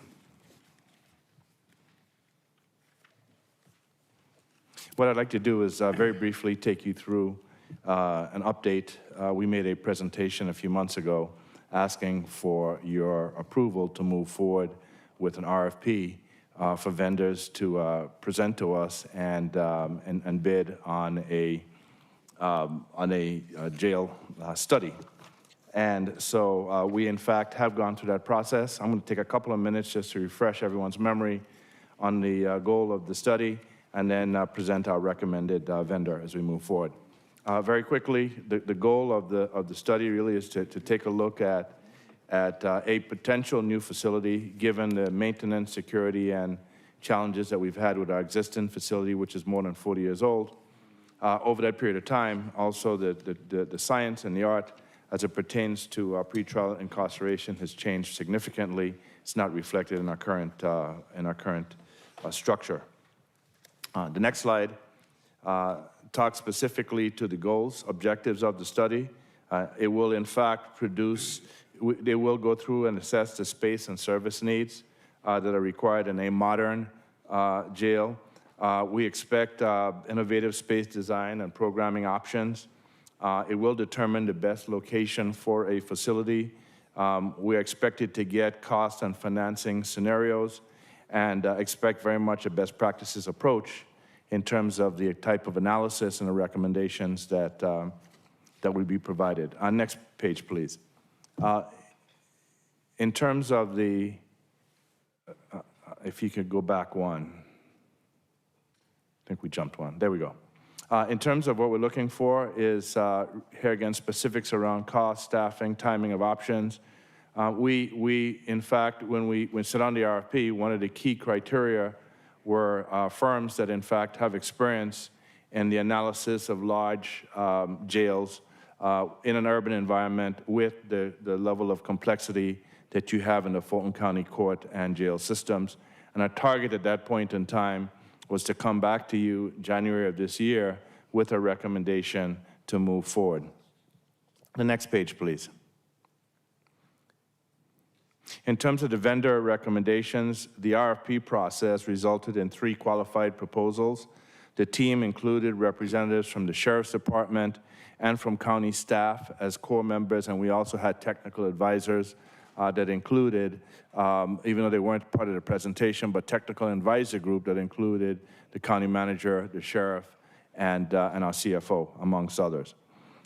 The recommended vendor was selected due to a combination of things, but including what I'd call appropriate experience with jails and counties of the size of Fulton County, the quality of the team, and it really is a combined team that they're bringing to the table, and very much a holistic approach to the project. The holistic approach meaning they took into account and emphasized everything from community involvement to the need, for example, to incorporate things like diversion and reentry into the planning of our new facility, the use of technology and its ability to offset some of the challenges that we have in terms of staffing at not only us, but across the country in terms of staffing at correctional facilities.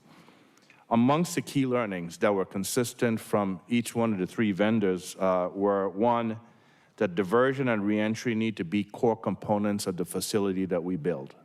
That's something that was consistent across all of the jails that have been built in the last 3 or 4 years and ones that are currently on the drawing board. The second thing we heard was that community engagement is critical at every key stage of this process. And what we were in fact encouraged by was that community engagement produced a coalition of individuals who supported the new jail because of all the benefits that we are talking about in terms of diversion and reentry that we don't in fact have in our current facility. And finally, we need to make sure that that facility takes advantage of everything from technology to pandemic proofing, to being able to allow for the appropriate scale when it comes to counseling and dealing with individuals who may have mental health issues at the jail as part of the overall design and execution. So with that, if you can go to the next page, please. Our recommendation in terms of a vendor is STV Trainer SL. They are a multidisciplinary planning, design, and engineering firm. It's really a combination of 3 or 4 companies that have come together for this specific proposal. They have scale, more than 2,000 staff across 40 offices, and they've done business in I want to say 25 to 30 counties within the state of Georgia. Very much data-driven, evidence-based in terms of the work they do. And some of their recent experience includes working with Cook County, which includes Chicago, Macomb in Michigan, the New York City Corrections Organization, and the state of Massachusetts in terms of overall plan for their corrections capabilities. The pricing is just a little less than $1.2 million, and the project duration is estimated to be somewhere between 9 and 12 months. Here again, that was consistent with all the vendors thinking that 9 months was probably on the low end, but they could certainly do it in 12 months. So we're expecting that to be the duration for the engagement. So let me stop there. Happy to answer any questions, but what we are looking for you today to do is to approve our moving forward with this vendor so we can get started. Commissioner Abdul-Rahman. Alton, the county manager, the executive staff, and Alton, thank you. I'm familiar with the firm that you all, I've done my due diligence, and I appreciate this, and I am in full support, and I'm happy to see it. Thank you. Great job. Thank you. Other comments? All right, the motion on the floor is to approve. Cast your vote. And the vote is open.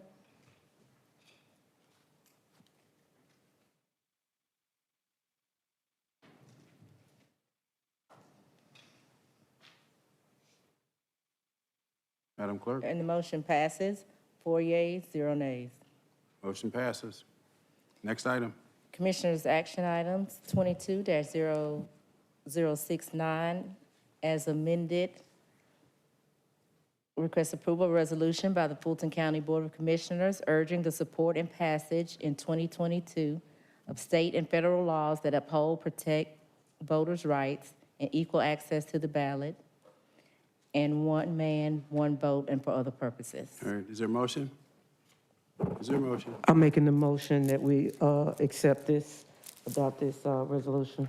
Okay, motion is to approve. Is there a second? All right. Oh, I'm sorry. Thank you. Seconded, motion to approve by Commissioner Abdul-Rahman, seconded by Commissioner Hall. Commissioner Abdul-Rahman, you have the floor. Thank you, Chairman. I just want to basically say that given that we have had a lot of conversations today, and truly everybody looks through their own lens, I'll be the first to say that I did have Jim Crow in here and I did remove it. Had a conversation with one of my colleagues. I'm not going to say who it is. It's not that important. But they said they wanted to support this, but they felt like the Jim Crow was inflammatory. They thought I could get the point across better without it being there.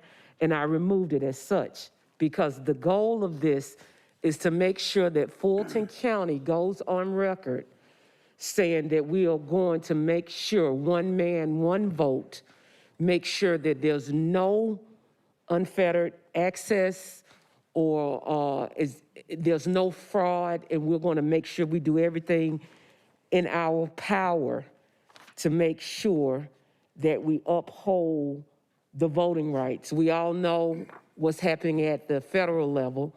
We all know what has happened at the state level. And I think it's very important that Fulton County, in the midst of all the information, some of it being misinformation for whatever reason, that has gotten out to the community, that we go on record as a legislative body supporting the one man, one vote, equal access, unfettered, make sure that everybody has not only the right to vote and the right to the ballot of their choice to vote, but we also understand that this is the largest county. And we must have integrity with what we do. We must move in a way to allow all of our constituents to know that when it comes to the right to vote, that we support it. One man, one vote. And so that is the spirit of this. I hope and pray that my colleagues will take it as just in the spirit that we are on record making sure that we support equal access to for everyone to the right to vote for one man, one vote. Thank you. Commissioner, Vice Chair Houseman? Yes, thank you. I too support the right of one man, one vote, and I am proud of the fact that we live in a state that has such a robust voting system where we have 19 days of early voting. We have in our county over 250 precincts open on Election Day. We offer no excuse absentee voting in the state. And we require an ID to vote, which I think is a reasonable thing to do, and most American citizens agree with that. However, I do not agree with federalizing our elections, and so I will not be able to support this resolution, but I certainly do support everyone's right to vote. It's precious, and you should exercise it at every chance you get. Commissioner Hall? I just want to read something that was spoken by a Republican by the name of Anna Navarro, who she described herself as an immigrant, a political strategist and commentator on CNN and The View, and she spoke at the 2022 Martin Luther King Jr. Beloved Community Commemorative Service. And what she said was, Dr. King belongs to those who love, not those who hate. Dr. King belongs to those who build bridges, not those who build walls. He belongs to those who unite and not those who divide. He belongs to those who believe in truth and not those who spread a big lie. Dr. King belongs to those who believe in waging war against poverty and not those who manufacture culture wars. Dr. King belongs to those who judge people by the content of their character and not to those that judge by the color of their skin. Dr. King belongs to those who believe in equality and not to those who are racist or bigots. He belongs to those who learn from history and not to those who want to ban the teaching of history. Dr. King belongs to those who want to extend civil rights and voting rights and not to those who want to restrict and end them. And she quoted his 1957 words where he said, "Give us the ballot, we will transform the salient misdeeds of a bloodthirsty mob into the calculated good deeds of orderly citizens. And I think that speaks volumes to what we're about to approve today. Anyone else? All right, motion on the floor is to approve. Cast your vote. And the vote is open.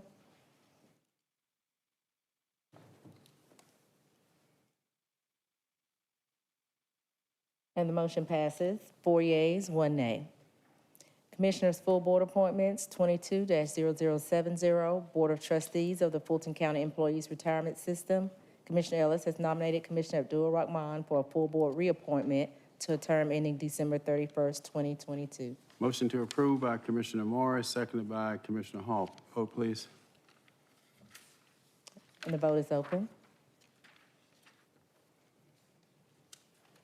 And the motion passes unanimously. On page 10, 22-0072, Administrative Committee of the Fulton County Defined Contribution Plan,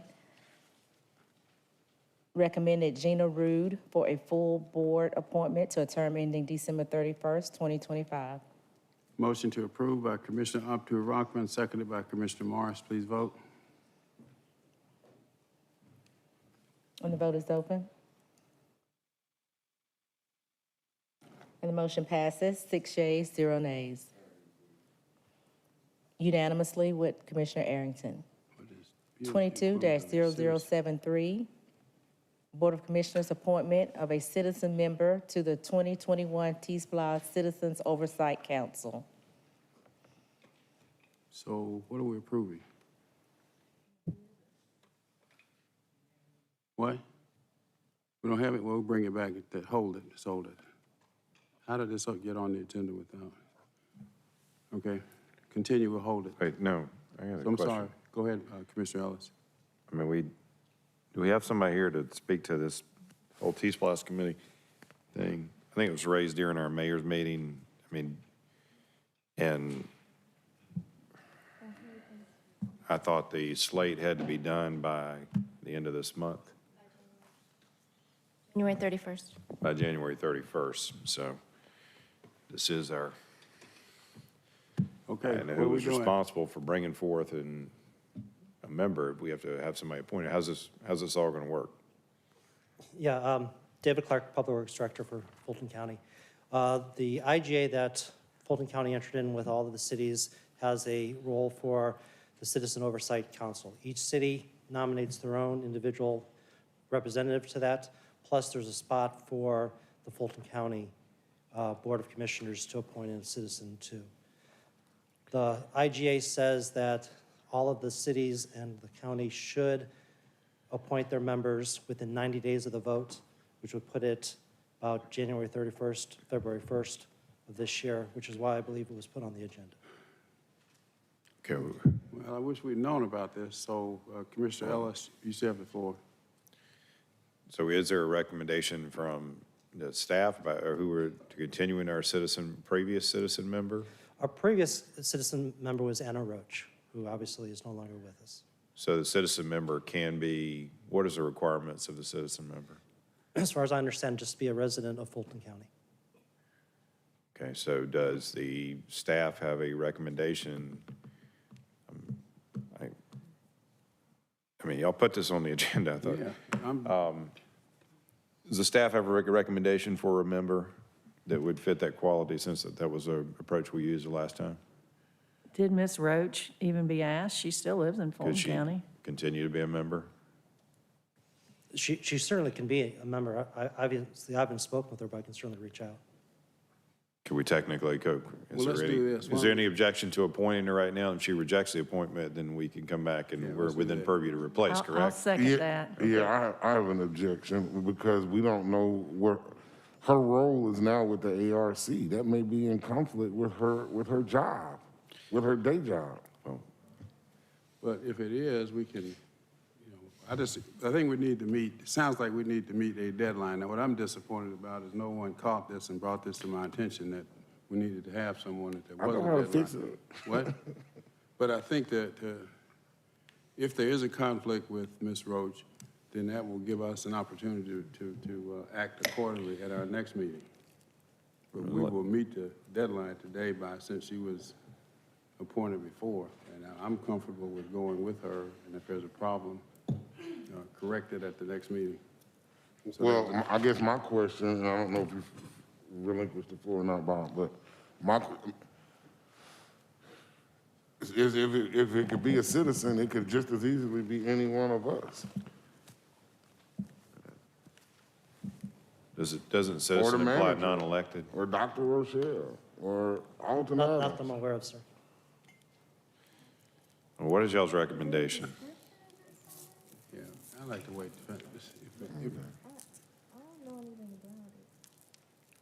All right, there's a motion on the floor by Ellis, seconded by Houseman to nominate. To nominate. Chairman, What? To are nominate. you going to allow a conversation on this? Yes, but I'm just trying to describe where we are. Okay. All right, motion on the floor is to nominate Anna Roach, seconded by Commissioner Houseman. That's what's on the floor. Commissioner Arrington has spoken, and now Commissioner Abdul-Rahman, you have the floor. I would have to go against Anna Roach as much as I can understand the logic. I was aware of this. I was aware of the timelessness of this. And so I would ask Commissioner Arrington or Commissioner Ellis, or maybe even Commissioner Lee Morris, or our county manager, this should not be something big enough that we have to hold this. If we have someone that we think, or maybe you, sir, if we have someone that we can vote on today, here we go again, what we do as a body, this should be done by the 31st. It fell through the cracks. I understand. We're human. We make mistakes. However, I think we do this county a disservice to automatically put Anna Roach in that position when she's at the ARC, and the ARC is much more political than we are. And so if one of our commissioners today has someone in mind, if the county manager has someone in mind, I think we should just move on it and let it be a done deal. I mean, everything doesn't have to be drawn out. And I think as a body, as a consensus for something, like I said, I was aware of this, that we needed to do this by the 31st. And I was prepared to vote on whoever that we were going to put today, but I think we do a disservice to Ms. Roach because she's over at the ARC. And here again, it's just me talking, but there's a potential that it would be a big problem.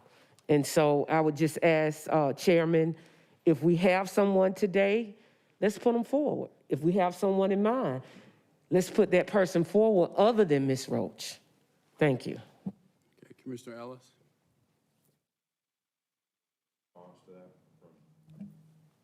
To that request?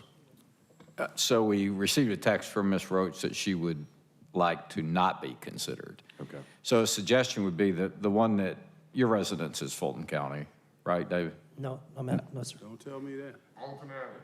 Alton Adams. I recommend Alton Adams as our citizen member. I second. Well, wait a minute. I nominate Marvin Adams. If you don't like Alton Adams, can't be. Alton Adams.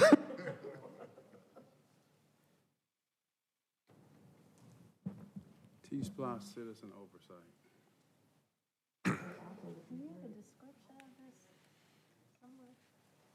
Do you have a description that- of this that you can Is provide? that what's on the floor, Mr. Chair? Mr. Adams, there's a substitute motion to nominate Mr. Alton Adams Okay. for this position. Who made the motion to? I made the substitute. I think Bob made the original motion and I second it. Vice Chair Houseman the second. On Alton Adams?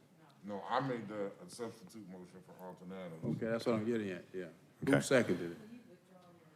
Yeah, well, it's withdrawn naturally because she won't do it, but. Okay, so we have a motion and a second. Can we just vote on that? Yeah. Mr. Adams is before us. All right, let's vote. I don't know that there was a second. I didn't hear the second. We got it. I second it. Oh, thank you. Awesome. Now, he's gone from animals to T-Splosh. I'm a Renaissance guy, Mr. Chairman. Red, And the motion Red passes Sox. 5 yeas, 0 nays. It's Braves country. All right, Okay. continue, Madam Clerk. 6 with Vice Chair. What? Madam Clerk? 6 yeas with Vice Chair Hausman. Unanimously. Madam Clerk, come on. 22-0074, External Affairs, presentation of the 2022 legislative agenda.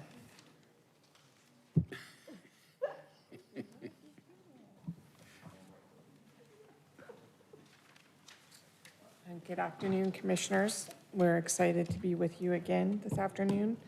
We have a very quick legislative update. Last week was the first week of the session.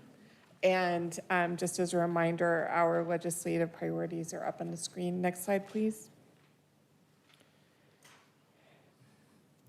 Last week was the session began. Governor Kemp addressed the General Assembly and provided his State of the State, and he emphasized a number of priorities across the government. And this week, the members have been in budget hearings, primarily hearing from agencies about their needs. Next slide, please. Next slide. There have been a number of bills introduced related to annexation and cityhood. You will recall that last year legislation was introduced that would give the so-called cheese slice of unincorporated Fulton County, annex that into the city of Atlanta. This is one of the last remaining parcels outside of the airport that is still in unincorporated Fulton County. And that passed through the House last year because we're in the second year of a 2-year session, and that is live legislation and can make its way to the Senate this year. There have also been a number of bills with the Buckhead cityhood. I know that's been in the news quite a bit. We are providing or preparing some analysis and also working with the county attorney's office. There is potential impact to Fulton County if there's a gap between de-annexation and incorporation.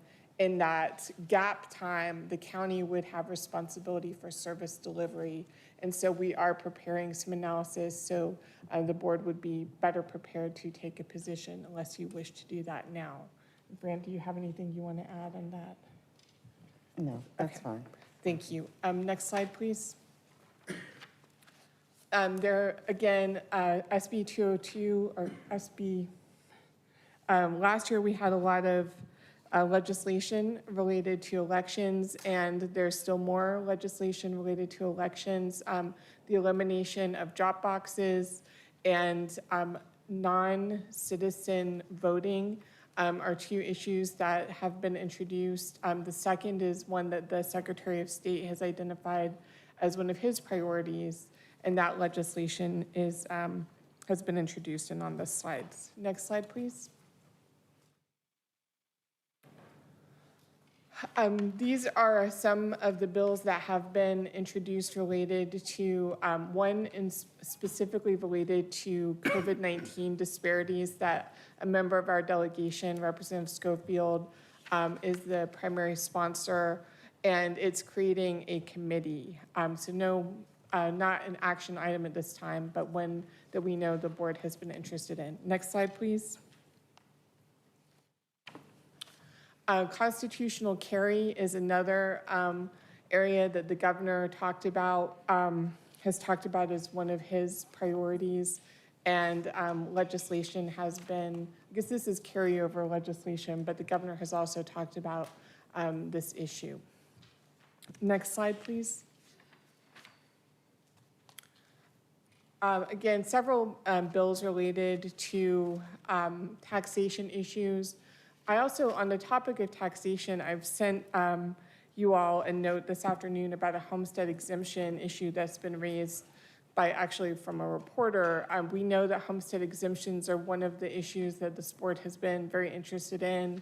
This is related to a provision in our very low income homestead exemption that requires it to be renewed. We would like to talk with members of our delegation about about that issue and are working with the Board of Assessors on that. Next slide, please. Upcoming calendar, we do have a meeting with our delegation this week. Of note on that agenda for Friday is, of course, this board, the Board of Education, and the Development Authority. There have been some bills introduced by Representative Oliver out of DeKalb that are related to development authorities. Development authority reform is something that a number of legislators have expressed an interest in this year, and so we are looking at that, and we have reached out to the Development Authority to request whatever materials they plan to present. And Fran, is there anything you'd like to add or highlight? No, you did a great job. Thank you. That's it. Any questions of Ms. Corbett? Commissioner, Vice Chair Hausman. Yes, thanks for hanging out all day. Thanks. So we just passed the maps, and you'll send it on to the delegation. Did y'all do that today already, or what's the? We are, there are some there was the one precinct change, and then there are some supporting files that they're preparing, so those can be transmitted as quickly as possible. The ads for the legislation ran yesterday, so the bills could be introduced as soon as they have that technical review, but that is the next step. So we are trying to get that expedited as quickly as possible. We will also provide them with a signed copy of the resolution that the board passed today. So I know we're meeting with the delegation Friday. Yes. Is that an in-person meeting? It is a Zoom meeting. Okay. So I believe we've provided your office with the link already. Okay, I'm not, you probably did, I just Sure. haven't seen it. But they'll have the maps before Yes. that meeting, correct? Yes, we will make sure that we have the maps and can show those to them during the meeting. And that is something that we recognize as one of the big priorities for the board this year. Yeah, it's pretty timely. Yes. Will you provide us with a copy of whatever you're going to present? Absolutely, absolutely. Okay, all right, thank you. Like I said, we are, the strategy office is making that one change today. We will drop that into our presentation. And then there are, like I said, some small technical steps that they have to go through that we also have to transmit to the reapportionment office with the final map. All right, thank you. Yes, ma'am, All right, thank you. Commissioner Hall. Thank you for your presentation. Thank you. I was looking for what you were going to discuss concerning the homestead exemption because of what has happened in my district with the senior who is facing a huge tax bill because she missed her her application deadline for reapplying for that specific homestead exemption that has to be reapplied for. I think it's every 2 years. Can you address that? I thought you were going to Sure. have it in here. Yes, so, and this was prepared in advance, but this has come up. We learned a lot of information today. So essentially, what we've talked about previously with the Board of Assessors staff and the Mr. Pinkney, who's now the interim chief appraiser, is that is specifically the very low income senior exemption. As you know, we have many different exemptions. This specific one is the only one that requires a renewal. And we would recommend, from the staff perspective, simply removing that provision because once a person qualifies, the likelihood of their financial circumstances changing drastically is fairly low. And it's not an exemption that is very widely applied. What we learned today is that, and this is something we'd like to explore a little bit more, but when the homestead, after the person does not respond to correspondence asking them to provide the documentation, what has been the practice is that they have no homestead exemption at all because there's a possibility that that person does not live in their home. They haven't responded to correspondence, and therefore there's documentation suggesting they may not actually live there anymore, which would be a cause to lose a homestead exemption. You know, there are some, I guess, some things to explore there, But I think at minimum, removing that requirement of reapplication that does not apply to any other homestead exemption would be a fairly simple amendment. I would like to ensure that that is added as an amendment because you don't know, first of all, you just described the type of senior that has that homestead exemption. They are a low-income earner, if at all having any type of real earnings. And in situations like that, you don't know the circumstances of their lifestyle. You don't know if in 2 years they got sick and they didn't even have the ability to even know that you're trying to contact them to reapply. So I think it would be beneficial for us to push to have that removed. And especially since it's the only homestead exemption where they have to reapply every 2 years.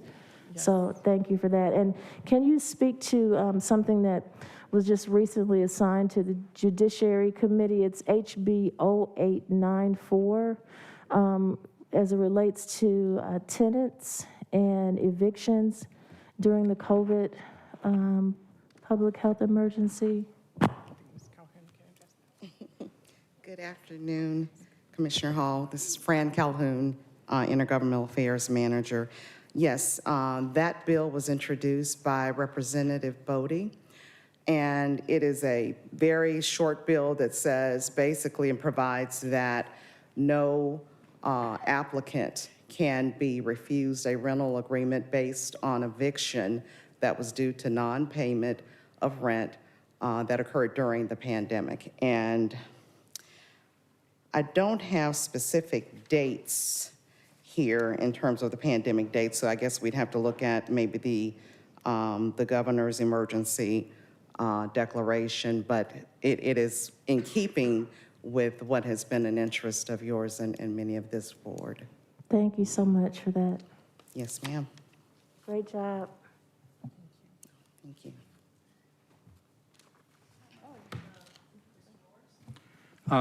On the homestead exemption question, just a slight tweak perhaps, Commissioner Hall.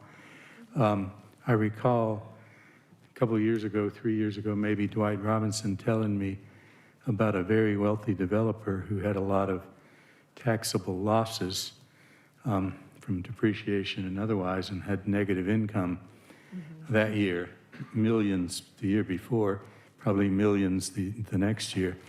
So rather than just doing away with that requirement, it might make more sense to say you do not have to renew it every 2 years, but if your income goes up in a subsequent year, you must report it. I think he was also suggesting something like that in that scenario, so that people won't lose it if they don't renew. But if it's a situation where it's just an aberration year and somebody qualifies for it, they have an obligation to report a change of circumstances. Okay. Thank you. We will work with the law department and the delegation and try to explore those solutions. Thank you for that suggestion. Any other questions? Thank you so much. Thank you. Thank you. See you Friday. Yes. Next item, please. Bottom of page 10, 22-0075, Invest Atlanta Board of Directors, December 16th, 2021 meeting summary, sponsored by Commissioner Morris. Just very quickly, if I may, Vice Chair. We did not have a meeting in January, so this is the summary minutes of the December Invest Atlanta Board meeting. I think there are only 2 items on it, one of it which might be of interest to you. The parcel of land the city of Atlanta owns next to the parking deck on Trinity near City Hall is the subject of one of those action items where they propose to put affordable housing and I think some mixed use on it. So it's an exciting project. My old firm designed the parking deck and we used to wonder what was going to happen to that adjacent lot, and this is it. So that's of interest. If anybody wants any more information on that project, I'm happy to get the fact sheets for you. I believe I read about that. Is it 8 stories or how many units, do you know? I don't know. All right, thank you for that report. right, next item, please. 22-0076, Atlanta Beltline, January 12, 2022, CEO report. Yeah, and this is, again, as usual, the CEO's report to the board. I think I reported last time, and Commissioner Hausman asked about the grant from the federal government. It was $16.46 million of a Department of Transportation RAISE grant to finish the construction of 2 miles of the South Side Trail. The CEO's report this time talks a little bit about the fact that we now have funding of about $300 million of the estimated $350 million it's going to take to complete the trail circuit all the way around. And part of that is the SSD, that Special Services District around the Beltline that the City Council passed, which is going to be another issue the City of Buckhead might have to deal with if that gets any traction. But it was exciting to get an $80 million grant from the Woodruff Foundation to help with the trail construction, which closed that gap significantly. That's in the CEO's report. But again, if you need any more information about anything in there, delighted to get that for you. Thank you, Commissioner. Any questions, Commissioners? Next item. On page 11, 22-0077, reappointment and redistricting of county commission districts per the 2020 census, sponsored by Commissioner Abdul-Rahman. Clerk, I withdrew that. I apologize that it may have gotten miscommunicated to you, but I do want to take this time to offer condolences to the family of the happy preacher. He was an Atlanta icon, and I meant to bring that up at the beginning of the meeting, and I really did forget, and I apologize, but I think we would be remiss if we didn't just recognize the happy preacher and that he did pass away, and we will not see that tambourine that will probably end up in the Civil Rights Museum at some point, but I did want to mention that. Thank you. Any other items, Madam Clerk? Madam Vice Chair, we did have the email public comments, but we forward those to you. I don't know if you want to. Okay, that's good. You don't have to read it perfectly. I think we all agree. Is that all the items? Thank you very much. Meeting adjourned.